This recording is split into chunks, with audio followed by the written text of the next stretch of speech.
ਅੰਮ੍ਰਿਤਾ ਪ੍ਰੀਤਮ ਦੀ ਪੁਸਤਕ ਉਹ ਆਦਮੀ ਦੀ ਅਗਲੀ ਕਹਾਣੀ ਹੈ ਘੁੰਡ ਚੁਕਾਈ।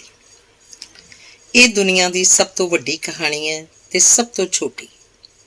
ਬਖਸ਼ੇ ਦੇ ਪਿਓ ਦੀ ਪਿੰਡ 'ਚ 80 ਕਿੱਲੇ ਜ਼ਮੀਨ ਸੀ, ਪਰ ਪਤਾ ਨਹੀਂ ਉਹਦਾ ਮਿੱਟੀ ਨਾਲੋਂ ਰਿਸ਼ਤਾ ਕਿਉਂ ਟੁੱਟਦਾ ਜਾਂਦਾ ਸੀ।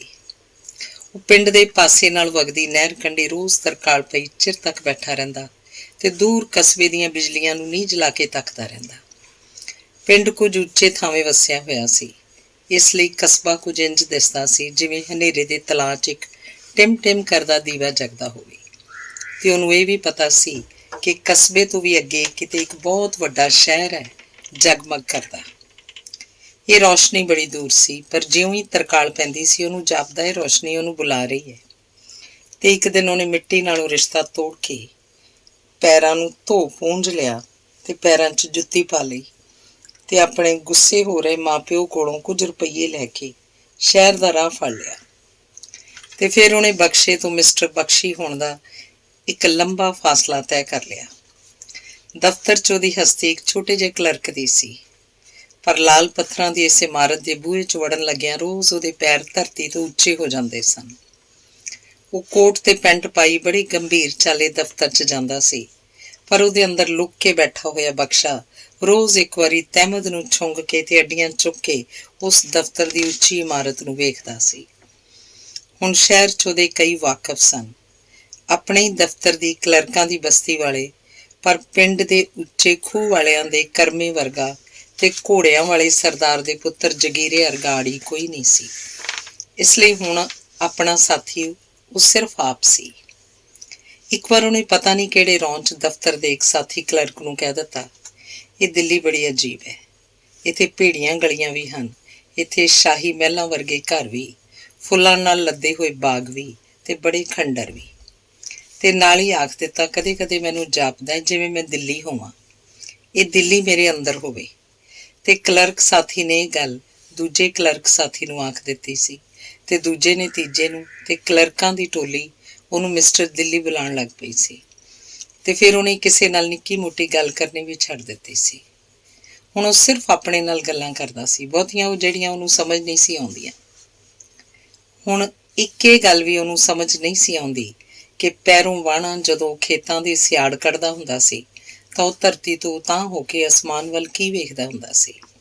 ਤੇ ਹੁਣ ਜਦੋਂ ਪੈਰਾਂ 'ਚ ਬੂਟ ਜਰਾਬਾ ਪਾ ਕੇ ਉਹਨੇ ਮਿੱਟੀ ਨਾਲੋਂ ਪੈਰਾਂ ਦਾ ਰਿਸ਼ਤਾ ਤੋੜ ਲਿਆ ਤਾਂ ਇੰਝ ਲੱਗਦਾ ਹੈ ਕਿ ਉਹਦੇ ਪੈਰਾਂ ਹੇਠਾਂ ਧਰਤੀ ਕੋਈ ਨਹੀਂ ਤੇ ਉਹ ਇੱਕ ਸੱਖਣ 'ਚ ਖਲੋਤਾ ਹੋਇਆ ਹੈ।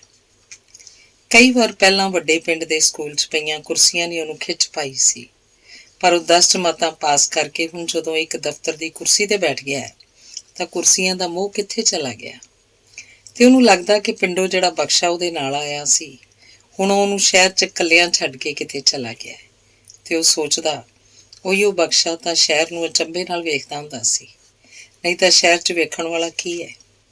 ਰੋਜ਼ ਘੜੀ ਦੀ ਸੂਈ ਵਾਂਗ ਭੌਂ ਕੇ ਫਿਰ ਵੇਲਾ ਉੱਥੇ ਦਾ ਉੱਥੇ ਆ ਜਾਂਦਾ ਹੈ।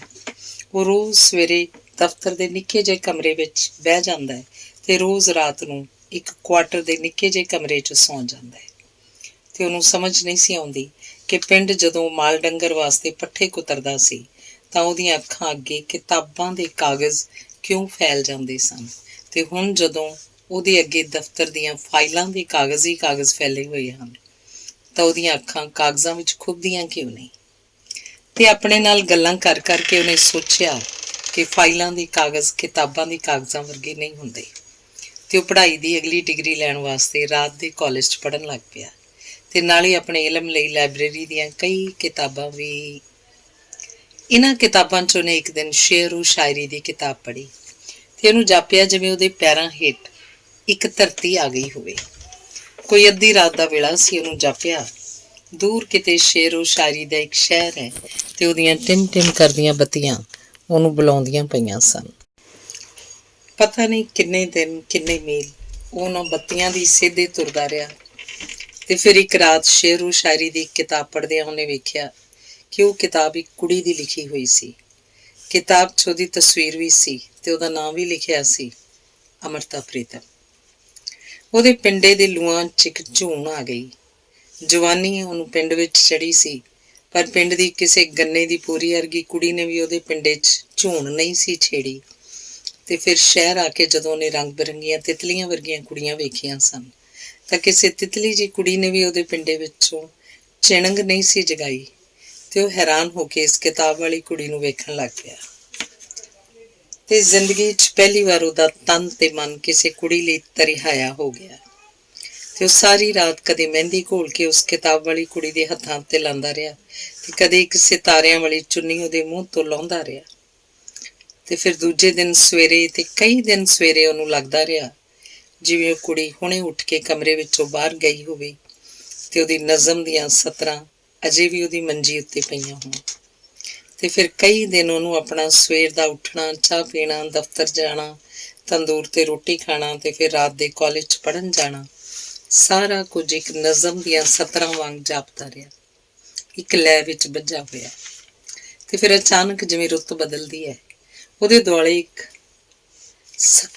ਸੱਖਣ ਛਾ ਗਈ ਉਹਦੇ ਉੱਤੇ ਉਹਦੀ ਆਪਣੀ ਹੀ ਚੁੱਪ ਦਾ ਕੋਰਾ ਪੈਣ ਲੱਗਾ ਤੇ ਉਹਨੂੰ ਜਾਪਣ ਲੱਗਾ ਕਿ ਉਹ ਇਸ ਚੁੱਪ ਵਿੱਚ ਜੰਮ ਜਾਏਗਾ ਉਹਨੇ ਤੜਪ ਕੇ ਆਪਣੀ ਸੁਰਤ ਨੂੰ ਹਿਲਾਉਣਾ ਚਾਹਿਆ ਤੇ ਫਿਰ ਅਚਾਨਕ ਉਹਦੇ ਕੰਨਾਂ 'ਚ ਚੁੱਪ ਨੂੰ ਚੀਰਦੀ ਇੱਕ ਆਵਾਜ਼ ਪੈ ਗਈ ਉਹਦੇ ਨਵੇਂ ਖਰੀਦੇ ਰਿਕਾਰਡ ਪਲੇਅਰ ਤੇ ਲਤਾ ਮੰਗੇਸ਼ਕਰ ਗਾ ਰਹੀ ਸੀ ਉਹਨੂੰ ਚੁੱਪ ਦੀ ਖੱਡ 'ਚ ਪਈ ਹੋਈ ਨੂੰ ਜਿਵੇਂ ਕਿਸੇ ਕੋਇਲ ਦੀ ਕੂਕ ਵਰਗੀ ਆਵਾਜ਼ ਦਿੱਤੀ ਹੋਵੇ ਉਹਨੇ ਛੇਤੀ ਨਾਲ ਉੱਠ ਕੇ ਰਿਕਾਰਡ ਤੇ ਆਖਰੀ ਸਿਰੇ ਤੇ ਪਹੁੰਚੀ ਹੋਈ ਸੂਈ ਨੂੰ ਫਿਰ ਸ਼ੁਰੂ ਵਿੱਚ ਰੱਖ ਦਿੱਤਾ ਤੇ ਰਿਕਾਰਡ ਦੇ ਕਵਰ ਉੱਤੇ ਛਪੀ ਹੋਈ ਲਤਾ ਮੰਗੇਸ਼ਕਰ ਦੀ ਤਸਵੀਰ ਨੂੰ ਵੇਖਣ ਲੱਗਾ ਤੇ ਉਹਦੇ ਉੱਤੇ ਫਿਰ ਉਹੀ ਆਲਮ ਛਾ ਗਿਆ ਉਹਦੇ ਵਿੱਚ ਉਹੀ ਤੱਤੀ ਜੀ ਲੀਕ ਫਿਰਨ ਲੱਗੀ ਤੇ ਉਹ ਸਾਰੀ ਰਾਤ ਲਤਾ ਮੰਗੇਸ਼ਕਰ ਦੀ ਉਂਗਲ 'ਚ ਸੋਨੇ ਦੀ ਛਾਪ ਪਾ ਕੇ ਉਹਦੇ ਮੂੰਹ ਵੱਲ ਤੱਕਦਾ ਰਿਹਾ ਤੇ ਲਤਾ ਮੰਗੇਸ਼ਕਰ ਜ਼ਰੀ ਦੇ ਪੱਲੇ ਵਾਲੀ ਸਾੜੀ ਪਾ ਕੇ ਸਾਰੀ ਰਾਤ ਉਹਦੀ ਮੰਜੀ ਤੇ ਗਾਉਂਦੀ ਰਹੀ ਉਹ ਰਾਤ ਤੇ ਫਿਰ ਕਈ ਰਾਤਾਂ ਲਤਾ ਮੰਗੇਸ਼ਕਰ ਦੀ ਆਵਾਜ਼ ਵਿੱਚ ਡੁੱਬੀਆਂ ਰਹੀਆਂ ਤੇ ਫਿਰ ਉਹ ਆਪ ਪਤਾ ਨਹੀਂ ਕਿਸ ਤਰ੍ਹਾਂ ਉਸ ਆਵਾਜ਼ ਤੋਂ ਡੂੰਘਾ ਜਿਵੇਂ ਚੁੱਪ ਦੇ ਤਲਾਅ 'ਚ ਡੁੱਬ ਗਿਆ ਹੋ ਤੇ ਫਿਰ ਇੱਕ ਸਵੇਰ ਦੀ ਗੱਲ ਹੈ ਉਹਨੇ ਅਖਬਾਰ 'ਚ ਛਪੀ ਹੋਈ ਇੱਕ ਪਰੀ ਵਰਗੀ ਕੁੜੀ ਦੀ ਤਸਵੀਰ ਵੇਖੀ ਤੇ ਖਬਰ ਪੜ੍ਹੀ ਕਿ ਹਿੰਦੁਸਤਾਨ ਦੀ ਇਹ ਨਾਚੀ ਮਿਸ ਇੰਡੀਆ ਚੁਣੀ ਗਈ ਹੈ ਤੇ ਫਿਰ ਉਹਦੀਆਂ ਅੱਖਾਂ ਤਸਵੀਰ ਦੀਆਂ ਅੱਖਾਂ ਵਰਗੀਆਂ ਹੋ ਗਈਆਂ ਜੋ ਝਮਕਦੀਆਂ ਨਹੀਂ ਸਨ ਤੇ ਉਹਨੇ ਮਸਾਂ ਕਿਤੇ ਉਹਦਾ ਨਾਮ ਪੜ੍ਹਿਆ ਇੰਦਰਾਨੀ ਰਹਿਮਾਨ ਤੇ ਫਿਰ ਉਹਦੇ ਕੰਨਾਂ ਵਿੱਚ ਪੈਂਦੀ ਘੁੰਗਰੂਆਂ ਦੀ ਛਣਕ ਦੇ ਨਾਲ ਸਾਰੀ ਰਾਤ ਆਪਣੇ ਵਿਆਹ ਦੇ ਗੀਤ ਸੁਣਾਈ ਦਿੰਦੇ ਰਹੇ ਉਹਦੇ ਗਲ 'ਚ ਪਿਆ ਹੋਇਆ ਘਰ ਦੇ ਖੱਦਰ ਦਾ ਕੁੜਤਾ ਚਿੱਟੇ ਸਿਲਕ ਦਾ ਹੋ ਗਿਆ ਤੇ ਉਹ ਸਾਰੀ ਰਾਤ ਇੰਦਰਾਨੀ ਵਾਸਤੇ ਸੁੱਚੇ ਮੋਤੀਆਂ ਦੇ ਹਾਰ ਖਰੀਦਦਾ ਰਿਹਾ ਉਹਨੇ ਕਿਤੇ ਪੜ੍ਹਿਆ ਵੀ ਸੀ ਤੇ ਸੁਣਿਆ ਵੀ ਸੀ ਕਿ ਇੰਦਰਾਨੀ ਅੱਧੀ ਬੰਗਾਲਣ ਹੈ ਤੇ ਉਹਨੂੰ ਰੋਜ਼ ਰਾਤੀ ਗਜ਼-ਗਜ਼ ਲੰਬੇ ਵਾਲਾਂ ਵਾਲੀ ਇੰਦਰਾਨੀ ਕੋਲੋਂ ਗਰੀ ਦੀ ਮਹਿਕ ਆਉਂਦੀ ਰਹੀ ਇੱਕ ਸਵੇਰ ਉਹਦੇ ਕਮਰੇ ਦੇ ਫਰਸ਼ ਉੱਤੇ ਪਿਆ ਇੱਕ ਰੋੜਾ ਜਿਹਾ ਉਹਦੇ ਪੈਰਾਂ ਨਾਲ ਅਟਕਿਆ ਤੇ ਉਹਨੂੰ ਜਾਪਿਆ ਜਿਵੇਂ ਇੰਦਰਾਨੀ ਦੇ ਪੈਰਾਂ ਦਾ ਘੁੰਗਰੂ ਸਾਰੀ ਰਾਤੀ ਫਰਸ਼ ਉੱਤੇ ਡਿੱਗ ਪਿਆ ਅਖਬਾਰਾਂ ਜਿਵੇਂ ਮੌਸਮ ਦਾ ਹਾਲ ਦੱਸਦੀਆਂ ਹਨ ਉਹ ਕਈ ਖਬਰਾਂ ਦੱਸ ਕੇ ਵੀ ਰੁੱਤਾਂ ਬਦਲ ਦਿੰਦੀਆਂ ਹਨ ਕੁਝ ਦਿਨਾਂ ਪਿੱਛੋਂ ਉਹਨੇ ਅਖਬਾਰ 'ਚ ਪੜ੍ਹਿਆ ਕਿ ਇੰਦਰਾਨੀ ਰਹਿਮਾਨ ਯੂਰਪ ਚਲੀ ਗਈ ਹੈ ਤੇ ਰੁੱਤ ਦਾ ਜਾਦੂ ਟੁੱਟ ਗਿਆ ਫਿਰ ਉਹ ਅਸਲੋਂ ਇੱਕ ਸੱਖਣ ਵਿੱਚ ਰਹਿ ਗਿਆ ਜਿਵੇਂ ਨਾ ਪੈਰਾਂ ਹੇਠਾਂ ਕੋਈ ਜ਼ਮੀਨ ਹੋਵੇ ਤੇ ਨਾ ਸਿਰ ਉੱਤੇ ਕੋਈ ਅਸਮਾਨ ਤੇ ਫਿਰ ਉਹ ਇੱਕ ਤਰਕਾਲ ਪਾਉਣ ਵਾਂਗ ਭਟਕਦਾ ਜੈਪੁਰ ਹਾਊਸ ਦੀ ਆਰਟ ਗੈਲਰੀ 'ਚ ਚਲਾ ਗਿਆ ਉੱਥੇ ਰੰਗਾਂ ਦੀ ਇੱਕ ਦੁਨੀਆ ਸੀ ਜੋ ਕੰਧਾਂ ਉੱਤੇ ਵਸੀ ਹੋਈ ਸੀ ਬਹੁਤ ਚਿਹਰੇ ਸਨ ਚੁੱਪ ਤੇ ਉਦਾਸ ਪਰ ਉਹਨੂੰ ਜਾਪਿਆ ਜਿਵੇਂ ਉਹ ਉਹਨਾਂ ਨਾਲ ਗੱਲਾਂ ਕਰ ਸਕਦਾ ਹੋਵੇ ਤੇ ਉੱਥੇ ਘੰਟਿਆਂ ਬੱਧੀ ਉਹਨਾਂ ਦੇ ਕੋਲ ਬਹਿ ਸਕਦਾ ਹੋਵੇ ਤੇ ਫਿਰ ਇੱਕ ਚਿਹਰੇ ਦੇ ਸਾਹਮਣੇ ਆ ਕੇ ਉਹ ਇੰਝ ਖਲੋ ਗਿਆ ਜਿਵੇਂ ਉਹਨੇ ਸਾਰੀ ਉਮਰ ਉੱਥੇ ਹੀ ਖਲੋਣਾ ਹੋਵੇ ਫਿਰ ਗੈਲਰੀ ਦੇ ਬੰਦ ਹੋਣ ਦਾ ਵੇਲਾ ਹੋ ਗਿਆ ਕੁਝ ਕਮਰਿਆਂ ਦੇ ਬੂਹੇ ਬੰਦ ਵੀ ਹੋ ਗਏ ਤੇ ਗੈਲਰੀ ਦਾ ਰਾਖਾ ਉਹਦੇ ਜਾਣ ਨੂੰ ਉਡੀਕਦਾ ਉਹਦੇ ਕੋਲ ਆ ਕੇ ਖਲੋ ਗਿਆ ਤੇ ਕੁਝ ਮਿੰਟਾਂ ਦੀ ਚੁੱਪ ਪਿੱਛੋਂ ਉਹਨੇ ਆਖਿਆ ਸਾਹਿਬ ਕੱਲ ਫੇਰ ਆ ਜਾਣਾ ਗੈਲਰੀ ਦੇ ਬੰਦ ਹੋਣ ਦਾ ਵੇਲਾ ਹੋ ਚੁੱਕਾ ਹੈ ਉਹਨੂੰ ਜਿਵੇਂ ਕਿਸੇ ਨੇ ਚੁੱਪ ਦੀ ਕਬਰ ਚੋਂ ਕੱਢਿਆ ਹੋਵੇ ਤੇ ਉਹਨੇ ਪੁੱਛਿਆ ਇਹ ਤਸਵੀਰ ਕਿਹਦੀ ਹੈ ਗੈਲਰੀ ਦਾ ਰਾਖਾ ਹੈਰਾਨ ਹੋਇਆ ਪਰ ਕਹਿਣ ਲੱਗਾ ਇਹ ਉਹਦੀ ਆਪਣੀ ਹੈ ਜਿਹਨੇ ਸਭ ਤਸਵੀਰਾਂ ਬਣਾਈਆਂ ਹਨ ਤੁਸੀਂ ਨਹੀਂ ਜਾਣਦੇ ਇਹ ਹਿੰਦੁਸਤਾਨ ਦੀ ਸਭ ਤੋਂ ਵੱਡੀ ਪੇਂਟਰ ਹੈ ਅੰਮ੍ਰਿਤਾ ਸ਼ੇਰਗਿੱਲ ਤੇ ਅੱਜ ਬਹੁਤ ਚਿਰਾਂ ਪਿੱਛੋਂ ਬਖਸ਼ੀ ਦੇ ਮਨ ਦਾ ਆਲਮ ਫੇਰ ਉਹੀ ਹੋਣ ਲੱਗ ਪਿਆ ਜੋ ਕਦੇ ਪਹਿਲਾਂ ਇੰਦਰਾਨੀ ਰਹਿਮਾਨ ਦੇ ਵੇਲੇ ਹੋਇਆ ਸੀ ਲਤਾ ਮੰਗੇਸ਼ਕਰ ਦੇ ਵੇਲੇ ਹੋਇਆ ਸੀ ਤੇ ਅਮਰਤਾ ਪ੍ਰੀਤਮ ਦੇ ਵੇਲੇ ਹੋਇਆ ਸੀ ਉਹਦੇ ਕੰਨਾਂ 'ਚ ਅਚਾਨਕ ਸ਼ਹਿਨਾਈ ਦੀ ਆਵਾਜ਼ ਆਉਣ ਲੱਗ ਪਈ ਤੇ ਫਿਰ ਇੱਕੋ ਵਾਰਗੀ ਉਹਦੇ ਕੰਨਾਂ 'ਚ ਕਬਰਾਂ ਦੀ ਚੁੱਪ ਛਾ ਗਈ। ਗੈਲਰੀ ਦਾ ਰੱਖ ਆਖ ਰਿਹਾ ਸੀ, ਬਹੁਤ ਸਾਲ ਹੋਏ ਅੰਮ੍ਰਿਤਾ ਸ਼ੇਰਗਿੱਲ ਮਰ ਗਈ, ਬੜੀ ਜਵਾਨ ਮਰ ਗਈ। ਜੇ ਜਿਉਂਦੀ ਰਹਿੰਦੀ। ਬਖਸ਼ੀ ਦਾ ਆਪਣਾ ਤਨ ਜਿਵੇਂ ਲੋਪ ਹੋ ਗਿਆ। ਸਿਰਫ ਖਿਲਾਅ ਵਿੱਚ ਮਨ ਭਟਕਦਾ ਰਹਿ ਗਿਆ। ਮੈਂ ਇਸ ਦੁਨੀਆ 'ਤੇ ਇੰਨੇ ਸਾਲ ਦੇਰ ਨਾਲ ਕਿਉਂ ਆਇਆ? ਬਹੁਤ ਦੇਰ ਹੋ ਗਈ। ਮੈਂ ਖਾਲੀ ਦੁਨੀਆ 'ਚ ਕਿਸ ਤਰ੍ਹਾਂ ਆ ਗਿਆ? ਤੇ ਫਿਰ ਬਖਸ਼ੀ ਦੇ ਦਿਨ ਮਹੀਨੇ ਇੰਝ ਗੁਜ਼ਰਨ ਲੱਗੇ ਜਿਵੇਂ ਉਹ ਸਿਰਫ ਇੱਕ ਰੂਹ ਹੋਵੇ ਤੇ ਉਹਦੀ ਰੂਹ ਆਪਣਾ ਵਚਨ, ਆਪਣਾ ਬਦਨ ਲੱਭ ਰਹੀ ਹੋਵੇ। ਬਖਸ਼ੀ ਨੇ ਰਾਤ ਦੇ ਕਾਲਜ ਵਿੱਚੋਂ BA ਦੀ ਡਿਗਰੀ ਲੈ ਲਈ ਹੋਈ ਸੀ। ਹੁਣ MA ਦੀ ਡਿਗਰੀ ਵੀ ਲੈ ਲਈ। ਇੱਕ ਦਿਨ ਆਪਣੇ ਆਪ ਨੂੰ ਦੱਸਿਆ, ਸ਼ਾਇਦ ਇੱਕ ਸ਼ਾਇਰ ਹੋਣਾ ਮੇਰਾ ਸੁਪਨਾ ਸੀ ਤੇ ਉਹਦਾ ਚਿੰਨ੍ਹ ਮੈਂ ਅੰਮ੍ਰਿਤਾ ਨਾਲ ਆਪਣਾ ਵਿਆਹ ਸੋਚ ਲਿਆ। ਸ਼ਾਇਦ ਮੈਂ ਸੁਰਾਂ ਦਾ ਇਲਮ ਪਾਉਣਾ ਚਾਹੁੰਦਾ ਸੀ, ਇਸੇ ਲਈ ਲਤਾ ਦੀਆਂ ਉਂਗਲਾਂ 'ਚ ਵਿਆਹ ਦੀ ਮੁੰਦਰੀ ਪਾਉਂਦਾ ਰਿਹਾ। ਸ਼ਾਇਦ ਨ੍ਰਿਤ ਕਲਾ ਮੇਰੀਆਂ ਸੋਚਾਂ 'ਚ ਸੀ ਤੇ ਮੈਂ ਇੰਦਰਾਨੀ ਦੀ ਗਲ 'ਚ ਸ਼ਗਨਾਂ ਦਾ ਹਾਰ ਪਾਉਂਦਾ ਰਿਹਾ। ਤੇ ਸ਼ਾਇਦ ਚਿੱਤਰਕਲਾ ਮੈਨੂੰ ਆਪਣੇ ਵੱਲ ਖਿੱਚਦੀ ਸੀ, ਇਸੇ ਲਈ ਅੰਮ੍ਰਿਤਾ ਸ਼ੇਰਗਿੱਲ ਨੂੰ। ਉਸ ਦਿਨ ਬਖਸ਼ੀ ਆਪਣੇ ਦਫ਼ਤਰ ਦੀ ਕੁਰਸੀ ਉੱਤੇ ਇੰਝ ਬੈਠਾ ਰਿਹਾ ਜਿਵੇਂ ਕੋਈ ਮਲਾਹ ਸਾਰੀਆਂ ਬੇੜੀਆਂ ਪਾਣੀ 'ਚ ਰੋੜ ਕੇ ਪਾਣੀ ਦੇ ਕੰਢੇ ਬੈਠਾ ਹੋਵੇ। ਮੈਂ ਕੁਝ ਵੀ ਨਹੀਂ ਬਣ ਸਕਿਆ, ਸਿਰਫ ਇੱਕ ਕਲਰਕ। ਤੇ ਬਖਸ਼ੀ ਦੇ ਮੇਜ਼ ਉੱਤੇ ਪਈਆਂ ਹੋਈਆਂ ਫਾਈਲਾਂ ਦੇ ਸਾਰੇ ਕਾਗਜ਼ ਜਿਵੇਂ ਹਵਾ 'ਚ ਉੱਡਣ ਲੱਗ ਪਏ। ਫਿਰ ਪਿੰਡੋਂ ਖੱਤ ਆਇਆ ਜਿਹਦੇ 'ਚ ਮਾਂ ਤੇ ਪਿਓ ਦਾ ਤਰਲਾ ਵੀ ਤੇ ਹੁਕਮ ਵੀ ਭਰਿਆ ਹੋਇਆ ਸੀ। ਤੇ ਬਖਸ਼ੀ ਹਾਰੇ ਹੋਏ ਹੱਥਾਂ ਨਾਲ ਆਪਣੇ ਦਫ਼ਤਰ ਵਿੱਚ ਅਸਤੀਫਾ ਦੇ ਕੇ ਆਪਣੇ ਪਿੰਡ ਚਲਾ ਗਿਆ। ਤੇ ਫਿਰ ਜਿਵੇਂ ਉਹਦੇ ਮਾਪਿਓ ਨੇ ਆਖਿਆ, ਬਖਸ਼ੀ ਨੇ ਉਹਨਾਂ ਦੇ ਆਖੇ ਅੱਗੇ ਝੁਕਿਆ ਹੋਇਆ ਸਿਰ ਹੋਰ ਝੁਕਾ ਦਿੱਤਾ। ਉਹਨਾਂ ਦੇ ਖੇਤਾਂ ਦੀ ਹਰ ਪੰਜਾਲੀ ਉਹਦੇ ਹੱਥ ਫੜਾਈ।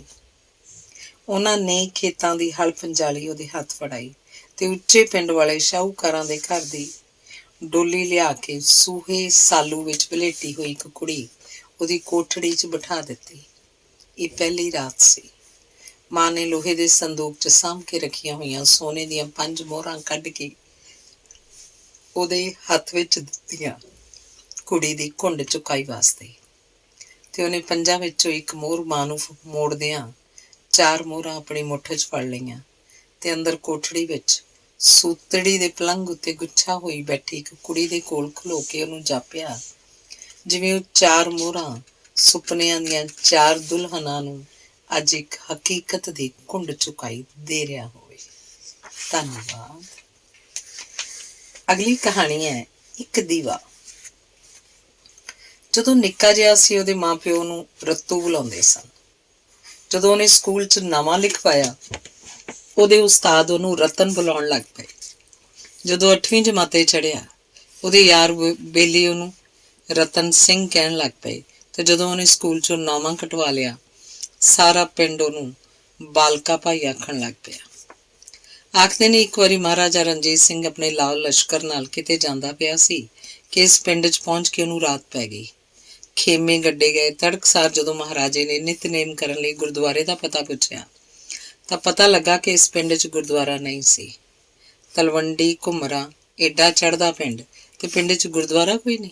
ਤੇ ਮਹਾਰਾਜੇ ਨੇ ਇੱਕ ਬੀਬੇ ਜਿਹੇ ਸਰਦਾਰ ਨੂੰ ਕੁਝ ਭੌਂ ਸੌਂਪ ਦਿੱਤੀ ਕਿ ਇੱਕ ਹਿੱਸੇ 'ਚ ਗੁਰਦੁਆਰੇ ਦੀ ਸਥਾਪਨਾ ਕਰੇ ਤੇ ਬਾਕੀ ਦੇ ਵਿੱਚ ਵਾਈ ਖੇਤੀ ਕਰਕੇ ਉਤਲੇ ਖਰਚ ਸਾਰ ਲਵੇ। ਇਹ ਬਾਲਕਾ ਭਾਈ ਉਸੇ ਬੀਬੇ ਸਰਦਾਰ ਦੀ ਵੰਸ਼ ਵਿੱਚੋਂ ਸੀ। ਗੁਰਦੁਆਰੇ ਨਾਲ ਲੱਗਦੀ ਜ਼ਮੀਨ ਬਹੁਤੀ ਨਹੀਂ ਸੀ, ਇਸ ਲਈ ਇਸ ਬਾਲਕੇ ਭਾਈ ਦੇ ਪਿਓ ਨੇ ਕੁਝ ਦਿਨਾਂ ਲਈ ਆਪਣੇ ਥਾਵੇਂ ਇੱਕ ਬੰਦੇ ਨੂੰ ਬਿਠਾ ਦਿੱਤਾ ਤੇ ਆਪ ਉਹਨੇ ਬਾਰ ਵਿੱਚ ਕੁਝ ਮੁਰੱਬੇ ਖਰੀਦ ਲਏ ਸਨ।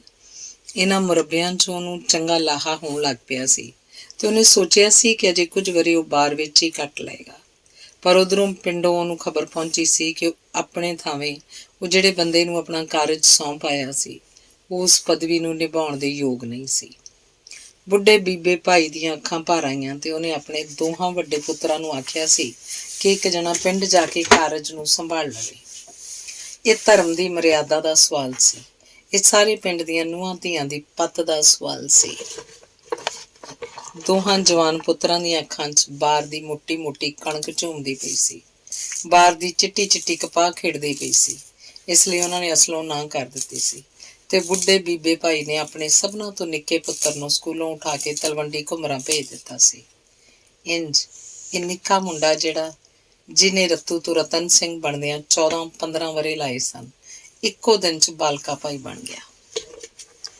ਤੇ ਇਸ ਬਾਲਕੇ ਭਾਈ ਨੇ ਜਦੋਂ ਪ੍ਰਭਾਤ ਵੇਲੇ ਗੁਰਦੁਆਰੇ ਨੂੰ ਝਾੜ ਬੁਹਾਰ ਕੇ ਆਪਣੀ ਕੂਲੀ ਜਿਹੀ ਮਿੱਠੀ ਜਿਹੀ ਆਵਾਜ਼ ਵਿੱਚ ਗੁਰੂ ਗ੍ਰੰਥ ਸਾਹਿਬ ਦਾ ਪਹਿਲਾ ਵਾਕ ਲਿਆ, ਧਰਮ ਦੀ ਮਰਿਆਦਾ ਆਪਣੇ ਪੈਰਾਂ ਉੱਤੇ ਖਲੋ ਗਈ। ਪਿੰਡ ਦੀਆਂ ਨੂੰਹਾਂ ਧੀਆਂ ਦੀ ਸ਼ਰਧਾ ਫੇਰ ਗੁਰਦੁਆਰੇ ਮੁੜ ਆਈ। ਪਿੰਡ ਦੀਆਂ ਤੀਵੀਆਂ ਨਾਲੇ ਬਾਲਕੇ ਭਾਈ ਦੇ ਸਿਰ ਉੱਤੇ ਪਿਆਰ ਦਿੰਦੀਆਂ, ਨਾਲੇ ਉਹਦੀ ਚਰਨ ਧੂੜ ਲੈ ਲੈਂਦੀਆਂ। ਕੋਈ ਸਵੇਰ ਨੂੰ ਦੁੱਧ ਦਾ ਕਟੋਰਾ ਲੈ ਆਉਂਦੀ, ਕੋਈ ਦੁਪਹਿਰਾਂ ਨੂੰ ਲੱਸੀ ਦਾ ਛੰਨਾ ਲੈ ਆਉਂਦੀ। ਜਿਹੜੀ ਤੀਵੀਂ ਆਪਣੇ ਘਰ ਕੋਰਾ ਘੜਾ ਲਾਉਂਦੀ, ਪਾਣੀ ਦਾ ਪਹਿਲਾ ਕੌਲ ਉਹ ਬਾਲਕੇ ਭਾਈ ਦੇ ਮੂੰਹ ਲਵਾਉਂਦੀ ਤੇ ਉਹਨੂੰ ਯਕੀਨ ਹੁੰਦਾ ਕਿ ਹੁਣ ਸਾਰਾ ਹੁਨਾਲਾ ਉਹਦੇ ਘੜੇ ਦਾ ਪਾਣੀ ਠੰਡਾ ਰਹੇਗਾ। ਜਿਹੜੀ ਤੀਵੀਂ ਸਿਆਲ 'ਚ ਮਾਂ ਦੀ ਦਾਲ ਦੀਆਂ ਪਿੰਨੀਆਂ ਬਣਾਉਂਦੀ, ਉਹ ਪਹਿਲੀ ਪਿੰਨੀ ਬਾਲਕੇ ਭਾਈ ਦੇ ਮੂੰਹ ਲਵਾਉਂਦੀ ਤੇ ਉਹਨੂੰ ਭਰੋਸਾ ਹੁੰਦਾ ਕਿ ਹੁਣ ਸਾਰਾ ਵਰ੍ਹਾ ਉਹਦੇ ਘਰ ਬਰਕਤ ਰਹੇਗੀ। ਜਿਹਦੇ ਘਰ ਸ਼ਗਨਾਂ ਦੀ ਭੱਠੀ ਧਰੀਂਦੀ, ਉਹ ਬੰਦਾ ਮਠਿਆਈ ਦੇ ਪਹਿਲੇ ਪੂਰ ਵਿੱਚੋਂ ਇੱਕ ਤਾਸੀ ਭਰ ਕੇ ਬਾਲਕੇ ਭਾਈ ਦੇ ਅੱਗੇ ਜਾ ਧਰਦਾ ਤੇ ਉਹਨੂੰ ਵਿਸ਼ਵਾਸ ਹੁੰਦਾ ਕਿ ਉਹਦਾ ਕਾਰਜ ਸੰਪੂਰਨ ਹੋਏਗਾ। ਜੇ ਕਿਸੇ ਤੀਵੀਂ ਦੇ ਬਾਲ ਨੂੰ ਤਾਪ ਚੜ੍ਹਦਾ, ਉਹ ਘਾਬਰੀ ਆ ਕੇ ਬਾਲਕੇ ਭਾਈ ਨੂੰ ਮਿੰਨਤ ਪਾਉਂਦੀ ਕਿ ਉਹ ਸੁੱਚੇ ਮੂੰਹ ਪ੍ਰਭਾਤ ਵੇਲੇ ਮਹਾਰਾਜ ਦਾ ਵਾਕ ਲਵੇ ਤੇ ਉਹਨੂੰ ਦੱਸੇ ਕਿ ਵਾਕ ਚੰਗਾ ਆਇਆ ਸੀ ਕਿ ਨਹੀਂ।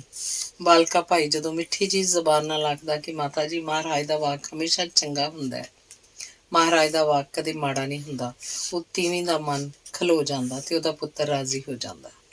ਹਾੜੀ ਸੋਣੀ ਜਦੋਂ ਦਾਣੇ ਘਰ ਆਉਂਦੇ, ਲੋਕ ਪਹਿਲੀ ਪੜੋਪੀ ਭਰ ਕੇ ਬਾਲਕੇ ਭਾਈ ਦੇ ਅੱਗੇ ਜਾ ਧਰਦੇ ਤੇ ਫਿਰ ਮੀਂਹ ਵੇਲੇ ਸਿਰ ਪੈ ਜਾਂਦੇ, ਪੈਲੀਆਂ ਵੇਲੇ ਸਿਰ ਬੀਜੀਆਂ ਜਾਂਦੀਆਂ।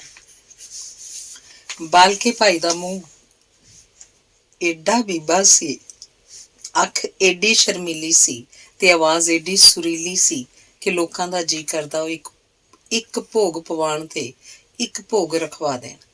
ਤੀਵੀਆਂ ਉਂਗਲਾਂ ਉੱਤੇ ਦਿਨ ਗਿਣਦੀਆਂ ਰਹਿੰਦੀਆਂ ਕਿ ਅਗਲੀ ਮੱਸਿਆ ਕਦੋਂ ਆਏਗੀ, ਅਗਲੀ ਸੰਗਰਾਂਦ ਕਦੋਂ ਆਏਗੀ, ਅਗਲਾ ਗੁਰਪੁਰਬ ਕਦੋਂ ਆਏਗਾ, ਜਦੋਂ ਬਾਲਕੇ ਭਾਈ ਨੂੰ ਆਪਣੇ ਚੌਂਕੇ 'ਚ ਬਿਠਾ ਕੇ ਉਹਦੇ ਲਈ ਇੱਕ ਥਾਲੀ ਪਰੋਸਣਗੀਆਂ। ਇੱਕ ਵਾਰ ਕਿਸੇ ਦਾ ਪਿਓ ਮਰ ਗਿਆ। ਉਹਦੀ ਇੱਕੋ ਹੀ ਚਾਹ ਸੀ ਕਿ ਉਹ ਪਿਓ ਦੇ ਨਿਮਿਤ ਪਾਠ ਧਰਵਾਏ ਤੇ ਬਾਲਕਾ ਭਾਈ ਉਹਦੇ ਘਰ ਆਣ ਕੇ ਉਹਦਾ ਭੋਗ ਪਾਏ। ਬਾਲਕੇ ਭਾਈ ਦਾ ਨਿੱਕਾ ਜਿਹਾ ਮਨ ਘਿਰਨ ਲੱਗ ਪਿਆ ਤੇ ਉਹਨੇ ਇੱਕੋ ਹੀ ਹੱਥ ਫੜ ਲਿਆ ਕਿ ਉਹਨੇ ਇਹ ਪਾਠ ਨਹੀਂ ਰੱਖਣਾ, ਇਸ ਪਾਠ ਦਾ ਭੋਗ ਨਹੀਂ ਪਾਉਣਾ। ਸ਼ਰਧਾਲੂ ਦੀਆਂ ਅੱਖਾਂ ਭਰ ਆਈਆਂ ਤੇ ਉਹਨੇ ਬਾਲਕੇ ਭਾਈ ਦੇ ਪੈਰ ਫੜ ਲਏ। ਬਾਲਕਾ ਭਾਈ ਜਦੋਂ ਆਪਣੀ ਕੋਠੜੀ 'ਚ ਆਇਆ, ਰੋਣ ਲੱਗ ਪਿਆ। ਉਹਨਾਂ ਦਿਨਾਂ 'ਚ ਇੱਕ ਰਮਤਾ ਸਾਧੂ ਗੁਰਦੁਆਰੇ ਠਹਿਰਿਆ ਹੋਇਆ ਸੀ। ਉਹਨੇ ਬਾਲਕੇ ਭਾਈ ਦਾ ਮੂੰਹ ਸਿਰ ਚੁੰਮਿਆ ਤੇ ਬਾਲਕੇ ਭਾਈ ਦਾ ਮਨ ਫਿੱਸ ਪਿਆ ਕਿ ਕਈ ਲੋਕ ਮਰ ਕੇ ਭੂਤ ਪ੍ਰੇਤ ਬਣ ਜਾਂਦੇ ਹਨ ਤੇ ਜੋ ਮਰਨ ਵਾਲੇ ਦੇ ਘਰ ਪਾਠ ਕਰਨ ਗਿਆ ਤਾਂ ਖਬਰੇ ਉਹਨੂੰ ਕੋਈ ਭੂਤ ਪ੍ਰੇਤ ਹੀ ਚੰਬੜ ਜਾਏ। ਰਮਤੇ ਸਾਧੂ ਨੇ ਬਾਲਕੇ ਭਾਈ ਨੂੰ ਬੜਾ ਪਿਆਰ ਕੀਤਾ ਤੇ ਸਮਝਾਇਆ ਕਿ ਜਿਹੜੀ ਥਾਵੇਂ ਮਹਾਰਾਜ ਦਾ ਪ੍ਰਕਾਸ਼ ਹੁੰਦਾ, ਉਸ ਥਾਵੇਂ ਕਿਸੇ ਭੂਤ ਪ੍ਰੇਤ ਜਾਂ ਚੁੜੇਲ ਦੀ ਮਜ਼ਾਲ ਨਹੀਂ ਹੁੰਦੀ ਕਿ ਆ ਸਕੇ। ਸੱਚ, ਬਾਲਕਾ ਭਾਈ ਅੱਥਰੂ ਪੂੰਝ ਕੇ ਖਲੋ ਗਿਆ ਤੇ ਉਹਨੇ ਉਸ ਘਰ ਦਾ ਪਾਠ ਕਰਨਾ ਮੰਨ ਲਿਆ। ਇੰਝ ਬਾਲਕੇ ਭਾਈ ਦੇ ਮਨ ਦੀ ਕੂੜੀ ਜਿਹੀ ਜ਼ਮੀਨ ਵਿੱਚ ਧਰਮ ਦੀਆਂ ਜੜ੍ਹਾਂ ਬੜੀਆਂ ਡੂੰਘੀਆਂ ਹੋ ਗਈਆਂ। ਰੋਜ਼ ਪ੍ਰਭਾਤ ਵੇਲੇ ਬਾਲਕਾ ਭਾਈ ਜਪਜੀ ਸਾਹਿਬ ਪੜ੍ਹਦਾ, ਰੋਜ਼ ਤਰਕਾਲਾਂ ਵੇਲੇ ਬਾਲਕਾ ਭਾਈ ਰਹੁ ਰਾਸ ਦਾ ਪਾਠ ਕਰਦਾ, ਰੋਜ਼ ਦੁਪਹਿਰਾਂ ਵੇਲੇ ਬਾਲਕਾ ਭਾਈ ਕੋਈ ਨਾ ਕੋਈ ਪ੍ਰਸੰਗ ਪੜ੍ਹਦਾ। ਸਰੋਤੇ ਮੁੰਦੇ ਜਾਂਦੇ। ਜਪਜੀ ਆਦਿ ਜੁਗਾਦੀ ਚੀਜ਼ ਸੀ, ਕਦੇ ਬਦਲ ਨਹੀਂ ਸੀ ਸਕਦੀ। ਰਹੁ ਰਾਸ ਅਨਾਦੀ ਚੀਜ਼ ਸੀ, ਕਦੇ ਵੱਟ ਨਹੀਂ ਸੀ ਸਕਦੀ। ਪਰ ਪ੍ਰਸੰਗ ਇੱਕ ਐਸੀ ਚੀਜ਼ ਸੀ ਜਿਹਨੇ ਰੋਜ਼ ਨਵਿਆਂ ਹੋਣਾ ਹੁੰਦਾ ਸੀ। ਇਸ ਲਈ ਜੇ ਇਸ ਪ੍ਰਸੰਗ 'ਚ ਸੂਰਜ ਪ੍ਰਕਾਸ਼ ਮੁੱਕਦਾ ਤਾਂ ਭਗਤ ਬਾਣੀ ਸ਼ੁਰੂ ਹੋ ਜਾਂਦੀ, ਭਗਤ ਬਾਣੀ ਮੁੱਕਦੀ ਤਾਂ ਰਾਣਾ ਸੂਰਤ ਸਿੰਘ ਅਰੰਭਿਆ ਜਾਂਦਾ ਤੇ ਕਈ ਵਾਰ ਬੈਂਤ ਪੜ੍ਹੇ ਜਾਂਦੇ, ਦੋਹੇ ਗਾਵੇਂ ਜਾਂਦੇ ਤੇ ਕਈ ਵਾਰ ਇੰਝ ਵੀ ਹੁੰਦਾ ਕਿ ਵਾਰਿਸ ਸ਼ਾਹ ਦੀ ਹੀਰ ਗਾਈ ਜਾਂਦੀ। ਬਾਲਕੇ ਭਾਈ ਦਾ ਕੂਲਾ ਜਿਹਾ ਮਨ ਜਿਵੇਂ ਬੰਦ ਕਟਵਾਉਣ ਵਾਲੇ ਭਾਈ ਮਨੀ ਸਿੰਘ ਦੀ ਸ਼ਹੀਦੀ ਪੜ੍ਹਦਿਆਂ ਰੋ ਪੈਂਦਾ, ਤਿਵੇਂ ਡੋਲੀ ਚੜ੍ਹਦੀ ਹੀਰ ਦੀਆਂ ਚੀਕਾਂ ਸੁਣਦਿਆਂ ਭਰ ਆਉਂਦਾ ਤੇ ਉਹਦੇ ਮਨ 'ਚ ਇਸ ਪਿਆਰ ਦੀ ਨੀਂਹ ਹੋਰ ਡੂੰਘੀ ਹੋ ਜਾਂਦੀ ਕਿ ਬੰਦੇ ਦਾ ਸਿਦਕ ਕੇਸਾਂ ਸੁਆਸਾਂ ਨਾਲ ਨਿਭਣਾ ਚਾਹੀਦਾ ਹੈ। ਸੰਗਰਾਂਦ ਦਾ ਦਿਨ ਸੀ। ਅੱਜ ਬਾਲਕਾ ਭਾਈ ਰੋਜ਼ ਨਾਲੋਂ ਸਵਖਤੇ ਉੱਠਿਆ। ਪੈਰ ਰਾਤ ਰਹਿੰਦੀ ਸੀ। ਉਹਨੇ ਖੂਹ 'ਚੋਂ ਪਾਣੀ ਦੀ ਗਾਗਰ ਕੱਢੀ ਤੇ ਇਸ਼ਨਾਨ ਕੀਤਾ। ਚੁੱਲ੍ਹੇ 'ਚ ਲੱਕੜਾਂ ਬਾਲੀਆਂ ਤੇ ਪ੍ਰਸ਼ਾਦ ਤਿਆਰ ਕਰਕੇ ਪਰਾਤ 'ਚ ਪਾਇਆ। ਰੋਜ਼ ਉਸ ਸੰਗਤ 'ਚ ਸਿਰਫ ਪਤਾਸਿਆਂ ਦਾ ਪ੍ਰਸ਼ਾਦ ਵੰਡਦਾ ਹੁੰਦਾ ਸੀ, ਪਰ ਮੱਸਿਆ ਸੰਗਰਾਂਦ ਨੂੰ ਉਹ ਸੰਗਤ ਵਾਸਤੇ ਕੜਾਹ ਪ੍ਰਸ਼ਾਦ ਬਣਾਉਂਦਾ ਹੁੰਦਾ ਸੀ ਤੇ ਅੱਜ ਸੰਗਰਾਂਦ ਸੀ। ਪਾਠ ਹੋਇਆ, ਆਸਾ ਦੀ ਵਾਰ ਲੱਗੀ, ਅਰਦਾਸ ਹੋਈ ਤੇ ਉਹ ਸੰਗਤ ਵਿੱਚ ਪ੍ਰਸ਼ਾਦ ਵੰਡਣ ਲੱਗ ਪਿਆ। ਇੱਕ ਕੁੜੀ ਨੂੰ ਪ੍ਰਸ਼ਾਦ ਦਿੰਦਿਆਂ ਭੋਰਾ ਕੋ ਪ੍ਰਸ਼ਾਦ ਉਹਦੇ ਹੱਥੋਂ ਡਿੱਗ ਕੇ ਉਹਦੇ ਪੈਰ ਤੇ ਜਾ ਪਿਆ। ਕੁੜੀ ਨੇ ਛੇਤੀ ਨਾਲ ਬਾਲਕੇ ਭਾਈ ਦੇ ਪੈਰ ਉੱਤੇ ਡਿੱਗਾ ਹੋਇਆ ਕਿਣਕਾ ਚੁੱਕ ਲਿਆ ਤੇ ਆਪਣੇ ਮੂੰਹ 'ਚ ਪਾ ਲਿਆ। ਇਹ ਕੋਈ ਅਨੋਖੀ ਗੱਲ ਨਹੀਂ ਸੀ, ਕਿਉਂਕਿ ਉਹਨੂੰ ਪਤਾ ਸੀ ਕਿ ਪ੍ਰਸ਼ਾਦ ਜੇ ਡਿੱਗ ਪਏ ਤਾਂ ਭੁੰਨਿਓ ਚੁੱਕ ਕੇ ਵੀ ਖਾ ਲੈਣਾ ਚਾਹੀਦਾ ਹੈ, ਨਹੀਂ ਤਾਂ ਪ੍ਰਸ਼ਾਦ ਦੀ ਬੇਅਦਬੀ ਹੋ ਜਾਂਦੀ ਹੈ।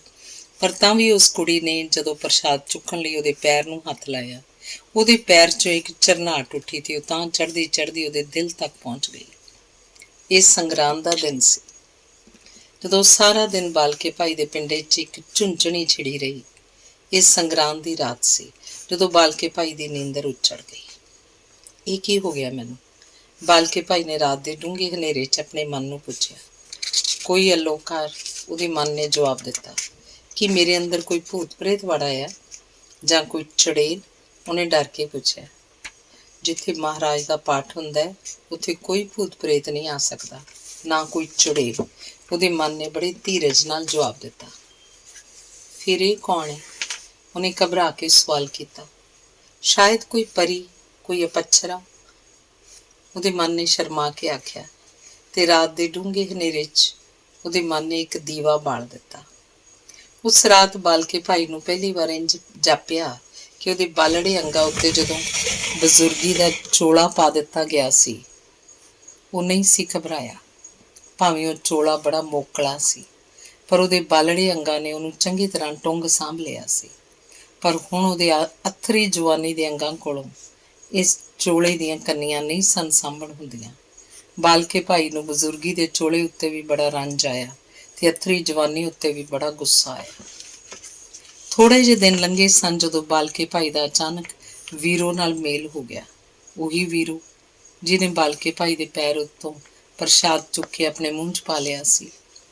ਵੀਰੋ ਇੱਕ ਮਹਿਰੀ ਦੀ ਭੱਠੀ ਕੋਲ ਖਲੋ ਕੇ ਮਕਈ ਦੇ ਦਾਣੇ ਭੁਨਵਾ ਕੇ ਆਪਣੀ ਝੋਲੀ 'ਚ ਪਵਾਉਂਦੀ ਪਈ ਸੀ ਕਿ ਬਾਲਕਾ ਭਾਈ ਜਦੋਂ ਉਹਦੇ ਕੋਲੋਂ ਦੀ ਲੰਘਣ ਲੱਗਾ, ਉਹਨੇ ਝੋਲੀ ਵਿੱਚੋਂ ਫੁੱਲਿਆਂ ਦੀ ਇੱਕ ਮੁੱਠ ਭਰ ਕੇ ਉਹਦੇ ਅੱਗੇ ਕਰ ਦਿੱਤੀ।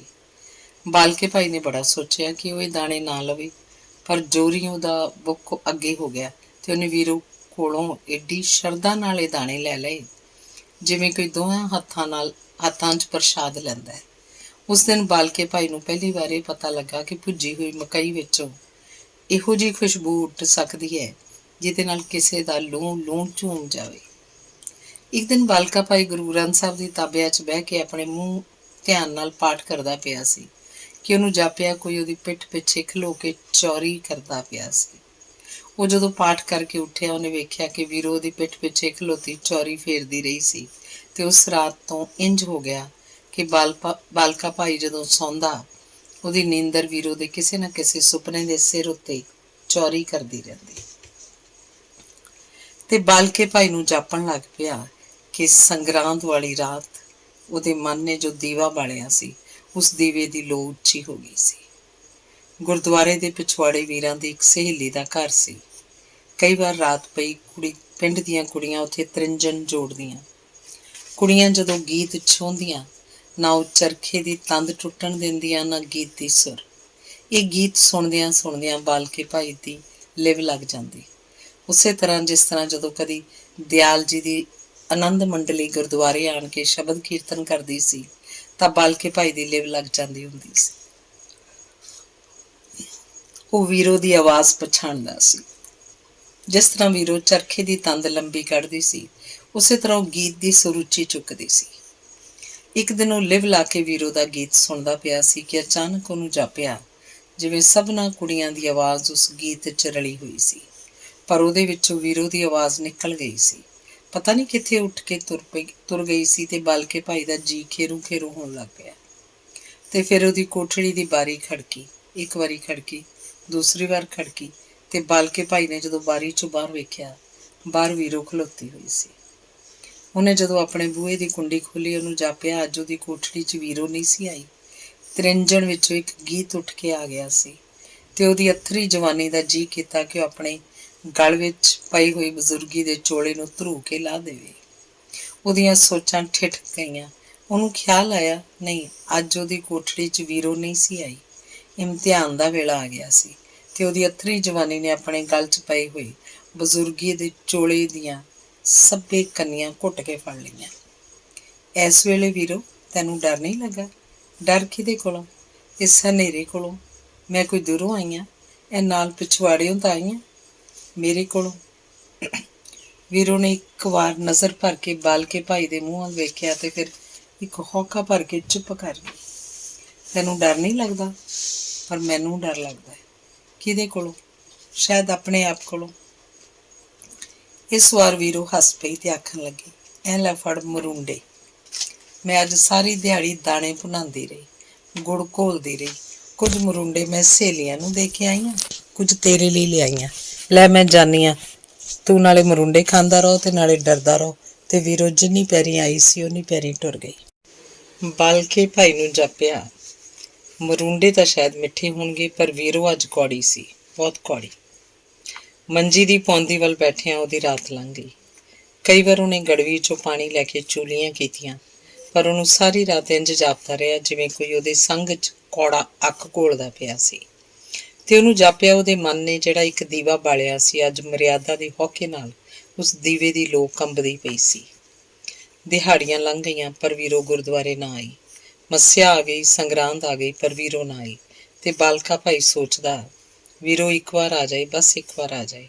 ਉਸ ਦਿਨ ਉਹ ਆਪਣੇ ਦੋਹਾਂ ਹੱਥਾਂ 'ਚ ਵੀਰੋ ਦੇ ਦੋਵੇਂ ਹੱਥ ਫੜ ਕੇ ਰੱਬ ਅੱਗੇ ਅਰਦਾਸ ਕਰੇਗਾ। ਚੌਂ ਹੱਥਾਂ ਦੇ ਨਾਲ ਅਰਦਾਸ ਕਰੇਗਾ ਕਿ ਹੇ ਸੱਚੇ ਪਾਤਸ਼ਾਹ, ਤੂੰ ਆਪ ਜਾਣੀ ਜਾਣੀ, ਘੱਟ ਘੱਟ ਦਾ ਜਾਣਨਹਾਰ, ਅਸੀਂ ਪੰਜ ਤੱਤ ਦੇ ਜੀਵ, ਸਾਡੀਆਂ ਭੁੱਲਾਂ ਬਖਸ਼ ਦੇ, ਕੋਈ ਰਾਹ ਕੱਢ ਦੇ, ਸਾਡਾ ਜੋੜ ਮਿਲਾ ਦੇ। ਕਦੇ ਕਦੇ ਜਦੋਂ ਬਾਲਕੇ ਭਾਈ ਨੂੰ ਉਹਦੇ ਬੁੱਢੇ ਬੀਬੇ ਪਿਓ ਦੀ ਚਿੱਠੀ ਆਉਂਦੀ ਸੀ, ਉਹਦੇ 'ਚ ਸੁੱਖ ਸਾਂਦ ਪੁੱਛਣ ਤੋਂ ਬਾਅਦ ਹਰ ਇੱਕ ਨਸੀਹਤ ਲਿਖੀ ਹੁੰਦੀ ਸੀ। ਉਹ ਥੋੜਾ ਖਾਏ ਅਲਪਹਾਰ, ਥੋੜਾ ਸਮੇਂ, ਸੁਲਪਸੀ ਨਿਦਰਾ ਤੇ ਮਰਿਆਦਾ ਤੇ ਉਜਲੇ ਮੱਥੇ ਉੱਤੇ ਕਦੇ ਕੋਈ ਕਾਲਖ ਨਾ ਲੱਗਣ ਦੇਵੇ। ਬਾਲਕੇ ਭਾਈ ਨੂੰ ਆਪਣੇ ਪਿਓ ਉੱਤੇ ਬੜੀ ਸ਼ਰਧਾ ਸੀ। ਉਹਦੀ ਕਹਿਣੀ ਦੀ ਉਹ ਬੜੀ ਕਦਰ ਕਰਦਾ ਸੀ, ਪਰ ਉਹ ਜਿਉਂ-ਜਿਉਂ ਵੀਰੋ ਦੇ ਪਿਆਰ ਨੂੰ ਫਰੋਲਦਾ, ਉਹਦਾ ਰੰਗ ਉਹਨੂੰ ਸੁੱਚਾ ਲਾਲ ਦਿਸਦਾ। ਕਾਲਖ ਕਿਤੇ ਲੱਭਿਆ ਨਾ ਲੱਭਦੀ। ਤੇ ਬਾਲਕੇ ਭਾਈ ਨੂੰ ਜਾਪਣ ਲੱਗ ਪਿਆ ਕਿ ਇੱਕ ਸੰਗਰਾਂਦ ਵਾਲੀ ਰਾਤ ਉਹਦੇ ਮਨ ਨੇ ਜਿਹੜਾ ਦੀਵਾ ਬਾਲਿਆ ਸੀ, ਉਹ ਦੀਵਾ ਹੁਣ ਲੱਟ-ਲੱਟ ਬਲਣ ਲੱਗ ਪਿਆ ਸੀ। ਤੇ ਫਿਰ ਇੱਕ ਦਿਨ ਵੀਰੋ ਆ ਗਈ। ਉਹੀ ਰਾਤ ਦਾ ਵੇਲਾ ਸੀ। ਉਸੇ ਤਰ੍ਹਾਂ ਉਹਨੇ ਬਾਰੀ ਖੜਕਾਈ, ਉਸੇ ਤਰ੍ਹਾਂ ਬਾਲਕੇ ਭਾਈ ਨੇ ਬੂਹੇ ਦੀ ਕੁੰਡੀ ਖੋਲ੍ਹੀ। ਪਰ ਅੱਜ ਵੀਰੋ ਦੇ ਹੱਥ 'ਚ ਮਰੂੰਡੇ ਨਹੀਂ ਸਨ। ਅੱਜ ਉਹ ਆਪ ਮਰੂੰਡਾ ਹੋਈ ਪਈ ਸੀ। ਬਾਲਕੇ ਭਾਈ ਨੇ ਆਪਣੀ ਸਾਰੀ ਉਡੀਕ ਵੀਰੋ ਦੇ ਪੈਰਾਂ ਅੱਗੇ ਵਿਛਾ ਦਿੱਤੀ ਤੇ ਉਹਦੀ ਬਾਂਹ ਨੂੰ ਆਪਣੀ ਬਾਂਹ ਦਾ ਆਸਰਾ ਦਿੰਦਾ ਆਖਣ ਲੱਗਾ, ਵੀਰੋ, ਅੱਜ ਅਸੀਂ ਰੱਬ ਅੱਗੇ ਅਰਦਾਸ ਕਰਾਂਗੇ ਕਿ... ਵੀਰੋ ਨੇ ਗੱਲ ਟੁੱਕ ਲਈ। ਮੈਂ ਵੀ ਅੱਜ ਇਸੇ ਵਾਸਤੇ ਆਈ ਹਾਂ, ਬਸ ਫੇਰ ਕਦੀ ਨਹੀਂ ਆਵਾਂਗੀ। ਅੱਜ ਮੈਂ ਰੱਬ ਅੱਗੇ ਅਰਦਾਸ ਕਰਾਂਗੀ, ਤੂੰ ਵੀ ਮੇਰੇ ਲਈ ਅਰਦਾਸ ਕਰੀ। ਤੇ ਵੀਰੋ ਨੇ ਆਪਣੇ ਮੂੰਹ ਉੱਤੋਂ ਹੰਝੂਆਂ ਦੀ ਧਾਰ ਪੂੰਝ ਕੇ ਆਖਿਆ, ਰੱਬ ਬੜਾ ਬਖਸ਼ਣਹਾਰ ਹੈ, ਉਹ ਮੈਨੂੰ ਬਖਸ਼ ਦੇਵੇਗਾ, ਉਹ ਮੇਰੀ ਮੰਗ ਪੂਰੀ ਕਰੇਗਾ। ਤੂੰ ਕੀ ਮੰਗਣਾ ਹੈ ਵੀਰੋ? ਇਹ ਵੀ ਕੋਈ ਪੁੱਛਣ ਵਾਲੀ ਗੱਲ ਹੈ? ਮੈਂ ਹੋਰ ਕੀ ਮੰਗਣਾ ਹੈ? ਇਹੀਓ ਕਿ ਮੈਂ ਤੈਨੂੰ ਭੁੱਲ ਜਾਵਾਂ। ਕੀ ਵੀ ਆਖਣੀ ਹੈ ਵੀਰੋ? ਹੁਣ ਮੈਂ ਉੱਥੇ ਜਾਣਾ ਹੈ ਜਿੱਥੇ ਮੇਰੇ ਮਾਪਿਆਂ ਨੇ ਮੇਰਾ ਸੰਜੋਗ ਮੇਲਿਆ। ਇਸ ਲਈ ਮੈਂ ਅੱਜ ਰੱਬ ਕੋਲੋਂ ਮੰਗਣ ਆਈ ਹਾਂ ਕਿ ਰੱਬ ਸੱਚਾ ਤੈਨੂੰ ਮੇਰੇ ਦਿਲ 'ਚੋਂ ਕੱਢ ਦੇਵੇ। ਵੀਰੋ, ਇੱਕ ਗੱਲ ਆਖਾਂ? ਆਖ। ਇਹਦੀ ਥਾਵੇਂ ਇਹ ਅਰਦਾਸ ਨਹੀਂ ਹੋ ਸਕਦੀ ਕਿ ਰੱਬ ਸਾਡਾ ਜੋੜ ਮਿਲਾ ਦੇ।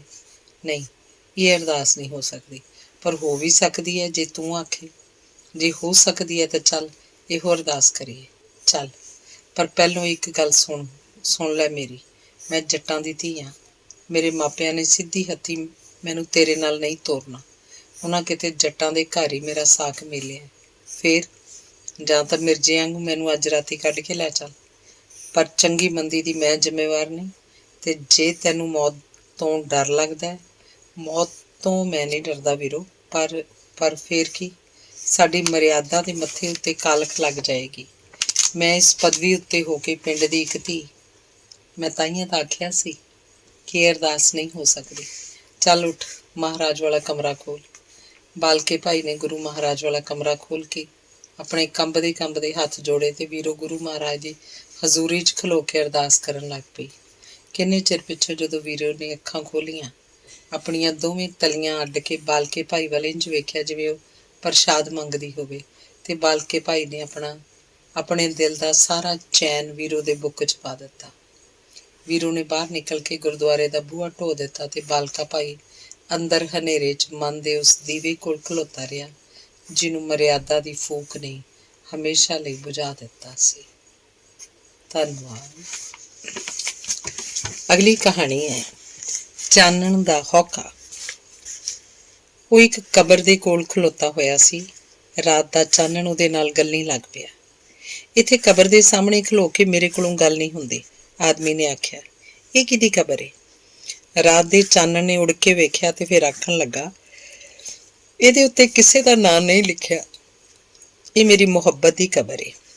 ਚਾਨਣ ਮੁਸਕਰਾਇਆ ਤੇ ਆਖਣ ਲੱਗਾ, ਲਿਆ ਫਿਰ ਮੈਂ ਇਹਦੇ ਉੱਤੇ ਤੇਰੀ ਮੁਹੱਬਤ ਦਾ ਨਾਂ ਲਿਖ ਦਿਆਂ। ਨਹੀਂ ਨਹੀਂ, ਆਦਮੀ ਦੇ ਹੱਥ ਕੰਬੇ। ਹੁਣ ਇਸ ਲਾਸ਼ ਦੇ ਪਿੰਡੇ ਉੱਤੇ ਕੁਝ ਨਾ ਲਿਖੀ। ਕਦੇ ਪਿੰਡਾ ਜਿਉਂਦਾ ਸੀ? ਆਦਮੀ ਤ੍ਰਭਕਿਆ, ਜਿਵੇਂ ਅਜੇ ਵੀ ਉਹਦੇ ਪਿੰਡੇ ਨਾਲ ਕਿਸੇ ਦੇ ਪਿੰਡੇ ਦੀ ਛੋਹ ਲੱਗੀ ਹੋਈ ਹੋ। ਹਵਾ ਦਾ ਇੱਕ ਝੋਂਕਾ ਆਇਆ ਤੇ ਉਸ ਆਦਮੀ ਦੀ ਕਮੀਜ਼ ਕੰਡਿਆਂ ਦੀ ਝਾੜੀ 'ਚ ਫਸ ਗਈ। ਕਿੰਨਾ ਚਿਰ ਲਾ ਕੇ ਜਦੋਂ ਉਹਨੇ ਆਪਣੀ ਕਮੀਜ਼ ਛੁਡਾਈ, ਉਹ ਕਈਆਂ ਥਾਵਾਂ ਤੋਂ ਪਾੜ ਗਈ ਸੀ। ਇਹ ਕੰਡੇ ਬੜੇ ਭੈੜੇ ਨੇ। ਪਹਿਲਾਂ ਹੀ ਫੁੱਲ ਹੁੰਦੇ ਸਨ ਤੇ ਮੈਂ ਆਪਣੀ ਪ੍ਰੇਮਿਕਾ ਦੇ ਵਾਲਾਂ 'ਚ ਟੁੰਗੇ ਸਨ। ਇਸ ਕਬਰ ਕੋਲ ਖਲੋਤਿਆਂ ਤੂੰ ਝੱਲਾ ਹੋ ਜਾਏਗਾ। ਆ ਪਰਾਂ ਚੱਲੀਏ, ਚੱਲ। ਇਹ ਅਸੀਂ ਕਿੱਥੇ ਆ ਗਏ ਹਾਂ? ਚਾਰੇ ਪਾਸੇ ਕਬਰਾਂ ਹੀ ਕਬਰਾਂ ਨੇ। ਆਦਮੀ ਨੇ ਸਿਰ ਨੀਵਾਂ ਪਾ ਲਿਆ। ਬੋਲਦਾ ਕਿਉਂ ਨਹੀਂ? ਇਹ ਮੇਰੇ ਇਕਰਾਰਾਂ ਦੀਆਂ ਕਬਰਾਂ ਨੇ। ਚਾਨਣ ਨੇ ਆਦਮੀ ਦੇ ਮੂੰਹ ਵੱਲ ਤੱਕਿਆ। ਮੇਰਾ ਇਕਰਾਰ ਸੀ ਇੱਕ ਔਰਤ ਨਾਲ ਕਿ ਮੈਂ ਕਦੇ ਉਹਦਾ ਹੱਥ ਨਹੀਂ ਛੱਡਾਂਗਾ। ਮੇਰਾ ਇਕਰਾਰ ਸੀ ਕਿ ਮੈਂ ਉਹਦੇ ਲਈ ਘਰ ਬਣਾਵਾਂਗਾ। ਮੇਰਾ ਇਕਰਾਰ ਸੀ ਕਿ ਮੈਂ ਉਹਦੇ ਲਈ ਰੋਟੀ ਕਮਾਵਾਂਗਾ। ਮੇਰਾ ਇਕਰਾਰ ਸੀ। ਫੇਰ ਉਹ ਮੇਰੀ ਰੁੱਖ ਵਰਗੀ ਮਰਦਾਨਗੀ ਦੇ ਗਲ ਇੱਕ ਕੂਲੀ ਜਿਹੀ ਵੇਲ ਵਾਂਗੂ ਲੱਗੀ ਹੋਈ ਸੀ। ਤੇ ਫੇਰ ਉਹ ਵੇਲ ਕਿਸੇ ਨੇ ਤੋੜ ਦਿੱਤੀ। ਰੁੱਖ ਤੇ ਮਨੁੱਖ 'ਚ ਇੱਕ ਫਰਕ ਹੁੰਦਾ ਹੈ। ਰੁੱਖ ਆਪਣੇ ਗਲ ਨਾਲ ਲੱਗੀ ਹੋਈ ਵੇਲ ਨੂੰ ਆਪ ਨਹੀਂ ਤੋੜਦਾ, ਪਰ ਮਨੁੱਖ ਆਪਣੇ ਗਲ 'ਚ ਪਈਆਂ ਹੋਈਆਂ ਬਾਹਾਂ ਨੂੰ ਆਪੇ ਲਾ ਦਿੰਦਾ ਹੈ। ਇੱਕ ਵੇਲ ਜਦੋਂ ਟੁੱਟ ਜਾਏ ਤਾਂ ਰੁੱਖ ਦੂਸਰੀ ਵੇਲ ਨੂੰ ਗਲ ਲਾ ਲੈਂਦਾ ਹੈ। ਮਰਦ ਵੀ ਦੂਸਰੀ ਔਰਤ ਦੀਆਂ ਬਾਹਾਂ ਆਪਣੇ ਗਲ 'ਚ ਪਾ ਲੈਂਦਾ ਹੈ। ਦੂਸਰੀ ਔਰਤ ਦੀਆਂ, ਤੀਸਰੀ ਔਰਤ ਦੀਆਂ, ਚੌਥੀ ਔਰਤ ਦੀਆਂ। ਰੁੱਖ ਦੀਆਂ ਟਾਹਣਾਂ ਸਾਬਤ ਰਹਿੰਦੀਆਂ ਨੇ, ਮਨੁੱਖ ਦੀਆਂ ਬਾਹਾਂ ਵੀ ਸਾਬਤ ਰਹਿੰਦੀਆਂ ਨੇ, ਪਰ ਰੁੱਖ ਦੇ ਮਨੁੱਖ ਵਿੱਚ ਇੱਕ ਹੋਰ ਫਰਕ ਹੁੰਦਾ ਹੈ। ਆਦਮੀ ਨੇ ਇੱਕ ਹੌਕਾ ਭਰਿਆ ਤੇ ਆਖਿਆ, ਕਦੀ ਕਦੀ ਇੰਝ ਜਾਪਦਾ ਜਿਵੇਂ ਮੇਰੇ ਅੰਦਰ, ਕਿਤੇ ਅੰਦਰ ਵਾਰ ਇੱਕ ਜ਼ਰਬ ਆ ਗਈ ਹੈ। ਰਾਤ ਦਾ ਚਾਨਣ ਮੁਸਕਰਾਇਆ। ਸਭ ਕੁਝ ਮਰ ਗਿਆ। ਮੇਰੀ ਮੁਹੱਬਤ ਮਰ ਗਈ, ਮੇਰੇ ਇਕਰਾਰ ਮਰ ਗਏ, ਮੇਰੀ ਯਾਦ ਕਿਉਂ ਨਹੀਂ ਮਰਦੀ? ਕਾਸ਼ ਇਹਨਾਂ ਕਬਰਾਂ 'ਚ ਉਹਦੀ ਵੀ ਇੱਕ ਕਬਰ ਬਣ ਜਾਏ। ਤੇਰਾ ਇੱਕ ਬੱਚਾ ਸੀ, ਬੱਚਾ ਮਰ ਗਿਆ, ਪਰ ਉਹਦੇ ਕੱਪੜੇ ਜਿਉਂਦੇ ਨੇ। ਕਦੀ ਕਦੀ ਮੈਨੂੰ ਇੰਝ ਲੱਗਦਾ ਹੈ ਜਿਹੜਾ ਛੋਟਾ ਜਿਹਾ ਟਰੰਕ ਮੈਂ ਆਪਣੇ ਘਰੋਂ ਬਾਹਰ ਸੁੱਟ ਦਿੱਤਾ ਸੀ, ਉਹ ਭੰਗੂੜਾ ਬਣ ਗਿਆ ਤੇ ਉਹਦੇ 'ਚ ਪਏ ਹੋਏ ਨਿੱਕੇ ਨਿੱਕੇ ਕੱਪੜੇ ਛੜੀਆਂ ਮਾਰਨ ਲੱਗ ਪਏ ਨੇ। ਤੇ ਫਿਰ ਉਹ ਮੇਰੇ ਵੱਲ ਬਾਹਾਂ ਉਲਾਰਦੇ ਪਏ ਨੇ, ਤੇ ਫਿਰ ਉਹ ਮੇਰੇ ਨਾਲ ਤੋਤਲੀਆਂ ਗੱਲਾਂ ਕਰਨ ਲੱਗ ਪਏ ਨੇ, ਤੇ ਫਿਰ ਉਹ ਭੰਗੂੜੇ ਵਿੱਚੋਂ ਨਿਕਲ ਕੇ ਮੇਰੇ ਕਮਰੇ 'ਚ ਰਿੜ੍ਹਦੇ ਪਏ ਨੇ, ਤੇ ਫਿਰ ਉਹ ਨਿੱਕੇ ਨਿੱਕੇ ਕੱਪੜੇ ਆਪਣੇ ਹੱਥ 'ਚ ਬਸਤਾ ਫੜ ਕੇ ਸਕੂਲ ਜਾਣ ਲੱਗ ਪਏ ਨੇ। ਰਾਤ ਦੇ ਚਾਨਣ ਨੇ ਇੱਕ ਹੌਕਾ ਭਰਿਆ ਤੇ ਹੌਲੀ ਜਿਹੀ ਪੁੱਛਿਆ, ਤੇ ਉਸ ਬੱਚੇ ਦੀ ਮਾਂ ਕਿੱਥੇ ਵੇ? ਉਹ ਜਿਉਂਦੀ ਏ, ਪਰ ਮੇਰੇ ਇਕਰਾਰ ਮਰ ਗਏ ਨੇ, ਇਸ ਲਈ ਮੈਨੂੰ ਨਹੀਂ ਪਤਾ ਉਹ ਕਿੱਥੇ ਵੇ। ਕਦੇ ਕਦੇ ਮੈਨੂੰ ਜਾਪਦਾ ਹੈ ਉਹ ਹਰ ਇੱਕ ਔਰਤ ਦੇ ਮੂੰਹ 'ਚ ਜਿਉਂਦੀ ਏ। ਤੇ ਹੁਣ ਤੂੰ ਜਦੋਂ ਕਿਸੇ ਹੋਰ ਔਰਤ ਦਾ ਮੂੰਹ ਵੇਖਣਾ ਹੈ, ਮੈਂ ਔਰਤ ਦੇ ਜਿਸਮ ਵੱਲ ਵੇਖਦਾ, ਮੈਂ ਔਰਤ ਦੇ ਮੂੰਹ ਵੱਲ ਨਹੀਂ ਵੇਖਦਾ। ਆਦਮੀ ਨੇ ਆਪਣੀਆਂ ਅੱਖਾਂ ਮੀਟ ਲਈਆਂ ਤੇ ਘਬਰਾ ਕੇ ਆਖਿਆ, ਇਹ ਰਾਤ ਦਾ ਚਾਨਣ ਬੜਾ ਖਤਰਨਾਕ ਏ। ਆਦਮੀ ਨੂੰ ਆਪਣੇ ਮਨ 'ਚ ਬਣੀਆਂ ਹੋਈਆਂ ਕਬਰਾਂ ਦਿਸਣ ਲੱਗ ਪੈਂਦੀਆਂ ਨੇ। ਉਹਦੇ ਤਨ ਦੀ ਕਮੀਜ਼ ਕੰਡਿਆਂ ਚੜ੍ਹ ਜਾਂਦੀ ਏ ਤੇ ਘਰ 'ਚ ਸੁੱਟੇ ਹੋਏ ਨਿੱਕੇ ਨਿੱਕੇ ਕੱਪੜੇ ਬਾਲਾਂ ਵਾਂਗੂ ਖੇਡਣ ਲੱਗ ਪੈਂਦੇ ਨੇ।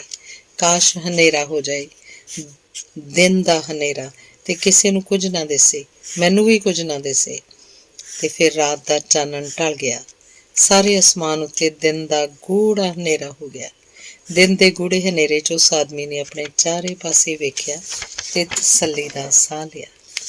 ਧੰਨਵਾਦ। ਅਗਲੀ ਕਹਾਣੀ ਹੈ ਅਜਨਬੀ। ਲੋਕਨਾਥ ਨੂੰ ਪਤਾ ਨਹੀਂ ਕਿਉਂ ਆਪਣੀ ਜ਼ਿੰਦਗੀ ਦਾ ਹਰ ਵੇਲਾ ਇੱਕ ਜਾਨਵਰ ਦੀ ਸ਼ਕਲ 'ਚ ਚੇਤੇ ਆਉਂਦਾ ਸੀ। ਉਹਦੇ ਬਚਪਨ ਦੇ ਕਿੰਨੇ ਹੀ ਪਲ ਸਨ ਜਿਹੜੇ ਇੱਕ ਰੱਜੀ ਹੋਈ ਬਿੱਲੀ ਵਾਂਗ ਮਿਉਂ ਮਿਉਂ ਕਰਦੇ ਕਈ ਵਾਰ ਉਹਦੇ ਕੋਲੋਂ ਦੀ ਲੰਘ ਜਾਂਦੇ ਸਨ। ਇਹਨਾਂ ਪਲਾਂ ਨੂੰ ਜਿਵੇਂ ਉਹਦੀ ਮਾਂ ਨੇ ਹੁਣੇ ਦੁੱਧ ਦੀ ਭਰੀ ਹੋਈ ਕਟੋਰੀ ਪਿਆਈ ਹੋਵੇ, ਤੇ ਇਹਨਾਂ ਦੀ ਭੂਸਲੀ ਜਾਤ ਨੂੰ ਜਿਵੇਂ ਉਹਦੀ ਬਾਪ ਨੇ ਹੁਣੇ ਆਪਣੇ ਹੱਥਾਂ ਨਾਲ ਦੁਲਾਰਿਆ ਹੋਵੇ। ਲੋਕਨਾਥ ਦਾ ਨਿੱਕਾ ਭਰਾ ਪ੍ਰੇਮ ਨਾਥ ਹੁਣ 9ਵੀਂ 'ਚ ਸੀ। ਹੁਣ ਨੇਵੀ ਵਿੱਚ ਸੀ। ਬੜਾ ਉੱਚਾ ਲੰਮਾ ਤੇ ਸੋਹਣਾ ਨਿਕਲਿਆ ਸੀ, ਪਰ ਨਿੱਕਾ ਹੁੰਦਾ ਉਹ ਪੜ੍ਹਾਈ ਵਿੱਚ ਵੀ ਓਨਾ ਹੀ ਕਮਜ਼ੋਰ ਹੁੰਦਾ ਸੀ ਜਿੰਨਾ ਪਿੰਡੇ ਦਾ ਲਿੱਸਾ ਹੁੰਦਾ ਸੀ। ਤੇ ਲੋਕਨਾਥ ਜਦੋਂ ਉਹਨੂੰ ਪੜ੍ਹਾਉਣ ਵਾਸਤੇ ਆਪਣੇ ਕੋਲ ਬਿਠਾਉਂਦਾ ਸੀ ਤਾਂ ਕਿਤਾਬ ਦੇ ਅੱਖਰਾਂ ਉੱਤੇ ਸੁੰਗੜੀਆਂ ਉਹਦੀਆਂ ਅੱਖਾਂ ਕਈ ਵਾਰ ਅਚਾਨਕ ਲੋਕਨਾਥ ਦੇ ਮੂੰਹ ਵੱਲ ਵੇਖਦੀਆਂ ਸਨ ਤੇ ਇੱਕ ਸਹਿਮ ਜਿਹਾ ਫੈਲ ਜਾਂਦਾ ਸੀ। ਤੇ ਫਿਰ ਜਦੋਂ ਲੋਕਨਾਥ ਉਹਨੂੰ ਦਿਲਾਸਾ ਦਿੰਦਾ ਸੀ ਤਾਂ ਉਹਦੀਆਂ ਅੱਖਾਂ ਇੱਕ ਮਿੰਨਤ ਜਿਹੀ ਪਾਉਂਦੀਆਂ। ਤੇ ਹੁਣ ਜਦੋਂ ਨੇਵੀ ਦਾ ਅਫਸਰ ਨਵੀਆਂ ਤੋਂ ਨਵੀਆਂ ਬੰਦਰਗਾਹਾਂ ਉੱਤੇ ਜਾਂਦਾ ਸੀ ਤੇ ਉੱਥੋਂ ਲੋਕਨਾਥ ਨੂੰ ਆਪਣੀਆਂ ਖਿੱਚੀਆਂ ਕਈ ਤਸਵੀਰਾਂ ਭੇਜਦਾ ਸੀ ਤਾਂ ਲੋਕਨਾਥ ਨੂੰ ਉਹਦੇ ਨਾਲ ਬੀਤੀਆਂ ਘੜੀਆਂ ਦਾ ਚੇਤਾ ਬਿਲਕੁਲ ਇੰਝ ਆਉਂਦਾ ਸੀ ਜਿਵੇਂ ਕੋਈ ਨਿੱਕਾ ਜਿਹਾ ਕਤੂਰਾ ਆਪਣੀ ਪੂਛਲ ਨੂੰ ਹਿਲਾਉਂਦਾ ਆਪਣੀ ਗਿੱਲੀ ਜੀਭ ਨਾਲ ਉਹਦੀ ਤਲੀ ਨੂੰ ਚੱਟਣ ਲੱਗ ਪੈਂਦਾ ਸੀ। ਉਹ ਕਿਸੇ ਰਾਜਨੀਤਿਕ ਪਾਰਟੀ ਨਾਲ ਕਦੇ ਨਹੀਂ ਸੀ ਜੁੜਿਆ, ਪਰ ਜਾਣਨ ਦੀ ਭੁੱਖ ਉਹਨੂੰ ਕਈ ਵਾਰ ਕਿਸੇ ਸਭਾ ਸੁਸਾਇਟੀ ਦੀ ਮੀਟਿੰਗ 'ਚ ਲੈ ਜਾਂਦੀ। ਉਹਨੂੰ ਪਤਾ ਨਹੀਂ ਕਦੋਂ ਖੁਫੀਆ ਪੁਲਿਸ ਨੇ ਆਪਣੇ ਕਾਗਜ਼ਾਂ ਉੱਤੇ ਉਹਦਾ ਨਾਂ ਚਾੜ ਲਿਆ ਸੀ ਤੇ ਉਹਦੇ ਬਾਰੇ ਕੋਈ ਲੰਬੀ ਚੌੜੀ ਰਾਏ ਬਣਾ ਲਈ ਸੀ। ਉਹਦੀਆਂ ਡਿਗਰੀਆਂ ਤੋਂ ਚੁੰਧਿਆ ਕੇ ਜਦੋਂ ਕੋਈ ਸਰਕਾਰੀ ਦਫ਼ਤਰ ਉਹਨੂੰ ਨੌਕਰੀ ਦਾ ਇਕਰਾਰ ਦੇ ਦਿੰਦਾ ਸੀ ਤਾਂ ਪੁਲਿਸ ਦੀ ਲੰਮੀ ਚੌੜੀ ਰਾਏ ਹਮੇਸ਼ਾ ਉਸ ਇਕਰਾਰ ਨੂੰ ਝਟਕੇ ਨਾਲ ਤੋੜ ਦਿੰਦੀ ਸੀ। ਹੁਣ ਲੋਕਨਾਥ ਆਖਰ ਜਦੋਂ ਇੱਕ ਕਾਲਜ ਦਾ ਪ੍ਰੋਫੈਸਰ ਹੋ ਕੇ ਇੱਕ ਨਿਸ਼ਚਿਤ ਥਾਂ ਤੇ ਪਹੁੰਚ ਗਿਆ ਸੀ ਤਾਂ ਕਈਆਂ ਪਰੇਸ਼ਾਨ ਘੜੀਆਂ ਦੀ ਯਾਦ ਉਹਨੂੰ ਇੱਲਾਂ ਦੇ ਬਾਂਦਰਾਂ ਦੀ ਸ਼ਕਲ 'ਚ ਨਜ਼ਰ ਆਉਂਦੀ ਸੀ, ਜਿਹੜੇ ਪਤਾ ਨਹੀਂ ਕਿੱਥੋਂ ਆਉਂਦੇ ਸਨ ਤੇ ਉਹਦੇ ਹੱਥਾਂ ਨੂੰ ਵੱਢ ਝਰੀਟ ਕੇ ਉਹਦੇ ਹੱਥਾਂ 'ਚ ਫੜਿਆ ਹੋਇਆ ਰੋਟੀ ਦਾ ਟੁਕੜਾ ਖੋਹ ਕੇ ਲੈ ਜਾਂਦੇ ਸਨ। ਸਰਕਾਰੀ ਦਫ਼ਤਰਾਂ ਦੀ ਸਿੱਲੀ ਕਾਰਵਾਈ ਉਹਨੂੰ ਗੁੰਡੋਇਆਂ ਵਰਗੀ ਲੱਗਦੀ ਸੀ। ਕਿਸੇ ਵੀ ਕਾਬਲੀਅਤ ਦੇ ਰਾਹ 'ਚ ਆਉਣ ਵਾਲੀ ਕਿਸੇ ਦੀ ਈਰਖਾ ਉਹਨੂੰ ਸੱਪ ਵਾਂਗ ਸ਼ੂਕਦੀ ਜਾਪਦੀ ਸੀ। ਕਈਆਂ ਦੇ ਹਸਦ ਤੇ ਬਦਲੇ ਉਹਨੇ ਆਪਣੇ ਪਿੰਡੇ ਉੱਤੇ ਝੱਲੇ ਸਨ। ਸਾਨਾਂ ਦੇ ਸਿੰਗਾਂ ਵਾਂਗਰ ਤੇ ਸਾਕਾਂ ਅੰਗਾਂ ਦੇ ਖਾਮਖਾਹ ਦੇ ਉਲਾਂਭੇ ਤੇ ਖਾਮਖਾਹ ਦੇ ਰੁੱਸੇ ਉਹਨੂੰ ਕਿਸੇ ਅਲਮਾਰੀ 'ਚ ਫੜੇ ਹੋਏ ਉਹਨਾਂ ਚੂਹਿਆਂ ਵਰਗੇ ਲੱਗਦੇ ਸਨ ਜਿਹੜੇ ਕੀਮਤੀ ਕਾਗਜ਼ਾਂ ਨੂੰ ਖਾਮਖਾਹ ਕੁਤਰਦੇ ਰਹਿੰਦੇ ਹਨ। ਲੋਕਨਾਥ ਨੂੰ ਆਪਣੀ ਬੀਵੀ ਬੜੀ ਪਸੰਦ ਸੀ। ਇਸ ਬੀਵੀ ਨੂੰ ਲੋਕਨਾਥ ਦਾ ਮਨ ਕਹਿੰਦਾ ਸੀ ਕਿ ਉਹਨੇ ਕਿੱਸਿਆਂ ਕਹਾਣੀਆਂ ਦੇ ਇਸ਼ਕ ਨਾਲੋਂ ਵੀ ਵੱਡਾ ਇਸ਼ਕ ਕੀਤਾ ਸੀ। ਉਹਦੇ ਨਾਲ ਬਿਤਾਈਆਂ ਘੜੀਆਂ ਤੇ ਬੀਤਦੀਆਂ ਘੜੀਆਂ ਲੋਕਨਾਥ ਦੀ ਨਜ਼ਰ 'ਚ ਇੰਝ ਸਨ ਜਿਵੇਂ ਨਿੱਕੀਆਂ ਨਿੱਕੀਆਂ ਚਿੜੀਆਂ ਉਹਦੇ ਦੁਆਲੇ ਚਹਿਕਦੀਆਂ ਹੋਣ, ਜਿਵੇਂ ਕੂੰਜਾਂ ਦੀ ਇੱਕ ਡਾਰ ਹੁਣੇ ਅਸਮਾਨ ਦੀ ਬੁੱਕਲ 'ਚੋਂ ਲੰਘ ਗਈ ਹੋਵੇ, ਜਿਵੇਂ ਘੁੱਗੀਆਂ ਦੇ ਕੁਝ ਜੋੜੇ ਉਹਦੀ ਬਾਰੀ 'ਚ ਆ ਕੇ ਬਹਿ ਗਏ ਹੋਣ, ਜਿਵੇਂ ਤੋਤਿਆਂ ਦਾ ਇੱਕ ਝੁੰਡ ਉਹਦੇ ਵਿਹੜੇ ਦੇ ਰੁੱਖ ਉੱਤੇ ਆਣ ਲੱਥਾ ਹੋਵੇ ਤੇ ਉਹਦੀ ਬੀਵੀ ਤੇ ਉਹਨੂੰ ਲਿਖੇ ਹੋਏ ਖੱਤ ਤੇ ਆਪਣੀ ਬੀਵੀ ਨੂੰ ਲਿਖੇ ਹੋਏ ਉਹਦੇ ਆਪਣੇ ਖੱਤ ਲੋਕਨਾਥ ਨੂੰ ਹਮੇਸ਼ਾ ਉਹਨਾਂ ਕਬੂਤਰਾਂ ਵਰਗੇ ਲੱਗਦੇ ਸਨ ਜਿਹੜੇ ਕਿਸੇ ਪਰਛਤੀ ਦੇ ਓਹਲੇ ਚਾਲਣਾ ਪਾਉਣ ਲਈ ਆਏ ਦਿਨ ਕੁਝ ਤੀਲੇ ਜੋੜਦੇ ਰਹਿੰਦੇ ਹਨ। ਵਿਆਹ ਤੋਂ ਪਹਿਲਾਂ ਲੋਕਨਾਥ ਆਪਣੀ ਬੀਵੀ ਨੂੰ ਹਰ ਵਰੇ ਉਹਦੇ ਜਨਮ ਦਿਨ ਉੱਤੇ ਇੱਕ ਕਿਤਾਬ ਦਿੰਦਾ ਹੁੰਦਾ ਸੀ। ਵਿਆਹ ਤੋਂ ਪਿੱਛੋਂ ਹਰ ਵਰੇ ਉਹਦੇ ਜਨਮ ਦਿਨ ਤੇ ਉਹਦੇ ਹੋਠ ਚੁੰਮਦਾ ਸੀ ਤੇ ਆਖਦਾ ਸੀ, ਮੇਰੀ ਉਮਰ ਦਾ ਇੱਕ ਵਰਾ ਇੱਕ ਕਿਤਾਬ ਵਾਂਗੂ ਤੇਰੀ ਨਜ਼ਰ। ਤੇ ਇੰਝ ਲੋਕਨਾਥ ਆਪਣੀ ਬੀਵੀ ਨੂੰ ਹੁਣ ਤੱਕ ਆਪਣੀ ਉਮਰ ਦੇ 25 ਵਰੇ 25 ਕਿਤਾਬਾਂ ਵਾਂਗ ਸੁਗਾਤ ਦੇ ਚੁੱਕਾ ਸੀ ਤੇ ਉਹਨੂੰ ਯਕੀਨ ਸੀ ਕਿ ਉਹਦੇ ਜਿਉਂਦੇ ਜੀ ਉਹਦੀ ਬੀਵੀ ਦਾ ਕੋਈ ਇਹੋ ਜਿਹਾ ਜਨਮ ਦਿਨ ਨਹੀਂ ਆਏਗਾ ਜਦੋਂ ਆਪਣੀ ਜ਼ਿੰਦਗੀ ਦਾ ਕੋਈ ਵਰਾ ਇੱਕ ਖੁੱਲ੍ਹੀ ਕਿਤਾਬ ਵਾਂਗ ਉਹਨੂੰ ਨਹੀਂ ਦੇ ਸਕੇਗਾ। ਸਿਰਫ ਇੱਕ ਵਾਰ ਇੰਝ ਹੋਇਆ। 22 ਵਰਿਆਂ ਦੀ ਗੱਲ ਹੈ। ਲੋਕਨਾਥ ਜਦੋਂ ਸਵੇਰੇ ਮੰਜੀ ਤੋਂ ਉੱਠਿਆ ਤਾਂ ਉਹਦਾ ਮਾੜਾ ਮਾੜਾ ਪਿੰਡਾ ਭਖਦਾ ਪਿਆ ਸੀ। ਰਾਤੀ ਉਹ ਚੰਗਾ ਭਲਾ ਸੁੱਤਾ ਸੀ। ਇੱਕ ਗਰੀ ਵਾਲਾ ਕੇਕ ਲਿਆ ਕੇ ਉਹਨੇ ਆਪਣੀ ਅਲਮਾਰੀ 'ਚ ਰੱਖਿਆ ਸੀ।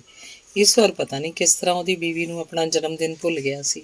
ਸ਼ਾਇਦ ਇਸ ਲਈ ਕਿ ਉਹਦੀ ਇੱਕ ਬੜੀ ਪੁਰਾਣੀ ਸਹੇਲੀ ਬੜੇ ਵਰ੍ਹਿਆਂ ਪਿੱਛੋਂ ਪਰਦੇਸ ਤੋਂ ਵਾਪਸ ਆ ਰਹੀ ਸੀ ਤੇ ਉਸ ਦਿਨ ਉਹਨੇ ਉਹਨੂੰ ਮਿਲਣ ਲਈ ਜਾਣਾ ਸੀ। ਲੋਕਨਾਥ ਨੇ ਸਵੇਰ ਸਾਰ ਆਪਣੀ ਬੀਵੀ ਨੂੰ ਹੈਰਾਨ ਕਰਨ ਲਈ ਉਹ ਕੇਕ ਛੁਪਾ ਕੇ ਰੱਖ ਦਿੱਤਾ ਸੀ, ਪਰ ਸਵੇਰੇ ਜਦੋਂ ਜਾਗਿਆ ਉਹਦੇ ਮੱਥੇ 'ਚ ਜ਼ੋਰ ਦੀ ਪੀੜ ਹੋ ਰਹੀ ਸੀ। ਬੀਵੀ ਦੇ ਨਾਲ ਰਲ ਕੇ ਉਹਨੇ ਚਾਹ ਪੀਤੀ, ਕੇਕ ਵੀ ਖਾਧਾ, ਉਹਨੂੰ ਹੈਰਾਨ ਵੀ ਕੀਤਾ, ਉਹਦੇ ਹੋਠ ਚੁੰਮ ਕੇ ਉਹਨੂੰ ਆਪਣੀ ਉਮਰ ਦਾ ਇੱਕ ਵਰਾ ਕਿਤਾਬ ਵਾਂਗ ਸੁਗਾਤ ਵੀ ਦਿੱਤਾ। ਪਰ ਉਸ ਤੋਂ ਬਾਅਦ ਉਹ ਸਾਰਾ ਦਿਨ ਮੰਜੀ ਉੱਤੋਂ ਨਹੀਂ ਸੀ ਉੱਠ ਸਕਿਆ। ਉਸ ਦਿਨ ਉਹ ਸੋਚ ਰਿਹਾ ਸੀ ਕਿ ਅੱਜ ਜਿਹੜੀ ਕਿਤਾਬ ਉਹਨੇ ਆਪਣੀ ਬੀਵੀ ਨੂੰ ਦਿੱਤੀ ਹੈ ਉਸ ਕਿਤਾਬ ਦਾ ਇੱਕ ਵਰਕਾ ਉਹਦੇ ਵਿੱਚੋਂ ਪਾਟਾ ਹੋਇਆ ਤੇ ਸਾਰਾ ਦਿਨ ਉਹ ਪਾਟਾ ਹੋਇਆ ਵਰਕਾ ਕਿਸੇ ਜਾਨਵਰ ਦੇ ਟੁੱਟੇ ਹੋਏ ਖੰਭ ਵਾਂਗੂ ਉਹਦੀ ਛਾਤੀ ਵਿੱਚ ਹਿਲਦਾ ਰਿਹਾ। ਲੋਕਨਾਥ ਦੀ ਜ਼ਿੰਦਗੀ ਦੀਆਂ ਕੁਝ ਘੜੀਆਂ ਬੜੇ ਮਾਸੂਮ ਜਿਹੇ ਉੱਡਦੇ ਪੰਛੀਆਂ ਵਾਂਗ ਸਨ, ਕੁਝ ਪਾਲਤੂ ਜਾਨਵਰਾਂ ਵਾਂਗ, ਕੁਝ ਜੰਗਲੀ ਜਾਨਵਰਾਂ ਵਾਂਗ, ਪਰ ਉਹ ਕਿਸੇ ਘੜੀ ਕੋਲੋਂ ਕਦੇ ਡਰਿਆ ਨਹੀਂ ਸੀ, ਤਰਬਕਿਆ ਵੀ ਨਹੀਂ ਸੀ। ਪਰ ਇਹ ਲੋਕਨਾਥ ਦੀ ਜ਼ਿੰਦਗੀ ਦੀ ਉਹ ਘੜੀ ਸੀ, ਮਸਾਂ ਕੋਈ 15 ਮਿੰਟਾਂ ਦੀ, ਜਿਹੜੀ ਇੱਕ ਵਾਰ ਚਾਮ-ਚਿੱਠ ਵਾਂਗੂ ਉਹਦੇ ਮਨ 'ਚ ਆ ਵੜੀ ਸੀ। ਭਾਵੇਂ ਹੋਸ਼ ਹਵਾਸ ਦੀਆਂ ਬਾਰੀਆਂ ਖੁੱਲ੍ਹੀਆਂ ਸਨ, ਉਹ ਇੱਕ ਕੰਨੀ ਚਾਮ-ਚਿੱਠ ਵਾਂਗੂ ਕੰਧਾਂ ਨੂੰ ਮੁੜ-ਮੁੜ ਟੱਕਰਾਂ ਮਾਰਦੀ ਰਹੀ ਸੀ ਤੇ ਮੁੜ-ਮੁੜ ਲੋਕਨਾਥ ਦੇ ਕੰਨਾਂ ਉੱਤੇ ਝਪਟਦੀ ਰਹੀ ਸੀ। ਲੋਕਨਾਥ ਨੇ ਘਾਬਰ ਕੇ ਦੋਵਾਂ ਕੰਨਾਂ ਉੱਤੇ ਹੱਥ ਰੱਖ ਲਏ ਸਨ ਤੇ ਕੁਝ ਮਿੰਟਾਂ ਲਈ ਉਹਨੂੰ ਹਰ ਇੱਕ ਆਵਾਜ਼ ਸੁਣਾਈ ਦੇਣੋਂ ਹਟ ਗਈ ਸੀ, ਉਹਦੀ ਜ਼ਮੀਰ ਦੀ ਆਵਾਜ਼ ਵੀ। ਪਰ ਇੱਕ ਆਵਾਜ਼ ਸੀ ਜਿਹੜੀ ਉਸ ਵੇਲੇ ਉਹਦੇ ਮੱਥੇ ਦੀਆਂ ਪੁੜਪੁੜੀਆਂ 'ਚ ਉਹਨੂੰ ਸੁਣਾਈ ਦਿੰਦੀ ਰਹੀ ਸੀ ਤੇ ਲਹੂ ਦੀ ਇਸ ਆਵਾਜ਼ ਤੋਂ ਛੁਟਕਾਰਾ ਪਾਉਣ ਲਈ ਉਸਨੇ 22 ਵਰ੍ਹੇ ਬੀਤ ਗਏ ਸਨ। ਪਰ ਉਹ ਘੜੀ ਮਸਾਂ 15 ਮਿੰਟਾਂ ਦੀ ਉਹ ਘੜੀ ਹੁਣ ਵੀ ਲੋਕਨਾਥ ਨੂੰ ਜਦੋਂ ਯਾਦ ਆ ਜਾਂਦੀ ਸੀ, ਯਾਦ ਨਹੀਂ ਸੀ ਆਉਂਦੀ, ਇੱਕ ਸਗਵੀਂ ਦੀ ਸਗਵੀਂ ਚਾਮਚਿੱਟ ਵਾਂਗ ਉਹਦੇ ਸਿਰ ਉੱਤੇ ਉੱਡਣ ਲੱਗ ਪੈਂਦੀ ਸੀ ਤਾਂ ਲੋਕਨਾਥ ਘਾਬਰ ਕੇ ਉਹਨੂੰ ਛੇਤੀ ਨਾਲ ਬਾਹਰ ਕੱਢਣ ਲਈ ਉਹਦੇ ਪਿੱਛੇ ਪਿੱਛੇ ਦੌੜਨ ਲੱਗ ਪੈਂਦਾ। ਇਸ ਚਾਮਚਿੱਟ ਦੇ ਆਉਣ ਦਾ ਕੋਈ ਵੇਲਾ ਵਕਤ ਨਹੀਂ ਸੀ ਹੁੰਦਾ। ਕਦੇ ਫਰਾਈਡ ਦੀ ਕੋਈ ਕਿਤਾਬ ਪੜ੍ਹਦਿਆਂ ਉਹ ਅਚਾਨਕ ਆ ਜਾਂਦੀ, ਕਦੇ ਕਿਸੇ ਖੂਬਸੂਰਤ ਨਜ਼ਮ ਨੂੰ ਪੜ੍ਹਦਿਆਂ ਵੀ ਉਹ ਅਚਨਚੇਤ ਆ ਜਾਂਦੀ ਸੀ। ਇੱਕ ਵਾਰੀ ਆਪਣੇ ਨਵੇਂ ਜੰਮੇ ਪੁੱਤਰ ਦੀ ਗਿੱਚੀ ਵਿੱਚੋਂ ਦੁੱਧ ਦੀ ਮਹਿਕ ਸੁੰਘਦਿਆਂ ਲੋਕਨਾਥ ਨੂੰ ਜਾਪਿਆ ਸੀ ਕਿ ਉਹ ਆ ਗਈ ਸੀ। ਤੇ ਅੱਜ ਜਦੋਂ ਲੋਕਨਾਥ ਦੀ ਵੱਡੀ ਧੀ ਸੁਚੇਤਾ ਆਪਣੇ ਪੇਕੇ ਘਰ ਆਪਣਾ ਜਨੇਪਾ ਕੱਟ ਕੇ ਸਹੁਰੇ ਜਾਣ ਲੱਗੀ ਸੀ ਤੇ ਨਿੱਕੇ ਜਿਹੇ ਬਾਲ ਨੂੰ ਝੋਲੀ 'ਚ ਲੈ ਕੇ ਉਹਨੇ ਆਪਣੇ ਬਾਪ ਨੂੰ ਤਰਲੇ ਨਾਲ ਆਖਿਆ ਸੀ ਕਿ ਉਹਦੀ ਛੋਟੀ ਭੈਣ ਰੀਤਾ ਨੂੰ ਉਹ ਕੁਝ ਦਿਨਾਂ ਲਈ ਉਹਦੇ ਨਾਲ ਉਹਦੇ ਘਰ ਭੇਜ ਦੇਣ, ਕਿਉਂਕਿ ਅਜੇ ਉਹਦਾ ਬਾਲ ਉਹਦੇ ਕੋਲੋਂ ਸੰਭਾਲਿਆ ਨਹੀਂ ਸੀ ਜਾਂਦਾ, ਤਾਂ ਲੋਕਨਾਥ ਦੇ ਮੂੰਹ ਦਾ ਰੰਗ ਪੀਲਾ ਪੈ ਗਿਆ। ਇੱਕ ਚਾਮਚਿੱਟ ਉਹਦੇ ਸਿਰ ਉੱਤੇ ਉੱਡਣ ਲੱਗ ਪਈ। ਵਿਹੜੇ 'ਚ ਬੈਠੀ ਉਹਦੀ ਬੀਵੀ, ਉਹਦੀ ਧੀ, ਉਹਨੂੰ ਲੈਣ ਆਇਆ ਉਹਦਾ ਖਾਵਨ ਤੇ ਉਹਦੀ ਝੋਲੀ 'ਚ ਪਿਆ ਹੋਇਆ ਬਾਲ ਤੇ ਪਰਾਂ ਬੈਠੀ ਹੋਈ ਉਹਦੀ ਦੂਸਰੀ ਧੀ ਤੇ ਵਿਹੜੇ 'ਚ ਕੈਰਮ ਖੇਡਦਾ ਉਹਦਾ ਪੁੱਤਰ, ਸਾਰੇ ਦੇ ਸਾਰੇ ਜਿਵੇਂ ਲੋਪ ਹੋ ਗਏ। ਹੋਸ਼ ਹਵਾਸ ਦੀਆਂ ਸਾਰੀਆਂ ਬਾਰੀਆਂ ਖੁੱਲੀਆਂ ਸਨ, ਪਰ ਇੱਕ ਅੰਨੀ ਚਾਮਚਿੱਟ ਕੰਧਾਂ ਨੂੰ ਟੱਕਰਾਂ ਮਾਰਦੀ ਪਈ ਸੀ, ਲੋਕਨਾਥ ਦੇ ਕੰਨਾਂ ਉੱਤੇ ਝਪਟਦੀ ਪਈ ਸੀ ਤੇ ਲੋਕਨਾਥ ਉਹਨੂੰ ਛੇਤੀ ਛੇਤੀ ਬਾਹਰ ਕੱਢਣ ਲਈ ਆਪਣੇ ਮਨ ਦੀਆਂ ਚਵਾਂ ਗੁੱਠਾਂ ਵੱਲ ਦੌੜਨ ਲੱਗ ਪਿਆ। ਇੱਕ ਚਾਮਚਿੱਟ ਇੱਕ ਚੇਤਾ ਸੀ। ਗੱਲ 22 ਵਰ੍ਹੇ ਪਹਿਲਾਂ ਦੀ ਸੀ। ਲੋਕਨਾਥ ਦੇ ਘਰ ਜਦੋਂ ਪਹਿਲਾ ਬੱਚਾ ਹੋਇਆ ਸੀ। ਇਹੋ ਸੁਚੇਤਾ। ਤਾਂ ਲੋਕਨਾਥ ਦੀ ਬੀਵੀ ਬੜੀ ਕਮਜ਼ੋਰ ਸੀ। ਉਹ ਬੀਵੀ ਨੂੰ ਪੇਕੇ ਘਰੋਂ ਆਪਣੇ ਘਰ ਲਿਆਉਣ ਦੀ ਥਾਂ ਇੱਕ ਪਹਾੜ ਉੱਤੇ ਲੈ ਗਿਆ ਸੀ। ਨਿੱਕਾ ਜਿਹਾ ਬੱਚਾ ਨਾ ਉਹਦੇ ਕੋਲੋਂ ਸੰਭਾਲਿਆ ਜਾਂਦਾ ਸੀ, ਨਾ ਉਹਦੀ ਬੀਵੀ ਕੋਲੋਂ। ਇਸ ਲਈ ਆਪਣੀ ਬੀਵੀ ਦੀ ਛੋਟੀ ਭੈਣ ਨੂੰ ਵੀ ਉਹ ਆਪਣੇ ਨਾਲ ਪਹਾੜ ਉੱਤੇ ਲੈ ਗਿਆ ਸੀ। 15 ਵਰ੍ਹਿਆਂ ਦੀ ਉਹ ਉਰਮੀ ਸੱਚੀ ਮੁੱਚੀ ਉਹਨੂੰ ਆਪਣੀ ਭੈਣ ਵਾਂਗ ਲੱਗਦੀ ਸੀ ਤੇ ਜਾਂ ਆਪਣੀ ਨਵੀਂ ਜੰਮੀ ਬੱਚੀ ਵਾਂਗ ਲੱਗਦੀ ਸੀ, ਜਿਹੜੀ ਕੁਝ ਵਰ੍ਹਿਆਂ ਨੂੰ ਉਹਦੇ ਜਿੱਡੀ ਹੋ ਜਾਣੀ ਸੀ। ਕਈ ਵਾਰ ਬੱਚੀ ਜਦੋਂ ਸੌਂ ਜਾਂਦੀ ਤਾਂ ਇਸ ਉਰਮੀ ਨੂੰ ਉਹ ਆਪਣੇ ਨਾਲ ਸੈਰ ਕਰਨ ਲਈ ਲੈ ਜਾਂਦਾ। ਉਹਦੀ ਬੀਵੀ ਕੋਲੋਂ ਅਜੇ ਤੁਰਿਆ ਨਹੀਂ ਸੀ ਜਾਂਦਾ। ਕਈ ਥਾਈਂ ਚੀੜ ਦੇ ਰੁੱਖਾਂ ਹੇਠਾਂ ਰੁੱਖਾਂ ਨਾਲੋਂ ਝੜੇ ਪਤਲੇ ਤੀਲਿਆਂ ਦੀ ਮੋਟੀ ਤਹਿ ਜਿਹੀ ਬਣੀ ਹੁੰਦੀ ਸੀ। ਉਰਮੀ ਦੌੜ ਪੈਂਦੀ ਸੀ ਤੇ ਲੋਕਨਾਥ ਕਈ ਵਾਰ ਉਹਦਾ ਹੱਥ ਫੜ ਕੇ ਉਹਨੂੰ ਤਿਲਕਣ ਤੋਂ ਬਚਾਉਂਦਾ ਹੁੰਦਾ ਸੀ। ਉਹਨੇ ਕਦੀ ਨਹੀਂ ਸੀ ਸੋਚਿਆ ਕਿ ਇਸ ਉਰਮੀ ਨੂੰ ਉਹਦੇ ਹੱਥੋਂ ਕਦੀ ਸੱਟ ਲੱਗ ਸਕਦੀ ਸੀ। ਇੱਕ ਦਿਨ ਸੈਰ ਤੇ ਜਾਣ ਲੱਗਿਆ ਉਹਨੇ ਆਪਣੀ ਬੱਚੀ ਦੀ ਗਰਦਨ ਚੁੰਮੀ। ਸੁੱਤੀ ਪਈ ਬੱਚੀ ਕੋਲੋਂ ਸੌਂਫ ਵਾਲੇ ਦੁੱਧ ਦੀ ਤੇ ਪਾਊਡਰ ਦੀ ਇੱਕ ਅਜੀਬ ਜਿਹੀ ਹਵਾੜ ਆਉਂਦੀ ਪਈ ਸੀ। ਬੱਚੀ ਦੀ ਮਾਂ ਵੀ ਬੱਚੀ ਦੇ ਕੋਲ ਲੇਟੀ ਹੋਈ ਸੀ। ਲੋਕਨਾਥ ਨੇ ਉਹਦੇ ਕੰਨ ਕੋਲ ਹੋ ਕੇ ਹੌਲੀ ਜਿਹੀ ਆਪਣੇ ਹੋਠ ਛੋਏ ਤਾਂ ਬੱਚੀ ਵਾਲੀ ਹਵਾੜ ਉਹਨੂੰ ਆਪਣੀ ਬੀਵੀ ਦੇ ਵਾਲਾਂ ਵਿੱਚੋਂ ਦੀ ਆਈ।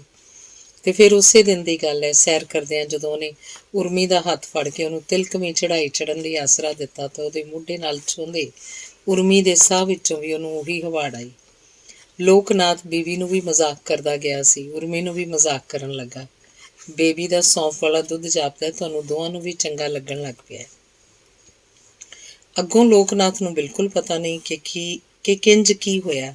ਇੱਕ ਹਵਾੜ ਸੀ ਜਿਹੜੀ ਉਹਦੇ ਗਲ 'ਚ ਇਕੱਠੀ ਹੋ ਗਈ ਸੀ, ਸੌਂਫ ਵਾਲੇ ਦੁੱਧ ਦੀ, ਪਾਊਡਰ ਦੀ, ਲੂਏ ਜੇ ਮਾਸ ਦੀ, ਔਰਤਾਂ ਦੇ ਅੰਗਾਂ ਦੀ, ਚੀੜ ਦੇ ਰੁੱਖਾਂ ਦੀ। ਤੇ ਲੋਕਨਾਥ ਨੂੰ ਜਾਪਿਆ ਕਿ ਜੰਗਲ ਦੀ ਖੁੱਲ੍ਹੀ ਹਵਾ ਵਿੱਚ ਵੀ ਉਹਦਾ ਸਾਹ ਘੁੱਟਦਾ ਪਿਆ ਸੀ। ਤੇ ਫਿਰ ਇਹ ਹਵਾੜ ਇੱਕ ਧੁੰਦ ਵਾਂਗ ਉੱਠਣ ਲੱਗ ਪਈ, ਗਲੇ 'ਚ ਉੱਠ ਕੇ ਉਹਦੇ ਮੱਥੇ ਨੂੰ ਚੜ੍ਹਨ ਲੱਗ ਪਈ ਤੇ ਫਿਰ ਸਾਰੇ ਮੂੰਹ ਇਸ ਧੁੰਦ ਦੇ ਪਿੱਛੇ ਹੋ ਗਏ। ਉਰਮੀ ਦਾ ਮੂੰਹ, ਉਹਦੀ ਬੀਵੀ ਦਾ ਮੂੰਹ, ਉਹਦੀ ਬੱਚੀ ਦਾ ਮੂੰਹ। ਮੂੰਹਾਂ ਦਾ ਕਿਆਸ ਹੁੰਦਾ ਸੀ ਪਰ ਉਹਨਾਂ ਦੀ ਪਛਾਣ ਨਹੀਂ ਸੀ ਹੁੰਦੀ। ਤੇ ਫਿਰ ਲੋਕਨਾਥ ਨੂੰ ਜਾਪਿਆ ਦੂਰ ਨੇੜੇ ਕਿਤੇ ਕੋਈ ਬਸਤੀ ਨਹੀਂ ਹੈ। ਜਿੱਥੋਂ ਤੱਕ ਨਜ਼ਰ ਜਾਂਦੀ ਉੱਥੇ ਤੱਕ ਸਿਰਫ ਖੰਡਰ ਹਨ। ਤੇ ਫਿਰ ਕਿਸੇ ਖੰਡਰ ਵਿੱਚੋਂ ਚਾਮਚਿੱਠਾਂ ਦੀ ਇੱਕ ਤੇਜ਼ ਹਵਾੜ ਉੱਠ ਕੇ ਉਹਦੇ ਸਿਰ ਨੂੰ ਚੜ੍ਹਨ ਲੱਗ ਪਈ ਤੇ ਫਿਰ ਉਹਨੂੰ ਜਾਪਿਆ ਕਿ ਖੰਡਰ ਦੀ ਕਿਸੇ ਕੰਧ ਵਿੱਚੋਂ ਨਿਕਲ ਕੇ ਇੱਕ ਚਾਮਚਿੱਠ ਉਹਦੇ ਕੰਨਾਂ ਕੋਲ ਝਪਟਦੀ ਪਈ ਹੈ। ਉਹਨੇ ਘਾਬਰ ਕੇ ਦੋਵੇਂ ਹੱਥ ਕੰਨਾਂ 'ਤੇ ਰੱਖ ਲਏ। ਕੁਝ ਮਿੰਟਾਂ ਲਈ ਹਰ ਇੱਕ ਆਵਾਜ਼ ਉਹਨੂੰ ਸੁਣਾਈ ਦੇਣੋਂ ਹਟ ਗਈ, ਜ਼ਮੀਰ ਦੀ ਆਵਾਜ਼ ਵੀ। ਪਰ ਇੱਕ ਆਵਾਜ਼ ਉਹਨੂੰ ਅਜੇ ਵੀ ਸੁਣਾਈ ਦਿੰਦੀ ਪਈ ਸੀ। ਇਹ ਆਵਾਜ਼ ਉਹਦੇ ਮੱਥੇ ਦੀਆਂ ਪੁੜਪੁੜੀਆਂ ਵਿੱਚੋਂ ਆਉਂਦੀ ਪਈ ਸੀ। ਤੇ ਕੰਨਾਂ ਵਿੱਚੋਂ ਸੁਣਾਈ ਨਹੀਂ ਸੀ ਦੇ ਰਹੀ। ਉਹਦੀਆਂ ਨਾੜਾਂ 'ਚ ਚੱਲਦੇ ਲਹੂ ਦੀ ਹਰ ਇੱਕ ਬੂੰਦ ਵਿੱਚੋਂ ਸੁਣਾਈ ਦੇ ਰਹੀ ਸੀ। ਇਹ ਜਿਵੇਂ ਇੱਕ ਬਹੁਤ ਵੱਡੀ ਸਾਜ਼ਿਸ਼ ਸੀ, ਜ਼ਮੀਰ ਦੀ ਆਵਾਜ਼ ਦੇ ਖਿਲਾਫ ਲਹੂ ਦੀ ਸਾਜ਼ਿਸ਼, ਮੂੰਹ ਦੀ ਹਰ ਪਛਾਣ ਦੇ ਖਿਲਾਫ ਇੱਕ ਧੁੰਦ ਦੀ ਸਾਜ਼ਿਸ਼, ਜੰਗਲ ਦੀ ਖੁੱਲ੍ਹੀ ਹਵਾ ਦੇ ਖਿਲਾਫ ਇੱਕ ਹਵਾੜ ਦੀ ਸਾਜ਼ਿਸ਼, ਹਰ ਵੱਸੋਂ ਦੇ ਖਿਲਾਫ ਹਰ ਖੰਡਰ ਦੀ ਸਾਜ਼ਿਸ਼। ਲੋਕਨਾਥ ਨੂੰ ਕਿਸੇ ਦੀ ਕੋਈ ਸਾਜ਼ਿਸ਼ ਸਮਝ ਨਾ ਆਈ। 15 ਮਿੰਟਾਂ ਦਾ ਉਹ ਵੇਲਾ ਜਦੋਂ ਉਹਦੀ ਉਮਰ ਨਾਲੋਂ ਇੱਕ ਅੰਗੂ ਵਾਂਗੂ ਟੁੱਟ ਕੇ ਪਰਾਂ ਜਾ ਪਿਆ, ਤਾਂ ਲੋਕਨਾਥ ਨੂੰ ਜਾਪਿਆ ਕਿ ਉਹਦੀ ਸਾਰੀ ਉਮਰ ਕਿਤੇ ਅਪਾਹਜ ਹੋ ਗਈ ਹੈ। ਉਸ ਸ਼ਾਮ ਜਦੋਂ ਘਰ ਮੁੜਿਆ, ਉਹਦੀ ਬੀਵੀ ਦੇ ਕਮਰੇ 'ਚ ਮੋਮਬੱਤੀ ਜਗਦੀ ਪਈ ਸੀ। ਲੋਕਨਾਥ ਨੂੰ ਜਾਪਿਆ ਉਸ ਮੋਮਬੱਤੀ ਦੀ ਲਾਟ ਉਹਦੇ ਮੂੰਹ ਵੱਲ ਵੇਖ ਕੇ ਥਰ-ਥਰ ਕੰਬਦੀ, ਛੇਤੀ ਨਾਲ ਬੁੱਝ ਜਾਣਾ ਚਾਹੁੰਦੀ ਹੈ। ਜਦੋਂ ਰਾਤ ਪੈ ਗਈ, ਰਾਤ ਦਾ ਹਨੇਰਾ ਲੋਕਨਾਥ ਨੂੰ ਚੰਗਾ ਲੱਗਾ, ਪਰ ਫਿਰ ਉਹਨੂੰ ਜਾਪਿਆ ਕਿ ਇੱਕ ਹੋਰ ਹਨੇਰਾ ਉਹਦੀ ਛਾਤੀ 'ਚ ਘੇਰਾ ਆਇਆ। ਹਨੇਰੇ ਦਾ ਇੱਕ ਟੁਕੜਾ ਰਾਤ ਦੇ ਹਨੇਰੇ ਨਾਲੋਂ ਟੁੱਟ ਕੇ ਅਸਲੋਂ ਵੱਖਰਾ ਹੋ ਗਿਆ। ਰਾਤ ਦਾ ਹਨੇਰਾ ਨਦੀ ਦੇ ਪਾਣੀ ਵਾਂਗ ਵਗਦਾ ਪਿਆ ਹੈ, ਪਰ ਛਾਤੀ ਦਾ ਹਨੇਰਾ ਛੱਪੜ ਦੇ ਪਾਣੀ ਵਾਂਗ ਖਲੋਤਾ ਹੋਇਆ ਹੈ। ਤੇ ਇਸ ਖਲੋਤੇ ਹਨੇਰੇ ਵਿੱਚੋਂ ਇੱਕ ਬੋ ਉੱਠਦੀ ਪਈ ਸੀ। ਉਸ ਰਾਤ ਲੋਕਨਾਥ ਨੂੰ ਜਿੰਨੇ ਵੀ ਖਿਆਲ ਆਏ, ਉਹਨੂੰ ਜਾਪਿਆ ਉਹ ਸਾਰੇ ਖਿਆਲ ਇਸ ਛੱਪੜ 'ਚ ਤਰਦੇ ਮੱਛਰਾਂ ਵਰਗੇ ਸਨ। ਉਹ ਦੂਜੇ ਦਿਨ ਪਹਾੜ ਤੋਂ ਵਾਪਸ ਆ ਗਿਆ ਸੀ।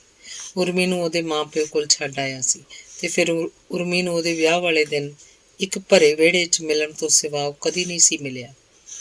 ਇਹ ਇੱਕ ਮਾਫੀ ਸੀ ਜੋ ਸਾਰੀ ਉਮਰ ਆਪਣੀ ਗੈਰ ਹਾਜ਼ਰੀ ਨਾਲ ਉਰਮੀ ਕੋਲੋਂ ਮੰਗਦਾ ਰਿਹਾ ਸੀ। ਪਾਪਾ ਜੀ, ਸੁਚੇਤਾ ਨੇ ਇੱਕ ਮਿੰਨਤ ਨਾਲ ਲੋਕਨਾਥ ਦੀ ਚੁੱਪ ਤੋੜਨੀ ਚਾਹੀ। ਫਿਰ ਹਲੀਮੀ ਨਾਲ ਆਖਿਆ, ਕਿਹੜੀਆਂ ਸੋਚਾਂ 'ਚ ਪੈ ਗਏ? ਉਂਝ ਮੈਨੂੰ ਪਤਾ ਹੈ ਤੁਸੀਂ ਨਾ ਨਹੀਂ ਕਰੋਗੇ। ਕੀ? ਲੋਕਨਾਥ ਨੇ ਹੈਰਾਨ ਹੋ ਕੇ ਆਪਣੀ ਧੀ ਵੱਲ ਵੇਖਿਆ। ਇਹ ਧੀ ਉਹਨੂੰ ਬੜੀ ਪਿਆਰੀ ਸੀ। ਇਹਦਾ ਅੱਖਾਂ ਉਹਨੇ ਕਦੀ ਨਹੀਂ ਸੀ ਮੋੜਿਆ, ਪਰ ਉਹ ਹੈਰਾਨ ਸੀ ਕਿ ਜੇ ਕੋਈ ਲੋੜਾਂ ਵੇਲੇ ਨਾਲ ਰਲ ਕੇ ਇੱਕ ਸਾਜ਼ਿਸ਼ ਕਰਨ ਲੱਗੀਆਂ ਹਨ, ਤਾਂ ਉਹਦੀ ਧੀ ਨੂੰ ਇਸ ਸਾਜ਼ਿਸ਼ ਦੀ ਸਮਝ ਕਿਉਂ ਨਹੀਂ ਲੱਗ ਰਹੀ। ਰੀਤਾ ਨੂੰ ਕੁਝ ਦਿਨ ਮੈਂ ਆਪਣੇ ਨਾਲ ਲੈ ਜਾਵਾਂ? ਇਹ ਸੋਨੀ ਮੇਰੇ ਕੋਲੋਂ ਸਾਂਭਿਆ ਨਹੀਂ ਜਾਂਦਾ, ਸੁਚੇਤਾ ਫਿਰ ਆਖਦੀ ਪਈ ਸੀ, ਤੇ ਉਹਦੀ ਮਾਂ ਵੀ ਕੋਲੋਂ ਹਾਮੀ ਭਰਦੀ ਪਈ ਸੀ।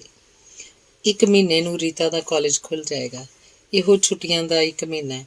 ਚਲੋ 1 ਮਹੀਨਾ ਹੀ ਸਹੀ। ਇਹ ਰਜਿੰਦਰ ਹੋਰੀ ਵੀ ਬੜਾ ਆਖਦੇ ਪਏ ਨੇ।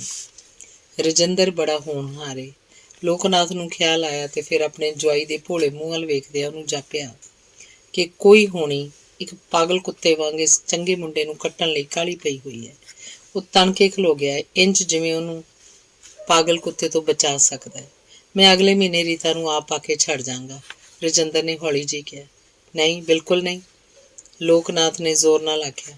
ਸਾਰਿਆਂ ਨੇ ਇਸ ਵਾਰ ਘਾਬਰ ਕੇ ਪਹਿਲਾਂ ਲੋਕਨਾਥ ਵੱਲ ਵੇਖਿਆ, ਫਿਰ ਇੱਕ ਦੂਜੇ ਵੱਲ, ਇੰਝ ਜਿਵੇਂ ਉਹਨਾਂ ਲੋਕਨਾਥ ਦੀ ਆਵਾਜ਼ ਨਹੀਂ ਸੁਣੀ, ਕਿਸੇ ਬੜੇ ਅਜਨਬੀ ਦੀ ਆਵਾਜ਼ ਸੁਣੀ ਹੈ। ਧੰਨਵਾਦ। ਅਗਲੀ ਕਹਾਣੀ ਹੈ ਇੱਕ ਗੀਤ ਦਾ ਜਨਮ। ਰਵੀ ਨੇ ਹੁਣੇ ਇੱਕ ਨਜ਼ਮ ਲਿਖਣੀ ਸ਼ੁਰੂ ਕੀਤੀ ਸੀ। ਲੱਕੜ ਮੰਡੀ ਤੋਂ ਕਾਲੇ ਟੋਪ ਵੱਲ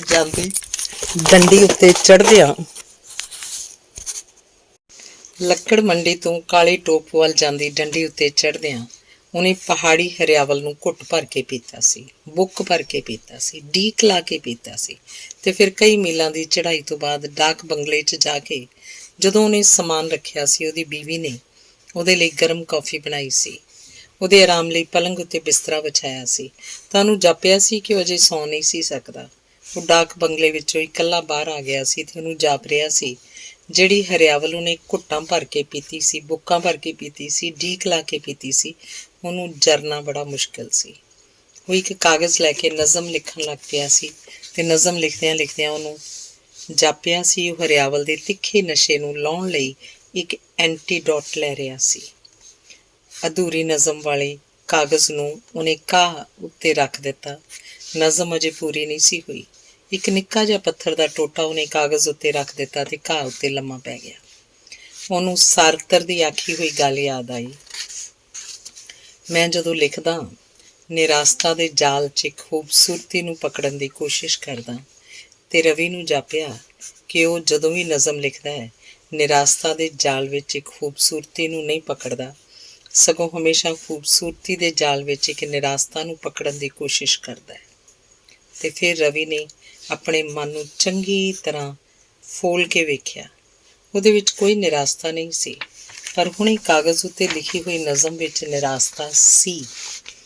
ਰਵੀ ਇਹ ਤੋਂ ਇਨਕਾਰ ਨਹੀਂ ਸੀ ਕਰ ਸਕਦਾ ਤੇ ਉਹਨੂੰ ਜਾਪਿਆ ਕਿ ਉਹ ਕਬਰਾਂ ਦੀ ਰਾਖੀ ਬੈਠਾ ਹੋਇਆ ਹੈ। ਉਹਦੀ ਮੁਹੱਬਤ ਕਦੋਂ ਦੀ ਮਰ ਚੁੱਕੀ ਹੈ। ਮੁਹੱਬਤ ਦਾ ਦਰਦ ਵੀ ਮਰ ਚੁੱਕਿਆ ਹੈ। ਉਸ ਕੁੜੀ ਨੂੰ ਨਹੀਂ ਸੀ ਪਾ ਸਕਿਆ ਜਿਹਨੂੰ ਉਹਨੇ ਕਦੀ ਪਾਣਾ ਸੋਚਿਆ ਸੀ, ਪਰ ਜਦੋਂ ਉਸ ਦਲੀਲ ਨਾਲ ਵੇਖਿਆ ਸੀ ਤਾਂ ਉਹਨੂੰ ਇਹ ਕੁੜੀ ਬਹੁਤ ਚੰਗੀ ਲੱਗੀ ਸੀ ਜਿਹਦੇ ਨਾਲ ਉਹਦਾ ਵਿਆਹ ਹੋਇਆ ਸੀ। ਇਸ ਲਈ ਉਹਦੇ ਮਨ ਵਿੱਚ ਕੁਝ ਗੁਆਚੇ ਦਾ ਦਰਦ ਨਹੀਂ ਸੀ ਰਿਹਾ।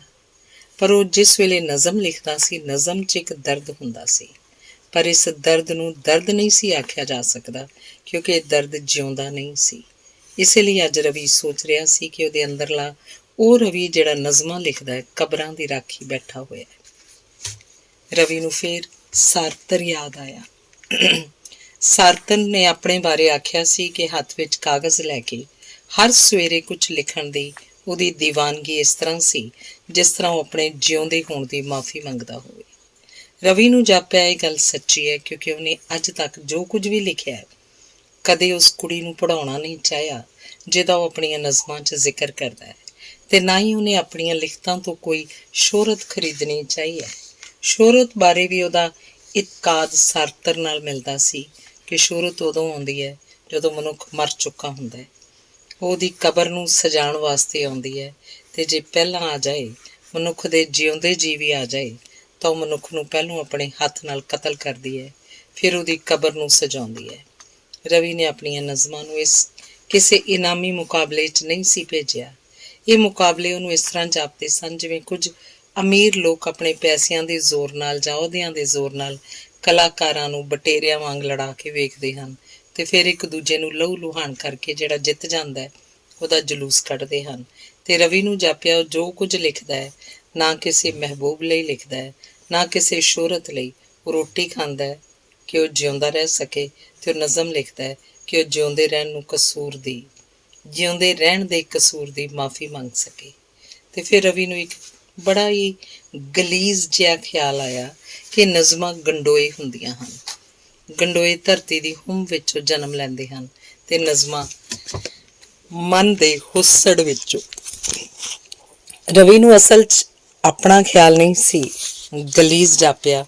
ਉਹਨੂੰ ਇੱਕ ਗੰਡੋਏ ਦੀ ਪਿਲਪਲੀ ਤੇ ਲੇਸਲੀ ਸ਼ਕਲ ਯਾਦ ਆ ਗਈ ਸੀ ਤੇ ਨਜ਼ਮ ਨੂੰ ਉਹਦੇ ਨਾਲ ਤੁਲਨਾ ਦੇਣ ਲੱਗਿਆ ਉਹਨੂੰ ਜਾਪਿਆ ਕਿ ਉਹਦਾ ਖਿਆਲ ਦਾ ਪਿੰਡਾ ਵੀ ਗੰਡੋਏ ਵਾਂਗ ਚਿਪ ਚਿਪ ਕਰਦਾ ਪਿਆ ਹੈ। ਪਰ ਗੱਲ ਸੱਚੀ ਏ, ਰਵੀ ਨੇ ਸੋਚਿਆ ਤੇ ਹੱਸਣ ਲੱਗ ਪਿਆ। ਫਿਰ ਰਵੀ ਨੂੰ ਖਿਆਲ ਆਇਆ ਕਿ ਹਰ ਨਜ਼ਮ ਖਾਮੋਸ਼ੀ ਦੀ ਔਲਾਦ ਹੁੰਦੀ ਹੈ। ਜਦੋਂ ਇਨਸਾਨ ਇੱਕ ਪਾਸਿਓਂ ਇੰਨਾ ਗੂੰਗਾ ਹੋ ਜਾਂਦਾ ਹੈ ਕਿ ਉਹ ਇੱਕ ਹਰਫ ਵੀ ਬੋਲ ਕੇ ਨਹੀਂ ਆਖ ਸਕਦਾ, ਤਾਂ ਉਹਨੂੰ ਆਪਣੀ ਚੁੱਪ ਤੋਂ ਘਬਰਾ ਕੇ ਨਜ਼ਮ ਲਿਖਣੀ ਪੈਂਦੀ ਹੈ। ਤੇ ਫਿਰ ਰਵੀ ਨੂੰ ਖਿਆਲ ਆਇਆ ਕਿ ਨਜ਼ਮ ਲਿਖਣਾ ਖੁਦਾ ਦੇ ਬਾਗ ਵਿੱਚੋਂ ਸੇਜ ਚੁਰਾਉਣ ਦੇ ਬਰਾਬਰ ਹੈ। ਆਦਮੀ ਨੇ ਸੇਜ ਚੁਰਾਇਆ ਸੀ, ਉਹਨੂੰ ਬਾਗ 'ਚੋਂ ਹਮੇਸ਼ਾ ਲਈ ਬਾਹਰ ਕੱਢ ਦਿੱਤਾ ਗਿਆ ਸੀ। ਤੇ ਇਸ ਤਰ੍ਹਾਂ ਜਿਹੜਾ ਵੀ ਇਨਸਾਨ ਨਜ਼ਮ ਲਿਖਦਾ ਹੈ ਉਹਦੇ ਮਨ ਦਾ ਕੁਝ ਹਿੱਸਾ ਭਾਵੇਂ ਇਸ ਦੁਨੀਆ 'ਚ ਰਹਿੰਦਾ ਹੈ, ਪਰ ਕੁਝ ਹਿੱਸਾ ਹਮੇਸ਼ਾ ਲਈ ਜਲਾਵਤਨ ਹੋ ਜਾਂਦਾ ਹੈ, ਤੇ ਜਲਾਵਤਨ ਹੋਏ ਮਨ ਦਾ ਇਸ ਦੁਨੀਆ ਨਾਲ ਕੋਈ ਵਾਸਤਾ ਨਹੀਂ ਹੁੰਦਾ। ਪਰ ਨਹੀਂ, ਰਵੀ ਨੇ ਸੋਚਿਆ, ਇਹਨਾਂ ਦੋਵਾਂ ਮਨਾਂ ਦਾ ਇੱਕ ਦੂਸਰੇ ਨਾਲ ਨਫ਼ਰਤ ਦਾ ਵਾਸਤਾ ਹੁੰਦਾ ਹੈ। ਦੋਵੇਂ ਸ਼ਾਇਦ ਇੱਕ ਦੂਸਰੇ ਨਾਲ ਰਸ਼ਕ ਕਰਦੇ ਹਨ, ਇਸ ਲਈ ਦੋਵੇਂ ਇੱਕ ਦੂਸਰੇ ਨੂੰ ਨਫ਼ਰਤ ਕਰਦੇ ਹਨ, ਤੇ ਇਸ ਲਗਾਤਾਰ ਨਫ਼ਰਤ ਵਿੱਚੋਂ ਇੱਕ ਖਾਨਾ ਜੰਗੀ ਸ਼ੁਰੂ ਹੋ ਜਾਂਦੀ ਹੈ। ਨਜ਼ਮਾਂ ਇਸ ਖਾਨਾ ਜੰਗੀ ਦਾ ਹਥਿਆਰ ਹੁੰਦੀਆਂ ਹਨ। ਅਜੀਬ ਗੱਲ ਹੈ, ਰਵੀ ਨੇ ਸੋਚਿਆ, ਨਜ਼ਮਾਂ ਹੀ ਇਸ ਖਾਨਾ ਜੰਗੀ ਦਾ ਕਾਰਨ ਹੁੰਦੀਆਂ ਹਨ, ਨਜ਼ਮਾਂ ਹੀ ਇਹਦਾ ਹਥਿਆਰ ਹੁੰਦੀਆਂ ਹਨ। ਤੇ ਫਿਰ ਰਵੀ ਨੂੰ ਇੱਕ ਬੜਾ ਦੁਖਿਆ ਹੋਇਆ ਹਾਸਾ ਆ ਗਿਆ, ਤੇ ਨਜ਼ਮਾਂ ਹੀ ਸ਼ਾਇਦ ਇਸ ਖਾਨਾ ਜੰਗੀ 'ਚ ਲੱਗੇ ਹੋਏ ਜ਼ਖਮਾਂ ਦੀ ਮਰਹਮ ਹੁੰਦੀਆਂ। ਤੇ ਨਜ਼ਮਾਂ ਦੀ ਇੰਨੇ ਰੂਪ ਵਟਾ ਸਕਣ ਦੀ ਸ਼ਕਤੀ ਤੋਂ ਰਵੀ ਨੂੰ ਉਹਨਾਂ ਦੀ ਵਿਸ਼ਾਲਤਾ ਦਾ ਖਿਆਲ ਆਇਆ। ਇਨਸਾਨ ਇਸ ਧਰਤੀ ਉੱਤੇ ਕਿੰਨੀ ਥੋੜ੍ਹੀ ਥਾਂ ਮੱਲ ਸਕਦਾ ਹੈ। ਉਹਦੇ ਦੁਆਲੇ ਉਹਦੇ ਮਾਹੌਲ ਦੀ ਇੰਨੀ ਕੱਸੀ ਹੋਈ ਵਰਦੀ ਹੁੰਦੀ ਹੈ ਕਿ ਉਹ ਖੁੱਲ੍ਹ ਕੇ ਹੱਥ ਪੈਰ ਵੀ ਨਹੀਂ ਹਿਲਾ ਸਕਦਾ, ਪਰ ਉਹਦੀ ਨਜ਼ਮ ਇੰਨੀ ਥਾਂ ਮੱਲ ਸਕਦੀ ਹੈ ਕਿ ਉਹ ਇੱਕੋ ਵੇਲੇ ਆਪਣਾ ਇੱਕ ਪੈਰ ਇਨਸਾਨ ਦੇ ਪੰਘੂੜੇ 'ਚ ਰੱਖ ਸਕਦੀ ਹੈ, ਇੱਕ ਪੈਰ ਇਨਸਾਨ ਦੀ ਕਬਰ ਉੱਤੇ। ਖਿਆਲਾਂ ਦੀ ਇੱਕ ਨਦੀ ਵਗਦੀ ਪਈ ਸੀ। ਨਦੀ ਵਿੱਚ ਕਿਸੇ ਬਰਸਾਤੀ ਪਾਣੀ ਦਾ ਹੜ੍ਹ ਨਹੀਂ ਸੀ। ਇਹ ਦੋਵਾਂ ਕਿਨਾਰਿਆਂ ਦੇ ਬੰਦਰ ਨੂੰ ਕਬੂਲਦੀ ਚੁੱਪ-ਚਾਪ ਵਗਦੀ ਪਈ ਸੀ, ਤੇ ਰਵੀ ਇਹਦੇ ਪਾਣੀਆਂ 'ਚ ਡੋਲ ਤੁਰਦਾ ਪਿਆ ਸੀ।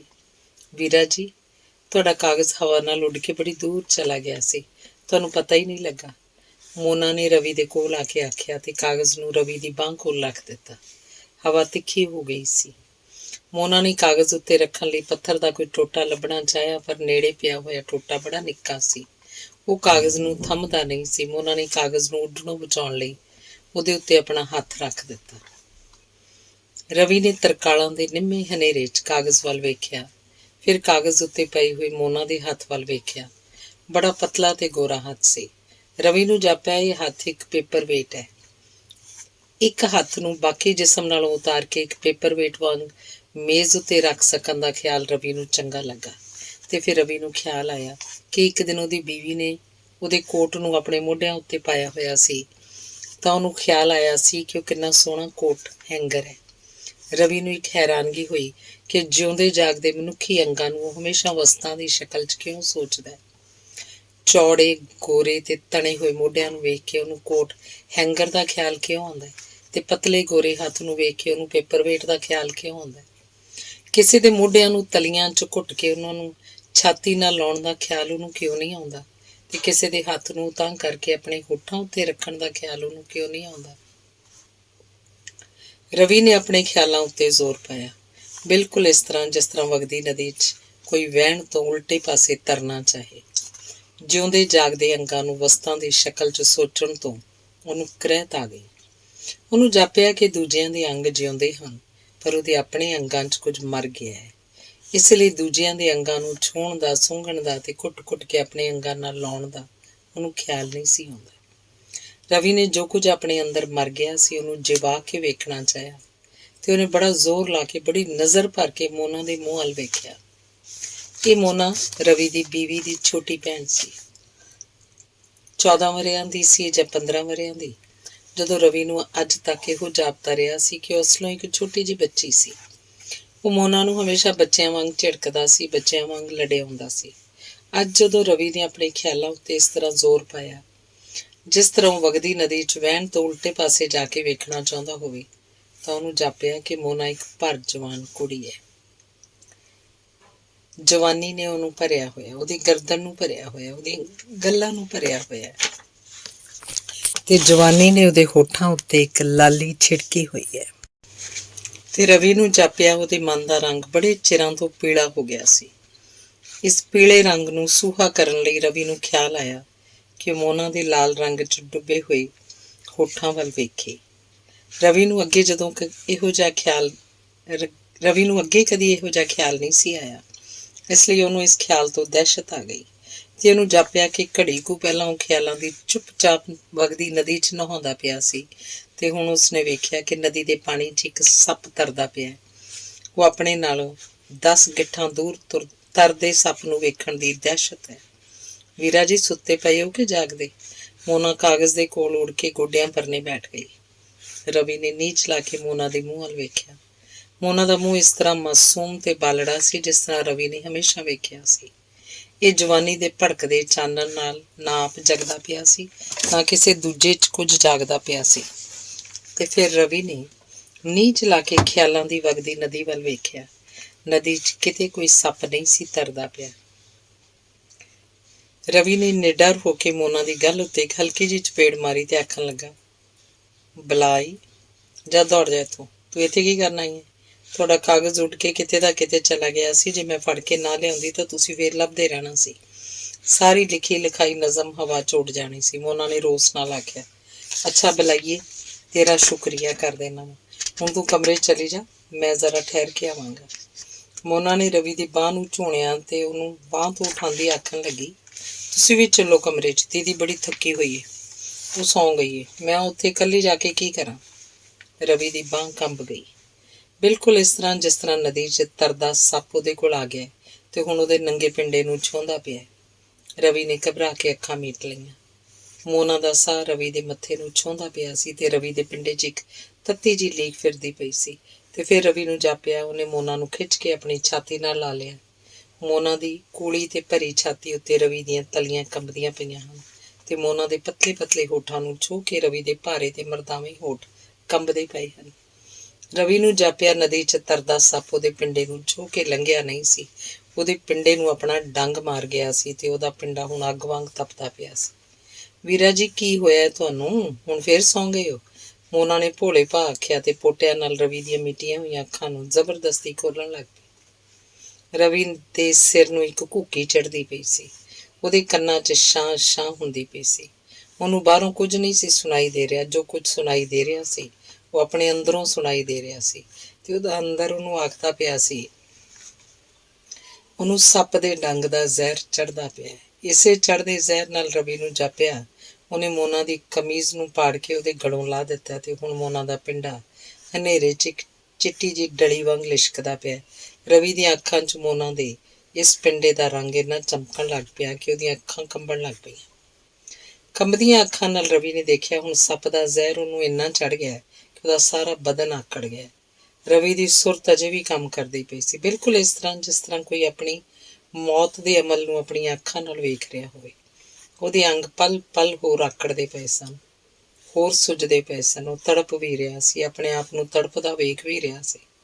ਤੜਪਣ ਵਾਲੇ ਰਵੀ ਦੇ ਮਨ 'ਚ ਇੱਕ ਬੇਬਸੀ ਸੀ। ਤੜਪਦਿਆਂ ਵੇਖਣ ਵਾਲੇ ਰਵੀ ਦੇ ਮਨ 'ਚ ਇੱਕ ਖੌਫ ਸੀ। ਇੱਕ ਰਵੀ ਨੇ ਮੋਨਾ ਵੱਲ ਤਰਸ ਕੇ ਵੇਖਿਆ। ਦੂਜੇ ਰਵੀ ਨੇ ਹੱਥ ਦੇ ਇਸ਼ਾਰੇ ਨਾਲ ਉਹਨੂੰ ਆਖਿਆ ਕਿ ਉਹ ਇੱਥੋਂ ਚਲੀ ਜਾਏ। ਮੋਨਾ ਨੂੰ ਸਮਝ ਕੁਛ ਨਾ ਆਈ, ਪਰ ਉਹਨੇ ਰਵੀ ਦੇ ਹੱਥ ਦੇ ਇਸ਼ਾਰੇ ਨੂੰ ਮੰਨ ਲਿਆ ਤੇ ਨਜ਼ਮ ਵਾਲੇ ਕਾਗਜ਼ ਨੂੰ ਉਹਦੀ ਬਾਂਹ ਹੇਠਾਂ ਰੱਖ ਕੇ ਉੱਥੋਂ ਚਲੀ ਗਈ। ਰਵੀ ਨੇ ਘਬਰਾ ਕੇ ਮੋਨਾ ਨੂੰ ਆਵਾਜ਼ ਦੇਣੀ ਚਾਹੀ ਕਿ ਉਹ ਠਹਿਰ ਜਾਏ, ਪਰ ਰਵੀ ਨੇ ਆਪਣੇ ਸੰਗ ਨੇ ਹੀ ਆਪਣੀ ਆਵਾਜ਼ ਨੂੰ ਰੋਕ ਲਿਆ। ਹੰਭੇ ਹੋਏ ਰਵੀ ਨੇ ਵੀ ਆਪਣੀਆਂ ਅੱਖਾਂ ਮੀਟ ਲਈਆਂ। ਖਿਆਲਾਂ ਦੀ ਨਦੀ ਉਸੇ ਤਰ੍ਹਾਂ ਦੋਹਾਂ ਕਿਨਾਰਿਆਂ ਦੇ ਬੰਧਨ ਨੂੰ ਕਬੂਲਦੀ ਚੁੱਪਚਾਪ ਵਗਦੀ ਪਈ ਸੀ। ਰਵੀ ਨੇ ਆਪਣੇ ਆਪ ਨੂੰ ਨਦੀ ਦੇ ਹਵਾਲੇ ਕਰ ਦਿੱਤਾ। ਠੰਡੇ ਪਾਣੀ ਦੀ ਛੋਹ ਵਾਂਗ ਰਵੀ ਨੂੰ ਖਿਆਲ ਆਇਆ ਕਿ ਇੱਕ ਫਿਲਾਸਫਰ ਨੇ ਕਿਤੇ ਲਿਖਿਆ ਸੀ ਕਿ ਤੁਹਾਨੂੰ ਜਿਉਣਾ ਪਏਗਾ ਕਿਉਂਕਿ ਜ਼ਿੰਦਗੀ ਨੂੰ ਕਬੂਲਣ ਤੋਂ ਨਾ ਨਹੀਂ ਕੀਤੀ ਜਾ ਸਕਦੀ। ਤੇ ਰਵੀ ਨੂੰ ਖਿਆਲ ਆਇਆ ਕਿ ਸਾਰਾ ਫਲਸਫਾ ਬੇਬਸੀ ਦਾ ਫਲਸਫਾ ਹੈ। ਇਨਸਾਨ ਹੋਰ ਕੁਝ ਨਹੀਂ ਕਰ ਸਕਦਾ ਤਾਂ ਕਿ ਜ਼ਿੰਦਗੀ ਨੂੰ ਕਬੂਲਣ ਤੋਂ ਨਾ ਕਰਨ ਲਈ ਆਪਣੇ ਹੋਠ ਵੀ ਨਹੀਂ ਹਿਲਾ ਸਕਦਾ। ਰਵੀ ਨੇ ਆਪਣੇ ਹੋਠ ਹਿਲਾਣੇ ਚਾਹੇ, ਪਰ ਨਦੀ ਦੇ ਠੰਡੇ ਪਾਣੀ ਨਾਲ ਉਹਦੇ ਹੋਠ ਇੰਨੇ ਸੁੰਨ ਹੋ ਗਏ ਸਨ ਕਿ ਉਹ ਹਿਲਦੇ ਨਹੀਂ ਸਨ। ਤੇ ਰਵੀ ਨੂੰ ਖਿਆਲ ਆਇਆ ਕਿ ਉਹ ਇੱਕ ਸਧਾਰਨ ਕਮਜ਼ੋਰ ਆਦਮੀ ਹੈ। ਉਹਨੇ ਮੁਹੱਬਤ ਦਾ ਤਵਾਰੀਖੀ ਨਾਇਕ ਬਣਨਾ ਚਾਹਿਆ ਸੀ, ਪਰ ਉਹ ਨਾਇਕ ਨਹੀਂ ਸੀ ਬਣ ਸਕਿਆ। ਉਹਨੇ ਇੱਕ ਦਰਦਨਾਕ ਆਸ਼ਿਕ ਬਣਨਾ ਚਾਹਿਆ ਸੀ, ਪਰ ਉਹ ਫਟੇ ਹਾਲ ਰਹਿਣ ਵਾਲਾ ਆਸ਼ਿਕ ਵੀ ਨਹੀਂ ਸੀ ਬਣ ਸਕਿਆ।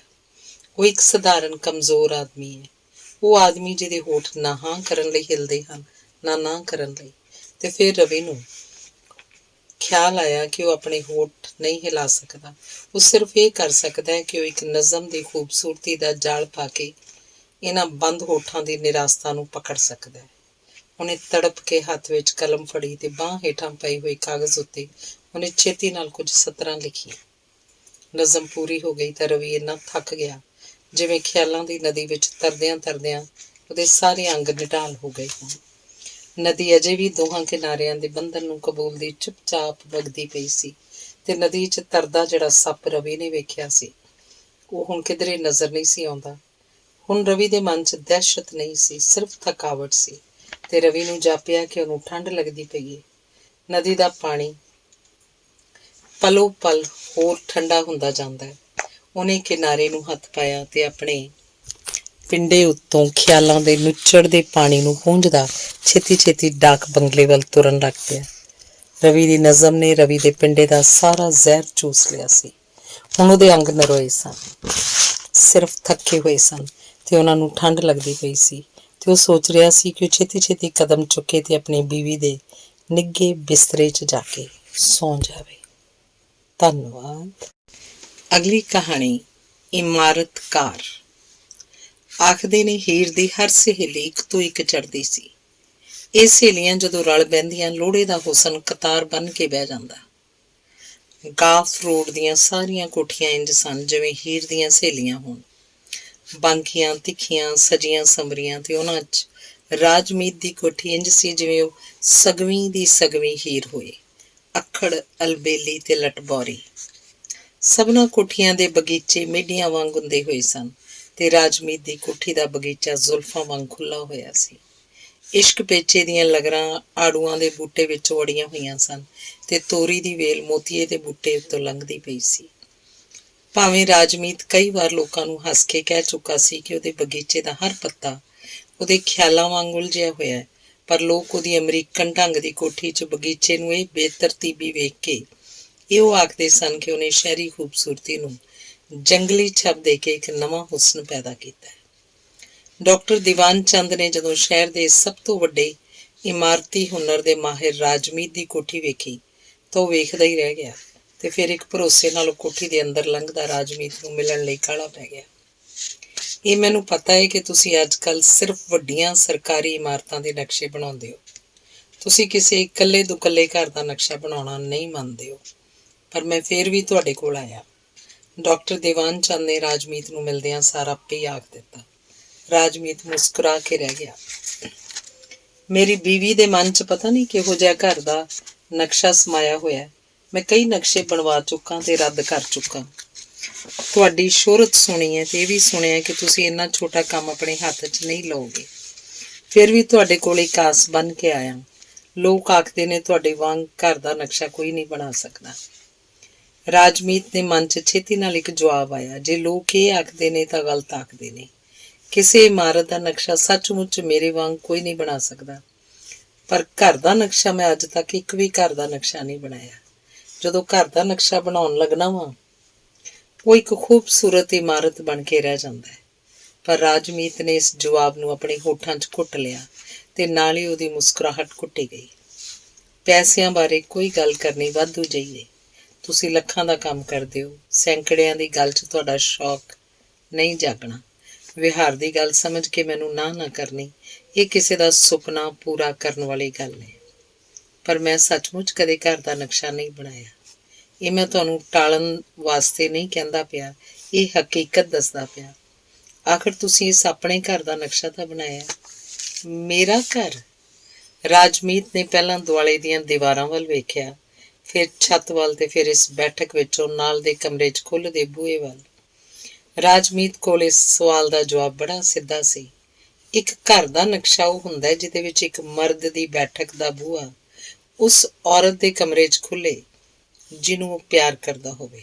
ਤੇ ਉਹਨੇ ਅੱਜ ਤੱਕ ਨਾ ਕਿਸੇ ਘਰ ਦਾ ਨਕਸ਼ਾ ਬਣਾਇਆ ਤੇ ਨਾ ਕਿਤੇ ਬਣਿਆ ਹੋਇਆ ਵੇਖਿਆ। ਰਾਜਮੀਤ ਇਹ ਬੜਾ ਸਿੱਧਾ ਜਿਹਾ ਜਵਾਬ ਦੇਣਾ ਚਾਹੁੰਦਾ ਸੀ, ਪਰ ਫਿਰ ਉਹ ਚੁੱਪ ਕਰ ਰਿਹਾ। ਉਹਨੂੰ ਜਾਪਿਆ ਇਹ ਸਿੱਧੀ ਜਿਹੀ ਗੱਲ ਵੀ ਇਸ ਡਾਕਟਰ ਦੀਵਾਨ ਚੰਦ ਨੇ ਨਹੀਂ ਸੀ ਸਮਝਣੀ, ਕਿਉਂਕਿ ਇਸ ਗੱਲ ਨੂੰ ਅੱਜ ਤੱਕ ਕਿਸੇ ਨੇ ਨਹੀਂ ਸੀ ਸਮਝਿਆ।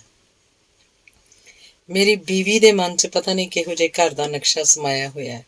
ਉਹ ਆਖਦੀ ਹੈ ਮੈਂ ਰਾਤੀ ਜਦੋਂ ਸੌਂਦੀ ਹਾਂ ਮੈਨੂੰ ਉਹ ਘਰ ਦਿਸਦਾ ਹੈ, ਪਰ ਜਾਗਦਿਆਂ ਸਾਰ ਮੈਨੂੰ ਉਹਦਾ ਨਕਸ਼ਾ ਭੁੱਲ ਜਾਂਦਾ ਹੈ।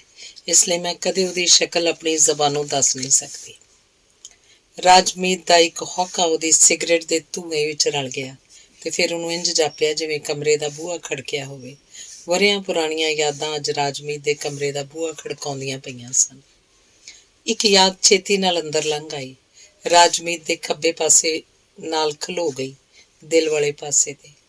ਰਾਜਮੀਤ ਨੇ ਜਦੋਂ ਉਹਦੇ ਮੂੰਹ ਵੱਲ ਵੇਖਿਆ, ਉਹ ਸੱਤੀ ਦਾ ਮੂੰਹ ਸੀ ਜਿਹਨੂੰ ਪਿਛਲੇ ਮਹੀਨੇ 16ਵਾਂ ਵਰ੍ਹਾ ਚੜ੍ਹਿਆ ਸੀ ਤੇ ਹੁਣ ਉਹ ਗਰਮੀਆਂ ਦੀਆਂ ਛੁੱਟੀਆਂ 'ਚ ਆਪਣੇ ਨਾਨਕੇ ਪਿੰਡ ਆਈ ਹੋਈ ਸੀ।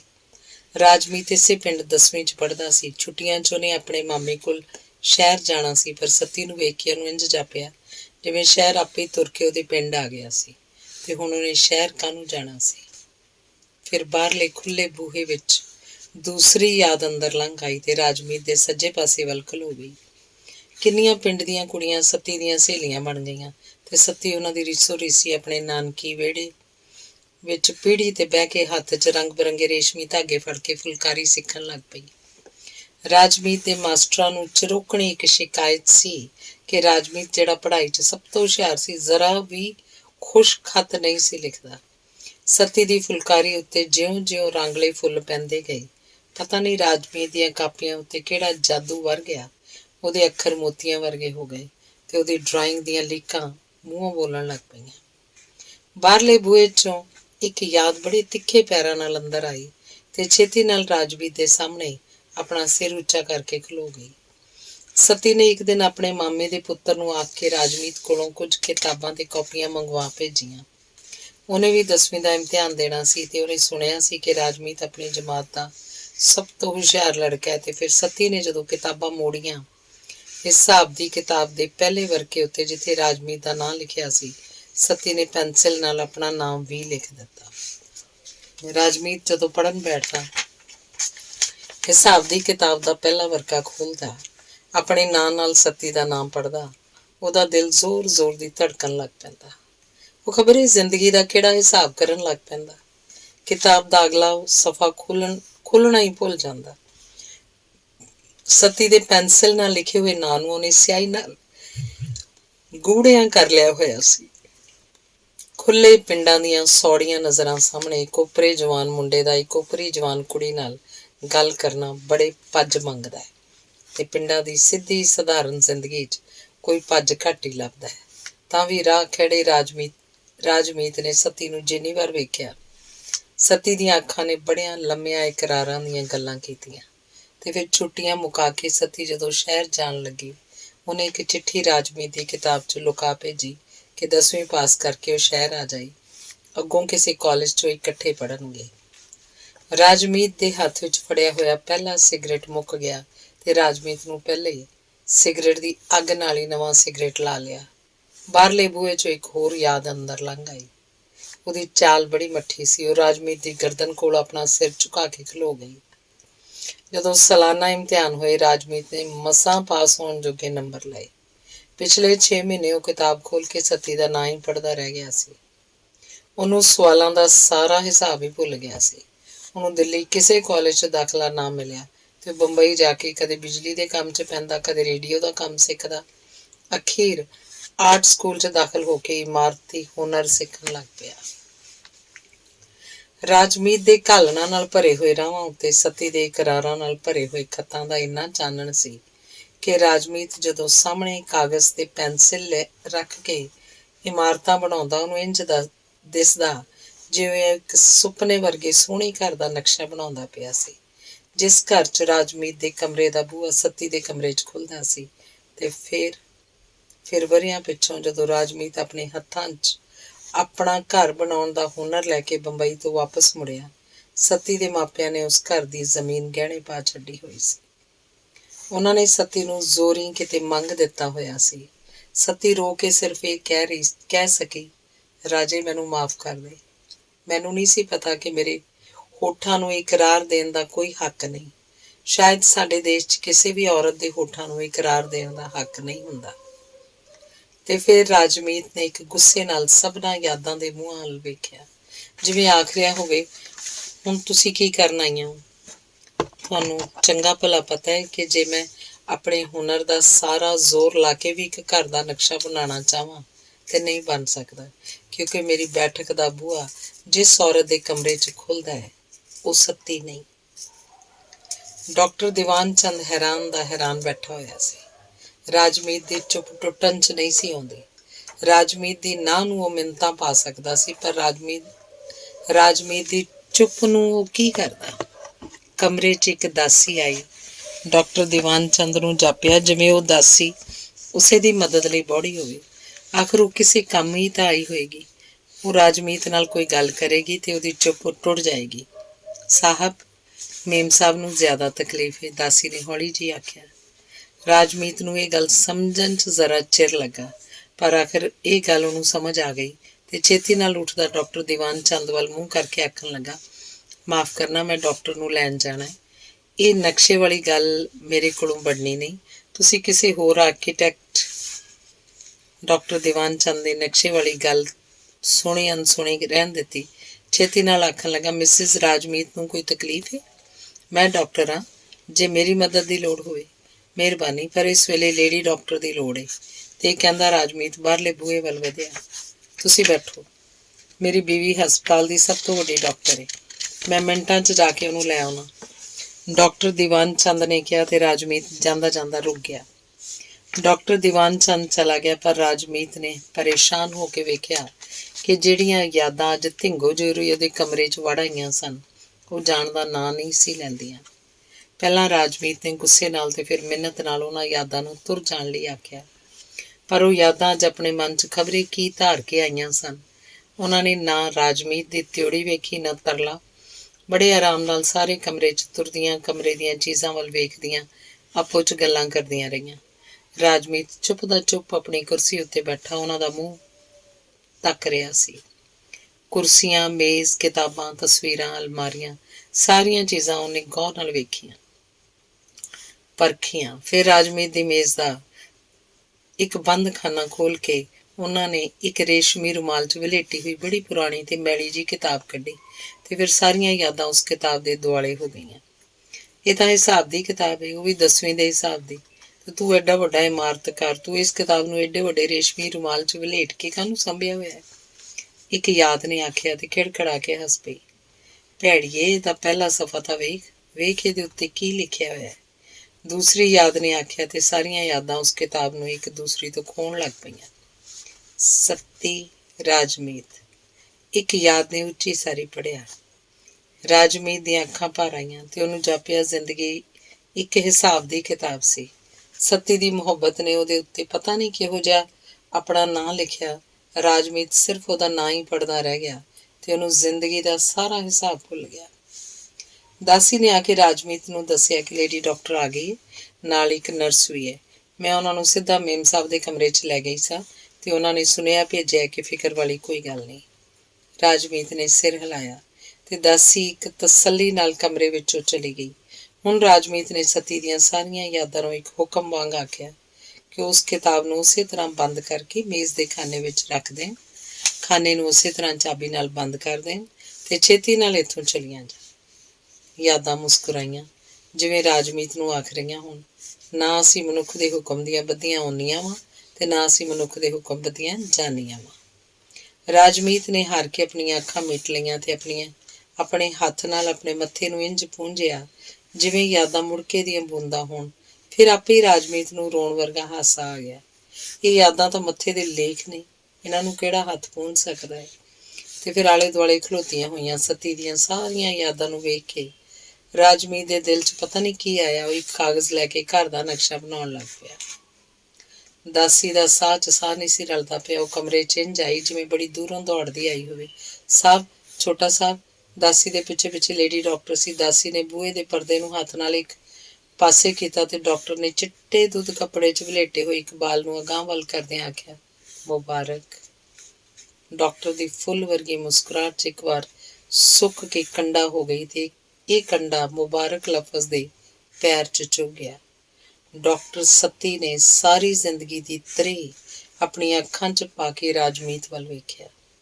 ਸਤੀ ਦੀ ਜ਼ਬਾਨ ਨਹੀਂ, ਪਰ ਸਤੀ ਦਾ ਇੱਕ ਅੱਥਰੂ ਉੱਚੀ ਉੱਚੀ ਆਖਦਾ ਪਿਆ ਸੀ, ਰਾਜੇ ਵੇਖ ਮੇਰੇ ਹੱਥਾਂ 'ਚ ਉਹ ਬੱਚਾ ਜਿਸ ਬੱਚੇ ਦੀ ਮੈਂ ਮਾਂ ਬਣਨਾ ਸੀ, ਪਰ ਅੱਜ ਮੈਂ ਇਸ ਬੱਚੇ ਦੀ ਸਿਰਫ ਇੱਕ ਦਾਈ ਹੈ। ਰਾਜਮੀਤ ਨੇ ਹੱਥ 'ਚ ਫੜੇ ਹੋਏ ਕਾਗਜ਼ ਨੂੰ ਸਤੀ ਵੱਲ ਵਧਾਇਆ। ਰਾਜਮੀਤ ਦੀ ਜ਼ਬਾਨ ਨਹੀਂ, ਪਰ ਰਾਜਮੀਤ ਦਾ ਇੱਕ ਅੱਥਰੂ ਉੱਚੀ ਉੱਚੀ ਕਹਿੰਦਾ ਪਿਆ ਸੀ, ਸਤੀਏ ਵੇਖ ਮੇਰੇ ਹੱਥਾਂ ਵਿੱਚ ਉਸ ਘਰ ਦਾ ਨਕਸ਼ਾ ਜਿਸ ਘਰ ਦਾ ਮੈਂ ਮਾਲਕ ਬਣਨਾ ਸੀ, ਪਰ ਅੱਜ ਮੈਂ ਇਸ ਘਰ ਦਾ ਸਿਰਫ ਇੱਕ ਨਕਸ਼ਾ ਨਵੀਂ ਸਾਂ। ਧੰਨਵਾਦ। ਅਗਲੀ ਕਹਾਣੀ ਹੈ ਇੱਕ ਦੁਖਾਂਤ। ਆਪਣੀ ਅੱਗ ਨਾਲ ਆਪ ਹੀ ਜਲ ਗਏ ਕੁਕਨੂਸ ਦੀ ਰਾਖ ਵਿੱਚੋਂ ਯੂਨਾਨੀ ਮਿੱਥ ਦੇ ਅਨੁਸਾਰ ਜਿਵੇਂ ਇੱਕ ਕੁਕਨੂਸ ਜਨਮ ਲੈਂਦਾ ਹੈ, ਸੁਕੁਮਾਰ ਨੂੰ ਜਾਪਿਆ ਕੀਰਤੀ ਨਾਲ ਉਹਦਾ ਪਹਿਲਾ ਰਿਸ਼ਤਾ ਬਿਲਕੁਲ ਮੁੱਕ ਗਿਆ ਸੀ ਤੇ ਉਸ ਮੁੱਕੇ ਰਿਸ਼ਤੇ ਦੀ ਰਾਖ ਵਿੱਚੋਂ ਇੱਕ ਨਵੇਂ ਰਿਸ਼ਤੇ ਨੇ ਜਨਮ ਲੈ ਲਿਆ ਸੀ। ਇੱਕ ਓਪਰੇ ਮਰਦ ਨਾਲ ਇੱਕ ਜਵਾਨ ਹੁੰਦੀ ਕੁੜੀ ਦੀ ਵਾਕਫੀ ਹਮੇਸ਼ਾ ਵਕਤ ਦੇ ਤੇ ਆਪਣੀ ਸ਼੍ਰੇਣੀ ਦੇ ਸੰਸਕਾਰਾਂ ਨੂੰ ਨਾਲ ਲੈ ਕੇ ਤੁਰਦੀ ਹੈ। ਸੁਕੁਮਾਰ ਨੇ ਸੋਚਿਆ ਉਹਦੀ ਤੇ ਕੀਰਤੀ ਦੀ ਵਾਕਫੀ ਵੀ ਜਿਨ੍ਹਾਂ ਸੰਸਕਾਰਾਂ ਨੂੰ ਨਾਲ ਲੈ ਕੇ ਤੁਰੀ ਸੀ, ਉਹਨਾਂ ਮੁਤਾਬਕ ਉਹਨਾਂ ਦਾ ਇੱਕ ਦੂਜੇ ਨੂੰ ਭੈਣ ਭਰਾ ਆਖਣਾ ਬਿਲਕੁਲ ਸੁਭਾਵਕ ਸੀ। ਮਨੁੱਖ ਅੱਗੇ ਵੱਧਦਾ ਹੈ, ਸੁਕੁਮਾਰ ਨੇ ਸੋਚਿਆ, ਪਰ ਸੰਸਕਾਰ ਇੱਕ ਹੱਦ ਤੇ ਆ ਕੇ ਖਲੋ ਜਾਂਦੇ ਹਨ। ਮਨੁੱਖ ਸੋਚ ਨਾਲ ਤੁਰਦਾ ਹੈ, ਸੰਸਕਾਰ ਪੈਰਾਂ ਨਾਲ ਤੁਰਦੇ ਹਨ। ਪੈਰਾਂ ਦੀ ਥਕਾਵਟ ਇੱਕ ਹੱਦ ਤੋਂ ਅੱਗੇ ਜਾ ਕੇ ਪੈਰਾਂ ਦੇ ਛਾਲੇ ਬਣ ਜਾਂਦੀ ਹੈ। ਸ਼ਾਇਦ ਇਸੇ ਲਈ ਸੰਸਕਾਰ ਆਪਣੇ ਪੈਰਾਂ ਦਾ ਬਹੁਤ ਧਿਆਨ ਰੱਖਦੇ ਹਨ, ਪਰ ਸੋਚ ਕਿਤੇ ਵੀ ਪਹੁੰਚ ਸਕਦੀ ਹੈ। ਸੁਕੁਮਾਰ ਦੇ ਹੋਠਾਂ ਉੱਤੇ ਇੱਕ ਹਲਕੀ ਜਿਹੀ ਮੁਸਕਰਾਹਟ ਆ ਗਈ। ਇੱਕ ਜਨ ਸੰਗੀ ਤੋਂ ਲੈ ਕੇ ਸਾਰਤਰ ਤੱਕ। ਮੈਂ ਰਾਜਨੀਤੀ ਨੂੰ ਜਦੋਂ ਅਪਣਾਇਆ ਸੀ, ਸੁਕੁਮਾਰ ਨੇ ਆਪਣੇ ਬੀਤੇ ਦਿਨਾਂ ਨੂੰ ਫਰੋਲਿਆ। ਉਸ ਲਹਿਰ ਦੇ ਉਦੇਸ਼ ਨਾਲ ਸਹਿਮਤ ਹੋ ਕੇ ਨਹੀਂ ਸੀ ਅਪਣਾਇਆ। ਉਹ ਸਿਰਫ ਘਰ ਦੇ ਇੱਕ ਖਾਸ ਤਰ੍ਹਾਂ ਦੇ ਚੌਕਟੇ ਵਿੱਚੋਂ ਨਿਕਲਣ ਦਾ ਮੇਰਾ ਯਤਨ ਸੀ। ਮੇਰੇ ਬਾਪ ਨੇ ਮੈਨੂੰ ਸਮਝਣ ਦੀ ਕੋਸ਼ਿਸ਼ ਕਦੇ ਨਹੀਂ ਸੀ ਕੀਤੀ। ਹਮੇਸ਼ਾ ਆਪਣੀ ਮਰਜ਼ੀ ਦੇ ਅਨੁਸਾਰ ਘੜਨ ਦੀ ਕੋਸ਼ਿਸ਼ ਕੀਤੀ ਸੀ। ਝਿੜਕ ਕੇ, ਮਾਰ ਕੇ, ਬਾਪ ਮੇਰੇ ਹੱਥਾਂ ਵਿੱਚ ਇੰਜੀਨੀਅਰਿੰਗ ਦੇ ਹਥਿਆਰ ਫੜਾਉਣਾ ਚਾਹੁੰਦਾ ਸੀ, ਪਰ ਮੈਂ ਆਪਣੇ ਹੱਥਾਂ 'ਚ ਆਰਟ ਦੀਆਂ ਤੇ ਲਿਟਰੇਚਰ ਦੀਆਂ ਕਿਤਾਬਾਂ ਫੜਨਾ ਚਾਹੁੰਦਾ ਸੀ। ਬਾਪ ਨੂੰ ਕੁਝ ਕਹਿ ਸਕਣਾ, ਸਮਝਾ ਸਕਣਾ ਜਾਂ ਮਨਾ ਸਕਣਾ ਜਿਵੇਂ ਘਰ ਦੇ ਬਾਹਰਲੇ ਬੂਹੇ ਵਾਂਗ ਸੀ, ਤੇ ਜਿਹਨੂੰ ਬੰਦ ਕਰਕੇ ਮੇਰੇ ਬਾਪ ਨੇ ਉਸ ਬੂਹੇ ਦੀ ਚਾਬੀ ਆਪਣੇ ਬੋਝੇ 'ਚ ਪਾਈ ਹੋਈ ਸੀ। ਪਰ ਰਾਜਨੀਤੀ ਘਰ ਦੇ ਪਿਛਵਾੜੇ ਵੱਲ ਰਾਤ ਨੂੰ ਖੁੱਲ੍ਹੀ ਰਹਿ ਗਈ, ਇੱਕ ਬਾਰੀ ਵਾਂਗ ਸੀ, ਤੇ ਮੈਂ ਬਾਹਰਲੇ ਬੂਹੇ ਨੂੰ ਇੱਕ ਦਿਨ ਬੜੀ ਹਸਰਤ ਨਾਲ ਵੇਖਿਆ ਸੀ, ਤੇ ਫਿਰ ਉਸ ਬਾਰੀ ਵਿੱਚੋਂ ਰਾਤ ਨੂੰ ਬਾਹਰ ਹਨੇਰੇ 'ਚ ਛਾਲ ਮਾਰ ਦਿੱਤੀ ਸੀ। ਸੁਕੁਮਾਰ ਨੇ ਅੱਜ ਤੋਂ 16 ਵਰ੍ਹੇ ਪਹਿਲਾਂ ਦੀ ਉਸ ਘਟਨਾ ਨੂੰ ਸੋਚਿਆ, ਜਦੋਂ ਉਹਨੇ ਇੱਕ ਦਿਨ ਚੁੱਪਚਾਪ ਆਪਣੇ ਮਾਂ-ਬਾਪ ਦੇ ਘਰੋਂ ਨਿਕਲ ਕੇ ਰਾਜਨੀਤੀ ਦਾ ਆਸਰਾ ਲਿਆ ਸੀ। ਮਨੁੱਖ ਦੀਆਂ ਸੋਚਾਂ ਨੂੰ ਤੇ ਲੋੜਾਂ ਨੂੰ ਕਹਿਣ, ਸੁਣਨ ਤੇ ਸਮਝਣ ਵਾਲਾ ਭੈਣ ਭਰਾ ਦਾ ਰਿਸ਼ਤਾ ਵੀ ਘਰ ਦੇ ਉਸ ਬਾਹਰਲੇ ਬੂਹੇ ਵਾਂਗ ਹੁੰਦਾ ਹੈ, ਜਿਸ ਦੀ ਚਾਬੀ ਉਸ ਰਿਸ਼ਤੇ ਨੇ ਆਪਣੇ ਬੋਝੇ 'ਚ ਪਾਈ ਹੋਈ ਹੁੰਦੀ ਹੈ। ਸੁਕੁਮਾਰ ਨੂੰ ਹਾਸਾ ਆ ਗਿਆ, ਪਰ ਮਰਦ ਤੇ ਔਰਤ ਦੀ ਸੁਭਾਵਕ ਖਿੱਚ ਘਰ ਦੇ ਪਿਛਵਾੜੇ ਵੱਲ ਰਾਤ ਨੂੰ ਖੁੱਲ੍ਹੀ ਰਹਿ ਗਈ ਉਸ ਬਾਰੀ ਵਾਂਗ ਹੁੰਦੀ ਹੈ, ਜਿਹਦੇ ਵਿੱਚੋਂ ਮਨੁੱਖ ਦੀਆਂ ਸੋਚਾਂ ਤੇ ਲੋੜਾਂ ਕਿਸੇ ਨਾ ਕਿਸੇ ਰਾਤ ਬਾਹਰ ਹਨੇਰੇ 'ਚ ਛਾਲ ਮਾਰ ਦਿੰਦੀਆਂ ਹਨ। ਤੇ ਸੁਕੁਮਾਰ ਨੂੰ ਯਾਦ ਆਇਆ ਕਿ ਕੀਰਤੀ ਨਾਲ ਜਦੋਂ ਉਹਦੀ ਵਾਕਫੀ ਹੋਈ, ਉਹ ਆਪਣੀ ਰਾਜਨੀਤਿਕ ਪਾਰਟੀ ਦੇ ਅਖਬਾਰ ਦਾ ਸਹਾਇਕ ਸੰਪਾਦਕ ਸੀ। ਕੀਰਤੀ 10ਵੀਂ 'ਚ ਪੜ੍ਹਦੀ ਇੱਕ ਕੁੜੀ ਇੱਕ ਦਿਨ ਬੜੇ ਉਤਸ਼ਾਹ ਨਾਲ ਇੱਕ ਲੇਖ ਲਿਖ ਕੇ ਉਹਦੇ ਕੋਲ ਲਿਆਈ ਸੀ। ਨਾਲ ਆਪਣੀ ਹੈਡ ਮਿਸਟਰਸ ਕੋਲੋਂ ਸਿਫਾਰਿਸ਼ ਦੀ ਚਿੱਠੀ ਵੀ ਲਿਆਈ ਸੀ। ਉਹਨੇ ਲੇਖ ਭਾਵੇਂ ਛਾਪਿਆ ਨਹੀਂ ਸੀ, ਪਰ ਉਹਨੂੰ ਹੋਰ ਚੰਗਾ ਲਿਖਣ ਲਈ ਕਈ ਸੁਝਾਅ ਦਿੱਤੇ ਸਨ। ਫਿਰ ਕੀਰਤੀ ਕਈ ਵਾਰ ਉਹਦੇ ਕੋਲ ਆਉਂਦੀ ਰਹੀ ਸੀ। ਉਹਨੇ ਕਈ ਕਿਤਾਬਾਂ ਕੀਰਤੀ ਨੂੰ ਪੜ੍ਹਨ ਵਾਸਤੇ ਦਿੱਤੀਆਂ ਸਨ, ਤੇ ਕੀਰਤੀ ਨੇ ਜਦੋਂ ਆਪਣੀ ਬਾਲੜੀ ਜ਼ਬਾਨ ਨਾਲ ਉਹਨੂੰ ਬੜੀ ਸਾਦਗੀ ਨਾਲ ਵੀਰ ਜੀ ਆਖ ਕੇ ਬੁਲਾਇਆ ਸੀ, ਤਾਂ ਉਹਨੇ ਉਸੇ ਸਾਦਗੀ ਨਾਲ ਇਹ ਸੰਬੋਧਨ ਕਬੂਲ ਲਿਆ ਸੀ। ਫਿਰ 2 ਵਰ੍ਹੇ ਉਹ ਮਿਲਦੇ ਰਹੇ ਸਨ। ਉਦੋਂ ਇਹ ਬੰਬਈ ਕੀਰਤੀ ਦੇ ਸ਼ਹਿਰ 'ਚ ਹੁੰਦਾ ਸੀ, ਤੇ ਫਿਰ ਉਹਨੂੰ ਉਹ ਸ਼ਹਿਰ ਛੱਡਣਾ ਪਿਆ ਸੀ। ਉਹ ਕਦੀ ਕਿਸੇ ਸ਼ਹਿਰ 'ਚ ਰਿਹਾ ਸੀ, ਕਦੀ ਕਿਸੇ ਸ਼ਹਿਰ 'ਚ, ਪਰ ਕੀਰਤੀ ਦੇ ਖੱਤ ਉਹਨੂੰ ਹਰ ਥਾਂ ਆਉਂਦੇ ਰਹੇ ਸਨ। ਤੇ ਫਿਰ 2 ਵਰ੍ਹਿਆਂ ਪਿੱਛੋਂ ਇੱਕ ਦਿਨ ਕੀਰਤੀ ਦਾ ਇਹੋ ਜਿਹਾ ਖੱਤ ਆਇਆ ਸੀ, ਜਿਹਦੇ ਵਿੱਚ ਉਹੀ ਪਹਿਲਾ ਸੰਬੋਧਨ ਸੀ, ਵੀਰ ਜੀ। ਪਰ ਖੱਤ ਦੀ ਬਾਕੀ ਇਬਾਰਤ ਇਸ ਤਰ੍ਹਾਂ ਸੀ, ਜਿਵੇਂ ਭੈਣ ਭਰਾ ਦੇ ਰਿਸ਼ਤੇ ਵਾਲੇ ਬੰਦ ਬੂਹੇ ਨੂੰ ਉਹਦੀਆਂ ਮਨੁੱਖੀ ਲੋੜਾਂ ਨੇ ਇੱਕ ਵਾਰ ਹਸਰਤ ਨਾਲ ਵੇਖਿਆ ਸੀ, ਤੇ ਫਿਰ ਮਰਦ ਤੇ ਔਰਤ ਦੀ ਸੁਭਾਵਕ ਖਿੱਚ ਵਾਲੀ ਪਿਛਲੀ ਬਾਰੀ ਵਿੱਚੋਂ ਬਾਹਰ ਹਨੇਰੇ 'ਚ ਛਾਲ ਮਾਰ ਦਿੱਤੀ ਸੀ। ਖੱਤ ਦੀ ਇਬਾਰਤ ਸੀ, ਮੇਰੀ ਮਾਂ ਤੇ ਮੇਰਾ ਵੱਡਾ ਭਰਾ ਵਿਆਹ ਕਰ ਦੇਣ ਲਈ ਕਾਹਲੇ ਪੈ ਗਏ ਹਨ। ਤੁਸੀਂ ਚਾਹੁੰਦੇ ਹੋ ਮੈਂ ਪੜ੍ਹਾਂ, ਬਹੁਤ ਪੜ੍ਹਾਂ। ਮੈਂ ਵਿਆਹ ਨਹੀਂ ਕਰਨਾ ਚਾਹੁੰਦੀ, ਪਰ ਮੇਰੀ ਗੱਲ ਨੂੰ ਕੋਈ ਨਹੀਂ ਸੁਣਦਾ। ਬੜੀ ਉਦਾਸ ਹਾਂ, ਸੋਚਦੀ ਹਾਂ ਜੇ ਤੁਸੀਂ ਕੋਲ ਹੋਵੋ, ਤੁਹਾਡੀ ਛਾਤੀ ਨਾਲ ਲੱਗ ਕੇ ਬਹੁਤ ਰੋਵਾਂ, ਦੋਵੇਂ ਬਾਹਾਂ ਤੁਹਾਡੇ ਗਿਰਦ ਪਾ ਦਿਆਂ, ਫਿਰ ਤੁਸੀਂ ਮੈਨੂੰ ਆਪਣੀਆਂ ਬਾਹਾਂ 'ਚ ਘੁੱਟ ਲਓ, ਮੇਰੀ ਛਾਤੀ ਵਿੱਚ ਧੜਕਦਾ ਸਭ ਕੁਝ ਆਪਣੀ ਛਾਤੀ 'ਚ ਪਾ ਲਓ। ਇਹਨਾਂ ਵਰ੍ਹਿਆਂ 'ਚ ਸੁਕੁਮਾਰ ਦੀਆਂ ਸੋਚਾਂ ਨੇ ਬਹੁਤ ਕਾਹਲੇ ਕਦਮ ਤੁਰੇ ਸਨ। ਉਹਦੇ ਵਿਚਲਾ ਇੱਕ ਰਾਜਨੀਤਿਕ ਵਰਕਰ ਬਹੁਤ ਪਿੱਛੇ ਰਹਿ ਗਿਆ ਸੀ, ਤੇ ਹੁਣ ਜੋ ਕੁਝ ਉਹਦੇ ਦੁਆਲੇ ਸੀ ਜਾਂ ਉਹਦੇ ਨਾਲ ਸੀ, ਉਹਨੂੰ ਵੀ ਉਹ ਸਿਰਫ ਦੂਰੋਂ ਵੇਖ ਰਿਹਾ ਸੀ। ਉਹਦੇ ਵਿੱਚ ਹੋ ਕੇ ਵੀ ਦੂਰੋਂ ਦੀ ਵੇਖ ਰਿਹਾ ਸੀ। ਕਾਮੂ ਦੇ ਆਊਟਸਾਈਡਰ ਵਾਂਗ ਉਂਝ ਮਨੁੱਖੀ ਮਨ ਨੂੰ ਵੇਖਣ ਤੇ ਸਮਝਣ ਵਿੱਚ ਉਹਦੀ ਦਿਲਚਸਪੀ ਕਾਇਮ ਸੀ। ਕਿਸੇ ਇੱਕ ਮਨੁੱਖ 'ਚ, ਭਾਵੇਂ ਉਹ ਇੱਕ ਹੁਸੀਨ ਔਰਤ ਹੀ ਕਿਉਂ ਨਾ ਹੋਵੇ, ਉਲਝ ਕੇ ਤੇ ਉਹਦੇ 'ਚ ਜਜ਼ਬ ਹੋ ਕੇ, ਜਾਂ ਉਹਨੂੰ ਆਪਣੇ ਵਿੱਚ ਜਜ਼ਬ ਕਰਕੇ ਵੇਖਣ ਜਾਂ ਸਮਝਣ ਵਾਂਗ ਨਹੀਂ, ਇੱਕ ਵਿੱਥ ਉੱਤੇ ਖਲੋ ਕੇ ਇੱਕ ਦਰਸ਼ਕ ਦੀ ਤਰ੍ਹਾਂ ਵੇਖਣ ਤੇ ਸਮਝਣ ਵਾਂਗ। ਕੀਰਤੀ ਨੇ ਖੱਤ 'ਚ ਉਹਨੂੰ ਆਪਣੀ ਇੱਕ ਤਸਵੀਰ ਭੇਜੀ ਸੀ, ਛੋਟੀ ਜਿਹੀ। ਸੁਕੁਮਾਰ ਨੇ ਖੱਤ ਦੇ ਜਵਾਬ ਵਿੱਚ ਉਹਦੇ ਕੋਲੋਂ ਉਹਦੀ ਬਹੁਤ ਵੱਡੀ ਤਸਵੀਰ ਮੰਗੀ। ਉਸ ਤੋਂ ਬਾਅਦ ਹੋਰ ਤਸਵੀਰ ਮੰਗੀ। ਇਹ ਤਸਵੀਰਾਂ ਕਦੇ ਸਾਹਮਣੇ ਪਾਸਿਓਂ ਲਈਆਂ ਹੋਈਆਂ ਸਨ, ਕਦੇ ਸੱਜੇ ਪਾਸਿਓਂ, ਕਦੇ ਖੱਬੇ ਪਾਸਿਓਂ, ਕਦੇ ਬਹੁਤ ਨੇੜਿਓਂ, ਕਦੇ ਬਹੁਤ ਦੂਰੋਂ। ਸੁਕੁਮਾਰ ਉਹਨੂੰ ਹਰ ਪੱਖ ਤੋਂ, ਹਰ ਕੋਣ ਤੋਂ, ਹਰ ਅੰਗ ਤੋਂ ਤੇ ਹਰ ਪ੍ਰਭਾਵ ਤੋਂ ਜਾਣਨ ਦਾ ਯਤਨ ਕਰਦਾ ਰਿਹਾ। ਫਿਰ ਕੀਰਤੀ ਦੀਆਂ ਤਸਵੀਰਾਂ ਉਹ ਇੰਝ ਵੇਖਦਾ ਰਿਹਾ ਜਿਵੇਂ ਕਿਸੇ ਕਿਤਾਬ ਦੀ ਸਤਰ ਧਿਆਨ ਨਾਲ ਪੜ੍ਹ ਰਿਹਾ ਹੋਵੇ। ਸਾਰਤਰ ਦੇ ਫਲਸਫੇ ਵਾਂਗ ਸਾਰਤਰ ਦੀ ਹੋਂਦ ਉਹਦੀ ਆਪਣੀ ਹੋਂਦ 'ਚ ਉਤਰਦੀ ਪਈ ਸੀ। ਹੋਂਦਵਾਦ ਨੂੰ ਸਾਰਤਰ ਨੇ ਜਿੱਥੇ ਪਹੁੰਚਾਇਆ ਸੀ, ਸੁਕੁਮਾਰ ਨੇ ਵੀ ਆਪਣੀ ਸੋਚ ਉੱਥੇ ਪਹੁੰਚਾ ਲਈ ਸੀ। ਇੱਕ ਮੰਜ਼ਿਲ ਉਹਨੇ ਤੈਅ ਕਰ ਲਈ ਸੀ। ਸਿਰਫ ਇਸ ਮੰਜ਼ਿਲ ਦਾ ਸਬੂਤ ਉਹਦੇ ਕੋਲ ਕੋਈ ਨਹੀਂ ਸੀ।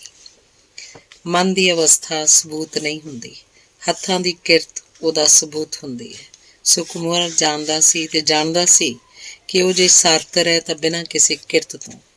ਆਇਰਨ ਇਨ ਦ ਸੋਲ, ਸਾਰਤਰ ਨੇ ਭੁਗਤਿਆ ਵੀ ਸੀ ਤੇ ਕਾਗਜ਼ ਉੱਤੇ ਉਤਾਰ ਕੇ ਵਿਖਾਇਆ ਵੀ ਸੀ, ਪਰ ਸੁਕੁਮਾਰ ਨੇ ਸਿਰਫ ਭੁਗਤਿਆ ਸੀ। ਇਹ ਫਰਕ ਉਹਨੂੰ ਪਤਾ ਸੀ। ਆਤਮਾ 'ਚ ਚੁੱਭਦੀ ਲੋਹੇ ਦੀ ਨੋਕ ਵਾਂਗ ਪਤਾ ਸੀ। ਤੇ ਇਹਦੀ ਪੀੜ ਨਾਲ ਵਿਆਕੁਲ ਹੋ ਕੇ ਸੁਕੁਮਾਰ ਨੇ ਸੋਚਿਆ ਕਿ ਉਹਨੂੰ ਇੱਕ ਅਜਿਹੀ ਔਰਤ ਦੀ ਲੋੜ ਸੀ ਜੋ ਨਾ ਉਹਦੀ ਭੈਣ ਹੋ ਸਕਦੀ ਸੀ, ਨਾ ਬੀਵੀ, ਉਹ ਸਿਰਫ ਸਿਮਨ ਹੋ ਸਕਦੀ ਸੀ। ਸਾਰਤਰ ਦੀ ਜ਼ਿੰਦਗੀ 'ਚ ਜ਼ਿੰਦਗੀ ਭਰ ਵਾਸਤੇ ਆਈ ਸਿਮਨ, ਜੋ ਸਾਰਤਰ ਦੀ ਜ਼ਿੰਦਗੀ ਦੇ ਧੁਰ ਅੰਦਰ ਵੀ ਸੀ, ਅਸਲੋਂ ਬਾਹਰ ਵੀ, ਤੇ ਜਿਹਦੀ ਹੋਂਦ ਸਾਰਤਰ ਦੀ ਭਰਪੂਰਤਾ ਵੀ ਸੀ ਤੇ ਖਿਲਾ ਵੀ। ਇਹ ਭਰਪੂਰਤਾ ਬਹੁਤ ਜ਼ਰੂਰੀ ਹੈ। ਸੁਕੁਮਾਰ ਨੇ ਕੀਰਤੀ ਨੂੰ ਲਿਖਿਆ ਕਿਉਂਕਿ ਇਹ ਮਨੁੱਖ ਦੇ ਪੈਰਾਂ ਨੂੰ ਅਗਾਂਹ ਤੋਰਨ ਵਾਲੀ ਇੱਕ ਜੁੰਬਸ਼ ਹੈ, ਤੇ ਖਿਲਾ ਵੀ ਬਹੁਤ ਜ਼ਰੂਰੀ ਹੈ ਕਿਉਂਕਿ ਇਹਦੇ ਬਿਨਾਂ ਸਭ ਕੁਝ ਮਹਿਦੂਦ ਹੋ ਜਾਂਦਾ ਹੈ ਤੇ ਮਨੁੱਖ ਕੋਲ ਕੋਈ ਉਹ ਥਾਂ ਨਹੀਂ ਰਹਿੰਦੀ ਜਿਹਦੇ ਵਿੱਚ ਉਹ ਜ਼ਿੰਦਗੀ ਦੇ ਤਜਰਬੇ ਤੇ ਜ਼ਿੰਦਗੀ ਦੇ ਇਲਮ ਨੂੰ ਪਾ ਸਕੇ।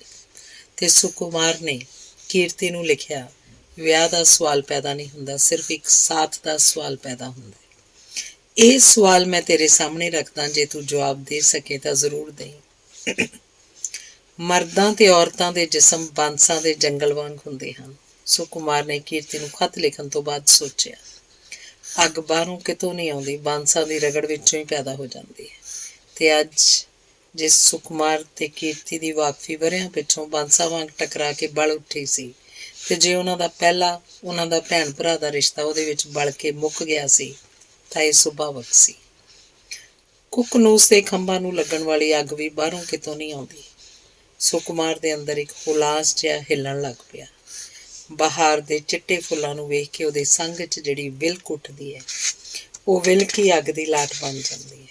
ਇਸ ਅੱਗ ਵਿੱਚ ਜ਼ਰੂਰ ਕੁਝ ਸੜਨਾ ਹੁੰਦਾ ਹੈ, ਤੇ ਸੁਕੁਮਾਰ ਨੂੰ ਜਾਪਿਆ ਪੁਰਾਣੇ ਸੰਸਕਾਰ ਜਲ ਕੇ ਰਾਖ ਹੁੰਦੇ ਪਏ ਸਨ, ਤੇ ਯੂਨਾਨੀ ਮਿੱਥ ਦੇ ਅਨੁਸਾਰ ਰਾਖ ਵਿੱਚੋਂ ਇੱਕ ਨਵਾਂ ਕੁੱਕਨੂਸ ਜਨਮ ਲੈਂਦਾ ਪਿਆ ਸੀ। ਇਹ ਨਵਾਂ ਕੁੱਕਨੂਸ ਕੀਰਤੀ ਦਾ ਉਹ ਰੂਪ ਸੀ, ਇੱਕ ਔਰਤ ਦਾ ਉਹ ਰੂਪ ਜਿਹਨੂੰ ਪੀਣ ਲਈ ਉਸ ਦਿਨ ਸੁਕੁਮਾਰ ਨੇ ਆਪਣੇ ਹੋਠ ਅਗਾਂਹ ਕਰ ਦਿੱਤੇ। ਕੀਰਤੀ ਬਹੁਤ ਦੂਰ ਸੀ, ਕਲਪਨਾ ਬਹੁਤ ਨੇੜੇ ਸੀ। ਸੁਕੁਮਾਰ ਨੇ ਦੋਵੇਂ ਬਾਹਾਂ ਖੋਲ੍ਹ ਕੇ ਜੋ ਕੁਝ ਬਾਹਾਂ 'ਚ ਆ ਸਕਦਾ ਸੀ ਭਰ ਲਿਆ। ਆਪਣੇ ਹੋਠਾਂ ਨਾਲ ਕੀਰਤੀ ਦੇ ਹੋਠਾਂ ਨੂੰ ਛੂਹਣ ਵਾਲਾ ਇਹ ਇੱਕ ਪਲ ਸੀ ਜੋ ਲੰਬਾ ਹੁੰਦਾ ਜਾ ਰਿਹਾ ਸੀ, ਜਾਂ ਸ਼ਾਇਦ ਇੱਕੋ ਥਾਵੇਂ ਖਲੋ ਗਿਆ ਸੀ। ਸੁਕੁਮਾਰ ਦੇ ਹੋਠ ਅੰਬ ਗਏ। ਸੁਕੁਮਾਰ ਨੂੰ ਜਾਪਿਆ ਕੀਰਤੀ ਦੇ ਹੋਠ ਵੀ ਨੀਲੇ ਹੋ ਗਏ ਸਨ। 2 ਦਿਨਾਂ ਪਿੱਛੋਂ ਕੀਰਤੀ ਦਾ ਖਤ ਆਇਆ। ਕੱਸੇ ਹੋਏ ਤਣੇ ਹੋਏ ਨੀਲੇ ਹੋਠਾਂ ਵਿੱਚੋਂ ਫਰਕ ਦੇ ਲਫ਼ਜ਼ਾਂ ਨਾਲ ਭਰਿਆ ਹੋਇਆ। ਕੀਰਤੀ ਨੇ ਆਪਣੇ ਸੁਪਨੇ ਵਿੱਚ ਸੁਕੁਮਾਰ ਦਾ ਸਭ ਕੁਝ ਸ਼ਾਇਦ ਇਸ ਤਰ੍ਹਾਂ ਛੋਹਿਆ ਸੀ ਕਿ ਖਤ ਲਿਖਦਿਆਂ ਵੀ ਉਹਦੇ ਹੱਥਾਂ 'ਚ ਉਹਦੇ ਪਿੰਡੇ ਦੀ ਇੱਕ ਕੰਬਣੀ ਲੱਥੀ ਹੋਈ ਜਾਪਦੀ ਸੀ। ਸੁਪਨੇ ਦਾ ਹਰਫ ਉਹਨੇ ਲਿਖ ਦਿੱਤਾ ਸੀ। ਸਿਰਫ ਜਿਹੜੇ ਹਰਫ ਬਹੁਤ ਸੰਗ ਗਏ ਸਨ, ਉਹਨਾਂ ਦੀ ਥਾਵਾਂ ਉਹਨੇ ਬਿੰਦੀਆਂ ਪਾ ਦਿੱਤੀਆਂ ਸਨ। ਹਰਫ ਜਿਵੇਂ ਬਹੁਤ ਸੁੰਗੜ ਗਏ ਸਨ, ਸਿਰਫ ਨੁਕਤੇ ਬਣ ਗਏ ਸਨ। 5 ਦਿਨ ਨਹੀਂ ਸਨ ਗੁਜ਼ਰੇ, ਕੀਰਤੀ ਦਾ ਖਤ ਆਇਆ। ਇਸ ਖਤ ਵਿੱਚ ਸਿਰਫ ਇੱਕ ਰੱਖੜੀ ਸੀ, ਉਸ ਤਰ੍ਹਾਂ ਦੀ ਜਿਸ ਤਰ੍ਹਾਂ ਦੀ ਹਰ ਵਾਰੀ ਕੀਰਤੀ ਉਹਨੂੰ ਰੱਖੜੀ ਭੇਜਦੀ ਹੁੰਦੀ ਸੀ। ਡਾਕੀਆ ਹੁਣੇ ਖਤ ਦੇ ਕੇ ਗਿਆ ਸੀ। ਹੁਣੇ ਫੇਰ ਬਾਹਰਲਾ ਬੂਹਾ ਖੜਕਿਆ। ਸੁਕੁਮਾਰ ਨੇ ਬੂਹਾ ਖੋਲ੍ਹਿਆ। ਇੱਕ ਜੱਸੀ ਉਹਦੇ ਦੋਸਤ ਦੀ ਭੈਣ ਸੀ, ਜਿਹਨੂੰ ਸੁਕੁਮਾਰ ਦੀ ਮਦਦ ਨੇ ਕਾਲਜ ਵਿੱਚ ਪੜ੍ਹਨ ਦਾ ਮੌਕਾ ਦਿੱਤਾ ਸੀ, ਤੇ ਜਿਹੜੀ ਸ਼ੁਕਰਾਨੇ ਦੇ ਜਵਾਬ 'ਚ ਹਰ ਵਾਰੀ ਸੁਕੁਮਾਰ ਨੂੰ ਰੱਖੜੀ ਬੰਨ੍ਹਣ ਵਾਸਤੇ ਆਉਂਦੀ ਹੁੰਦੀ ਸੀ। ਤੇ ਇੱਕ ਉਹਦੇ ਦੂਰੋਂ ਪਾਰੋਂ ਲੱਗਦੇ ਚਾਚੇ ਦੀ ਧੀ ਸੀ। ਦੋਵਾਂ ਨੇ ਮਠਿਆਈ ਦਾ ਇੱਕ ਇੱਕ ਟੁਕੜਾ ਸੁਕੁਮਾਰ ਦੇ ਮੂੰਹ 'ਚ ਪਾਇਆ, ਤੇ ਫਿਰ ਉਹਦੀ ਬਾਂਹ ਉੱਤੇ ਆਪੋ ਆਪਣੀ ਰੱਖੜੀ ਬੰਨ੍ਹ ਦਿੱਤੀ। ਮੇਜ਼ ਉੱਤੇ ਕੀਰਤੀ ਦਾ ਹੁਣੇ ਆਇਆ ਲਿਫਾਫਾ ਪਿਆ ਸੀ। ਜੱਸੀ ਨੇ ਵੇਖਿਆ ਤੇ ਉਸ ਲਿਫਾਫੇ ਵਾਲੀ ਰੱਖੜੀ ਵੀ ਉਹਨੇ ਕੀਰਤੀ ਵੱਲੋਂ ਸੁਕੁਮਾਰ ਦੀ ਬਾਂਹ 'ਤੇ ਬੰਨ੍ਹ ਦਿੱਤੀ। ਜਿਸ ਰਿਸ਼ਤੇ ਨੂੰ ਕੀਰਤੀ ਨੇ ਮੁਕਾਣਾ ਮੰਨ ਲਿਆ, ਉਹਦੀ ਨਿਸ਼ਾਨੀ ਉਹਨੇ ਕਿਉਂ ਭੇਜੀ? ਸੁਕੁਮਾਰ ਜਦੋਂ ਇਕੱਲਾ ਹੋਇਆ ਸੋਚਣ ਲੱਗਾ, ਤੇ ਸੋਚਦਿਆਂ ਉਹਨੂੰ ਜਾਪਿਆ ਕੀਰਤੀ ਕਿਸੇ ਵੀ ਪਕੜ 'ਚੋਂ ਸੁਤੰਤਰ ਹੋ ਕੇ ਆਪਣੇ ਸਹਿਜ ਰੂਪ 'ਚ ਖੇਡਣ ਦੀ ਥਾਂ ਅਕਹਿਰੀ ਪਕੜ ਦੀ ਥਾਵੇਂ ਦੂਰੀ ਪਕੜ 'ਚ ਖਲੋ ਗਈ ਸੀ, ਤੇ ਇਸ ਤਰ੍ਹਾਂ ਹੀ ਸੁੰਗੜ ਗਈ ਸੀ ਜਿਵੇਂ ਪਿਛਲੇ ਖਤ 'ਚ ਉਹਦੇ ਹਰਫ ਸੁੰਗੜ ਕੇ ਸਿਰਫ ਨੁਕਤੇ ਬਣ ਗਏ ਸਨ। ਮਨੁੱਖੀ ਸੰਬੰਧਾਂ ਦੀ ਦੂਰੀ ਪਕੜ 'ਚ ਕੱਸੀ ਹੋਈ ਕੀਰਤੀ ਨੇ ਸੁਕੁਮਾਰ ਦੇ ਬਲਦੇ ਖਤ ਦੇ ਜਵਾਬ 'ਚ ਇੱਕ ਬਲਦਾ ਉੱਤਰ ਲਿਖ ਦਿੱਤਾ ਸੀ, ਤੇ ਤਿਉਹਾਰਾਂ ਸੰਸਕਾਰਾਂ ਦੀ ਇੱਕ ਠੰਡੀ ਰਸਮ ਦੇ ਜਵਾਬ 'ਚ ਉਹਨੇ ਲਾਲ ਧਾਗੇ ਦਾ ਇੱਕ ਠੰਡਾ ਟੁਕੜਾ ਭੇਜ ਦਿੱਤਾ ਸੀ। ਪਿਛਲੇ ਕੁਝ ਦਿਨਾਂ ਤੋਂ ਸੁਕੁਮਾਰ ਨੂੰ ਤਰਕਾਲਾਂ ਦੇ ਘੁਲਦੇ ਹਨੇਰੇ 'ਚ ਕੀਰਤੀ ਨੂੰ ਆਪਣੇ ਕੋਲ ਚਿਤਵਨ ਦੀ ਆਦਤ ਪੈ ਗਈ ਸੀ।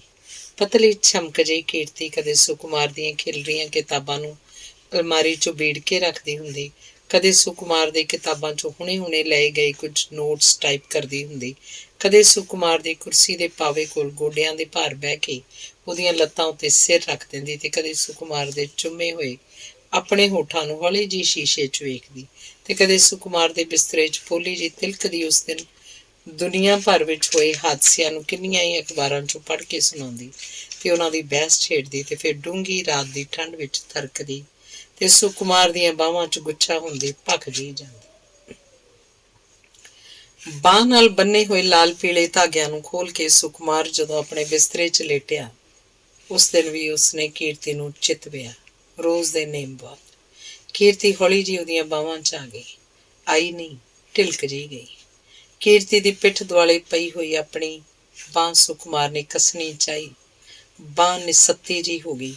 ਕੀਰਤੀ ਦਾ ਸਿਰ ਸੁਕੁਮਾਰ ਦੇ ਮੋਢੇ ਨਾਲ ਲੱਗਾ ਹੋਇਆ ਸੀ, ਲੱਗਾ ਹੋਇਆ ਨਹੀਂ, ਡਿੱਗਾ ਜਿਹਾ ਹੋਇਆ। ਸੁਕੁਮਾਰ ਨੇ ਹੋਠ ਅੱਗਾ ਕਰਕੇ ਕੀਰਤੀ ਦੇ ਹੋਠਾਂ ਨੂੰ ਛੂਹਣਾ ਚਾਹਿਆ। ਹੋਠ ਮਾਸ ਦੇ ਜਿਉਂਦੇ ਧੜਕਦੇ ਟੁਕੜੇ ਵਾਂਗ ਨਹੀਂ, ਇੱਕ ਚੀਜ਼ ਵਾਂਗ ਸਿਥਲ ਸਨ, ਤੇ ਸੁਕੁਮਾਰ ਨੇ ਫਿਰ ਕੀਰਤੀ ਦੇ ਅੰਗਾਂ ਨੂੰ ਜਗਾਉਣਾ ਚਾਹਿਆ, ਪਰ ਸੁਕੁਮਾਰ ਨੂੰ ਜਾਪਿਆ ਕਿ ਅੱਜ ਉਹਦੇ ਆਪਣੇ ਅੰਗ ਵੀ ਉਹਦੇ ਜਿਸਮ ਵਿੱਚ ਉੱਭਰੇ ਹੋਏ ਜਿਸਮ ਦੇ ਹਿੱਸੇ ਨਹੀਂ ਸਨ, ਜਿਸਮ ਦੇ ਨਾਲ ਟੰਕੇ ਹੋਏ ਕੁਝ ਟੋਟਿਆਂ ਵਰਗੇ ਸਨ। ਤੇ ਸੁਕੁਮਾਰ ਨੇ ਪਰੇਸ਼ਾਨ ਹੋ ਕੇ ਸੋਚਿਆ ਕਿ ਅੱਜ ਦੀ ਰਾਤ ਉਹ ਵਾਰਾਂ, ਤਿਉਹਾਰਾਂ ਤੇ ਸੰਸਕਾਰਾਂ ਤੋਂ ਸੁਤੰਤਰ ਇੱਕ ਸਹਿਜ ਮਰਦ ਨਹੀਂ ਸੀ। ਅੱਜ ਉਹ ਵਾਰਾਂ, ਤਿਉਹਾਰਾਂ ਤੇ ਸੰਸਕਾਰਾਂ ਦੇ ਚੌਕਟੇ 'ਚ ਮੜਿਆ ਹੋਇਆ ਇੱਕ ਭਰਾ ਨਾਮ ਦਾ ਜੀਵ ਸੀ। ਅੱਜ ਉਹ ਆਪ ਵੀ ਚੌਕਟੇ 'ਚ ਮੜੀ ਹੋਈ ਇੱਕ ਤਸਵੀਰ ਵਾਂਗ ਕੰਧ ਉੱਤੇ ਲੱਗਾ ਹੋਇਆ ਸੀ, ਤੇ ਸਾਹਮਣੇ ਕੀਰਤੀ ਵੀ ਇੱਕ ਚੌਕਟੇ 'ਚ ਕਸੀ ਹੋਈ ਕਾਗਜ਼ ਦੀ ਮੂਰਤ ਵਾਂਗ ਕੰਧ ਉੱਤੇ ਟੰਗੀ ਹੋਈ ਸੀ। ਕੰਧਾਂ, ਮੂਰਤਾਂ ਤੇ ਚੌਕਟਿਆਂ 'ਚੋਂ ਨਿਕਲ ਕੇ ਸੁਕੁਮਾਰ ਕਿਤੇ ਚਲਾ ਜਾਣਾ ਚਾਹੁੰਦਾ ਸੀ, ਕੀਰਤੀ ਨੂੰ ਵੀ ਲੈ ਜਾਣਾ ਚਾਹੁੰਦਾ ਸੀ, ਪਰ ਉਹ ਜਿਉਂ-ਜਿਉਂ ਸੋਚੀ ਜਾ ਰਿਹਾ ਸੀ ਤਿਉਂ-ਤਿਉਂ ਉਹਨੂੰ ਜਾਪ ਰਿਹਾ ਸੀ, ਤਸਵੀਰ ਨੂੰ ਪਾੜਿਆ ਜਾ ਸਕਦਾ ਹੈ, ਤਸਵੀਰ ਨੂੰ ਗੱਲਾਂ ਕਰਨ ਵਾਲੇ ਹੋਠ ਨਹੀਂ ਬਣਾਇਆ ਜਾ ਸਕਦਾ, ਚੌਕਟੇ ਨੂੰ ਤੋੜਿਆ ਜਾ ਸਕਦਾ ਹੈ, ਚੌਕਟੇ ਨੂੰ ਤੁਰ ਕੇ ਕਿਤੇ ਜਾਣ ਵਾਲੇ ਕਦਮ ਨਹੀਂ ਬਣਾਇਆ ਜਾ ਸਕਦਾ, ਕੰਧ ਨੂੰ ਢਾਇਆ ਜਾ ਸਕਦਾ, ਪਰ ਕੰਧ ਨੂੰ ਕਿਸੇ ਮੰਜ਼ਿਲ ਦਾ ਪਰਛਾਵਾਂ ਨਹੀਂ ਬਣਾਇਆ ਜਾ ਸਕਦਾ। ਕੁਝ ਦਿਨਾਂ ਪਿੱਛੋਂ ਕੀਰਤੀ ਦਾ ਖਤ ਆਇਆ ਕਿ ਉਹਦੀ ਮਾਂ ਤੇ ਉਹਦੇ ਭਰਾ ਨੇ ਉਹਦਾ ਵਿਆਹ ਦਾ ਫੈਸਲਾ ਕਰ ਲਿਆ ਸੀ। ਉਹਨੇ ਆਪਣੀ ਮਾਂ ਨੂੰ ਗੁੱਸੇ ਕਰ ਸਕਦੀ ਸੀ, ਨਾ ਭਰਾ ਨੂੰ, ਤੇ ਉਹਨੇ ਸੁਕੁਮਾਰ ਕੋਲੋਂ ਹਮੇਸ਼ਾ ਲਈ ਨਿਖੜਨ ਦੀ ਇਜਾਜ਼ਤ ਮੰਗੀ ਹੋਈ ਸੀ। ਸੁਕੁਮਾਰ ਨੇ ਹੱਸ ਕੇ ਇੱਕ ਖਤ ਲਿਖ ਦਿੱਤਾ, ਬਿਲਕੁਲ ਉਹੋ ਜਿਹਾ ਜਿਹੋ ਜਿਹਾ ਕੀਰਤੀ ਨੇ ਚਾਹਿਆ ਸੀ। ਇਹ ਇੱਕ ਦੁਖਾਂਤ ਸੀ ਜੋ ਹੌਲੀ-ਹੌਲੀ ਰਿੰਗ ਕੇ ਸੁਕੁਮਾਰ ਦੇ ਅੰਗਾਂ ਦੀ ਤੇ ਕਲਮ ਦੀ ਹਰਕਤ ਨਾਲ ਵਾਪਰ ਗਿਆ ਸੀ, ਪਰ ਉਹ ਸੋਚ ਰਿਹਾ ਸੀ ਇਹ ਦੁਖਾਂਤ ਇੱਕ ਆਮ ਤੇ ਜਾਣੇ ਪਛਾਣੇ ਦੁਖਾਂਤ ਵਰਗਾ ਨਹੀਂ ਸੀ। ਇਸ਼ਕ ਦੀ ਨਾਕਾਮੀ ਵਰਗਾ ਜਾਣਿਆ ਪਛਾਣਿਆ ਕੁਝ ਵੀ ਨਹੀਂ ਸੀ ਹੋਇਆ, ਪਰ ਉਹ ਫਿਰ ਵੀ ਵਾਪਰਿਆ ਸੀ, ਇੱਕ ਅਜੀਬ ਸ਼ਕਲ 'ਚ ਵਾਪਰਿਆ ਸੀ। ਤੇ ਉਹਦਾ ਸਭ ਤੋਂ ਅਜੀਬ ਪਾਸਾ ਇਹ ਸੀ ਕਿ ਇਹ ਇੱਕ ਕੁੜੀ ਕੀਰਤੀ ਦੀ ਸ਼ਕਲ 'ਚ ਨਹੀਂ ਸੀ ਵਾਪਰਿਆ, ਇਹ ਹਰ ਕੁੜੀ ਦੀ ਸ਼ਕਲ 'ਚ ਵਾਪਰ ਗਿਆ ਸੀ, ਤੇ ਉਹਨੂੰ ਜਾਪ ਰਿਹਾ ਸੀ ਕਿ ਉਹਦੀ ਜ਼ਿੰਦਗੀ ਵਿੱਚ ਅੱਗੋਂ ਵੀ ਆਉਣ ਵਾਲੀ ਹਰ ਕੁੜੀ ਕੀਰਤੀ ਵਾਂਗ ਬੋਲੇਗੀ, ਕੀਰਤੀ ਵਾਂਗ ਸੁਣੇਗੀ, ਤੇ ਫਿਰ ਕੀਰਤੀ ਵਾਂਗ ਚਲੀ ਜਾਏਗੀ। ਜ਼ਿੰਦਗੀ ਦੇ ਅਰਥਾਂ ਨੂੰ ਉਸੇ ਤਰ੍ਹਾਂ ਲੱਭ ਰਿਹਾ ਸੀ ਜਿਸ ਤਰ੍ਹਾਂ ਸਾਰਤਰ ਤੇ ਉਹਨੂੰ ਜਾਪਿਆ ਕਿ ਉਹ ਸਾਰਤਰ ਵਰਗਾ ਨਹੀਂ ਸੀ, ਉਹ ਆਪ ਸਾਰਤਰ ਸੀ। ਉਹ ਸੁਤੰਤਰ ਸੀ, ਕਿਸੇ ਉਸ ਥਿਊਰੀ ਨੂੰ ਲੱਭਣ ਲਈ ਵੀ ਸੁਤੰਤਰ ਸੀ ਜੋ ਸਾਰਾ ਸਮਾਜਿਕ ਤੇ ਰਾਜਨੀਤਿਕ ਬਣਤਰ ਨੂੰ ਕੋਈ ਅਰਥ ਦੇ ਸਕਦੀ ਸੀ, ਤੇ ਉਹ ਮਰਦ ਤੇ ਔਰਤ ਦੇ ਉਸ ਰਿਸ਼ਤੇ ਦੀ ਬੁਨਿਆਦ ਨੂੰ ਵੀ ਲੱਭਣ ਲਈ ਸੁਤੰਤਰ ਸੀ ਜਿਹਨੂੰ ਵੇਦਾਂ ਤੋਂ ਲੈ ਕੇ ਕਾਮ ਸ਼ਾਸਤਰ ਤੱਕ ਕਈਆਂ ਨੇ ਲੱਭਣ ਦਾ ਯਤਨ ਕੀਤਾ ਸੀ, ਪਰ ਅਜੇ ਤੱਕ ਉਹ ਕੁਝ ਨਹੀਂ ਸੀ ਲੱਭ ਸਕੇ। ਤੇ ਸੁਕੁਮਾਰ ਨੂੰ ਜਾਪਿਆ ਕਿ ਉਹਦੀ ਸੁਤੰਤਰਤਾ ਨਿਰਾਕਾਰ ਸੀ। ਸੁਤੰਤਰਤਾ ਦੀ ਵਰਤੋਂ ਲਈ ਤੇ ਉਹਨੂੰ ਛੋਹ ਕੇ ਹੱਥ ਲਾ ਕੇ ਵੇਖ ਸਕਣ ਲਈ ਉਹਦਾ ਇੱਕ ਆਕਾਰ ਚਾਹੀਦਾ ਹੈ, ਤੇ ਸੁਕੁਮਾਰ ਨੂੰ ਜਾਪਿਆ ਕਿ ਉਹਦੇ ਵਿੱਚ ਤੇ ਸਾਰਤਰ ਵਿੱਚ ਇੱਕ ਫਰਕ ਸੀ। ਸਾਰਤਰ ਕੋਲ ਆਪਣੀ ਸੁਤੰਤਰਤਾ ਨੂੰ ਆਕਾਰ ਦੇਣ ਲਈ ਦੋ ਹਥਿਆਰ ਸਨ, ਇੱਕ ਉਹਦੀ ਕਲਮ ਤੇ ਇੱਕ ਉਹਦੀ ਦੋਸਤ ਔਰਤ, ਪਰ ਉਹਨੇ ਆਪਣੇ ਕੋਲ ਕੋਈ ਵੀ ਹਥਿਆਰ ਨਹੀਂ ਸੀ, ਤੇ ਇਹੋ ਫਰਕ ਉਹਦਾ ਦੁਖਾਂਤ ਸੀ, ਭਿਆਨਕ ਦੁਖਾਂਤ। ਸੁਕੁਮਾਰ ਰੋ ਨਹੀਂ ਸੀ ਸਕਦਾ, ਇਸ ਲਈ ਹੱਸ ਪਿਆ, ਤੇ ਉਹਦਾ ਜੀਅ ਕੀਤਾ ਕਿ ਉਹ ਇਸ ਭਿਆਨਕ ਦੁਖਾਂਤ ਨੂੰ ਕੋਈ ਭਿਆਨਕ ਮਜ਼ਾਕ ਕਰੇ। ਉਹਦੇ ਮਨ ਦਾ ਪਾਣੀ ਕਿੰਨਾ ਚਿਰ ਖੌਲਦਾ ਰਿਹਾ, ਕਮਰੇ 'ਚ ਇੱਕ ਸਿਰੇ ਤੋਂ ਦੂਜੇ ਸਿਰੇ ਤੱਕ ਤੇ ਦੂਜੇ ਸਿਰੇ ਤੋਂ ਫਿਰ ਪਹਿਲੇ ਸਿਰੇ ਤੱਕ ਜਾਂਦਿਆਂ ਸੁਕੁਮਾਰ ਦਾ ਧਿਆਨ ਹਰ ਵਾਰੀ ਉਸ ਨਿੱਕੇ ਜਿਹੇ ਸ਼ੀਸ਼ੇ 'ਚ ਪਿਆ ਜੋ ਕੰਧ ਦੀ ਇੱਕ ਗੁੱਠ 'ਚ ਖਲੋ ਕੇ ਬਾਰ-ਬਾਰ ਉਹਦੇ ਪਰਛਾਵੇਂ ਨੂੰ ਫੜਦਾ ਪਿਆ ਸੀ। ਤੇ ਫਿਰ ਇੱਕ ਵਾਰ ਸੁਕੁਮਾਰ ਦੇ ਪੈਰ ਅਟਕ ਗਏ। ਸ਼ੀਸ਼ੇ ਨੂੰ ਉਹਦੇ ਪਰਛਾਵੇਂ ਨੇ ਜਿਵੇਂ ਪਕੜਾਈ ਦੇ ਦਿੱਤੀ ਹੋਵੇ। ਉਹਨੇ ਸ਼ੀਸ਼ੇ 'ਚ ਵੇਖਿਆ ਤੇ ਭਿਆਨਕ ਦੁਖਾਂਤ ਨੂੰ ਇੱਕ ਭਿਆਨਕ ਮਜ਼ਾਕ ਕਰਨਾ ਚਾਹਿਆ। ਖੋਲ ਕੇ ਸੁੱਕ ਗਏ ਪਾਣੀ ਵਾਂਗ ਉਹਨੇ ਆਪਣੇ ਸਾਹਮਣੇ ਕੁਝ ਵੀ ਵਿਖਾਈ ਨਹੀਂ ਸੀ ਦੇ ਰਿਹਾ। ਮਨ ਵਿੱਚ ਸੁੱਕ ਗਏ ਪਾਣੀ ਦੀ ਇੱਕ ਚਿੱਟੀ ਤੇ ਗਰਮ ਤਹਿ ਜੰਮੀ ਹੋਈ ਸੀ। ਹੋਠਾਂ ਵਾਂਗ ਹੌਲੀ ਹੌਲੀ ਫਰਕਦੀ ਤੇ ਉਹਨੂੰ ਜਾਪਿਆ ਉਹ ਆਪਣੇ ਵੱਲ ਵੇਖ ਕੇ ਆਪਣੇ ਆਪ ਨੂੰ ਕਹਿ ਰਿਹਾ ਸੀ, ਸੋ ਮਾਈ ਡੀਅਰ, ਯੂ ਆਰ ਸਾਰਤਰ ਹੁਸ਼ਿਆਰਪੁਰੀ।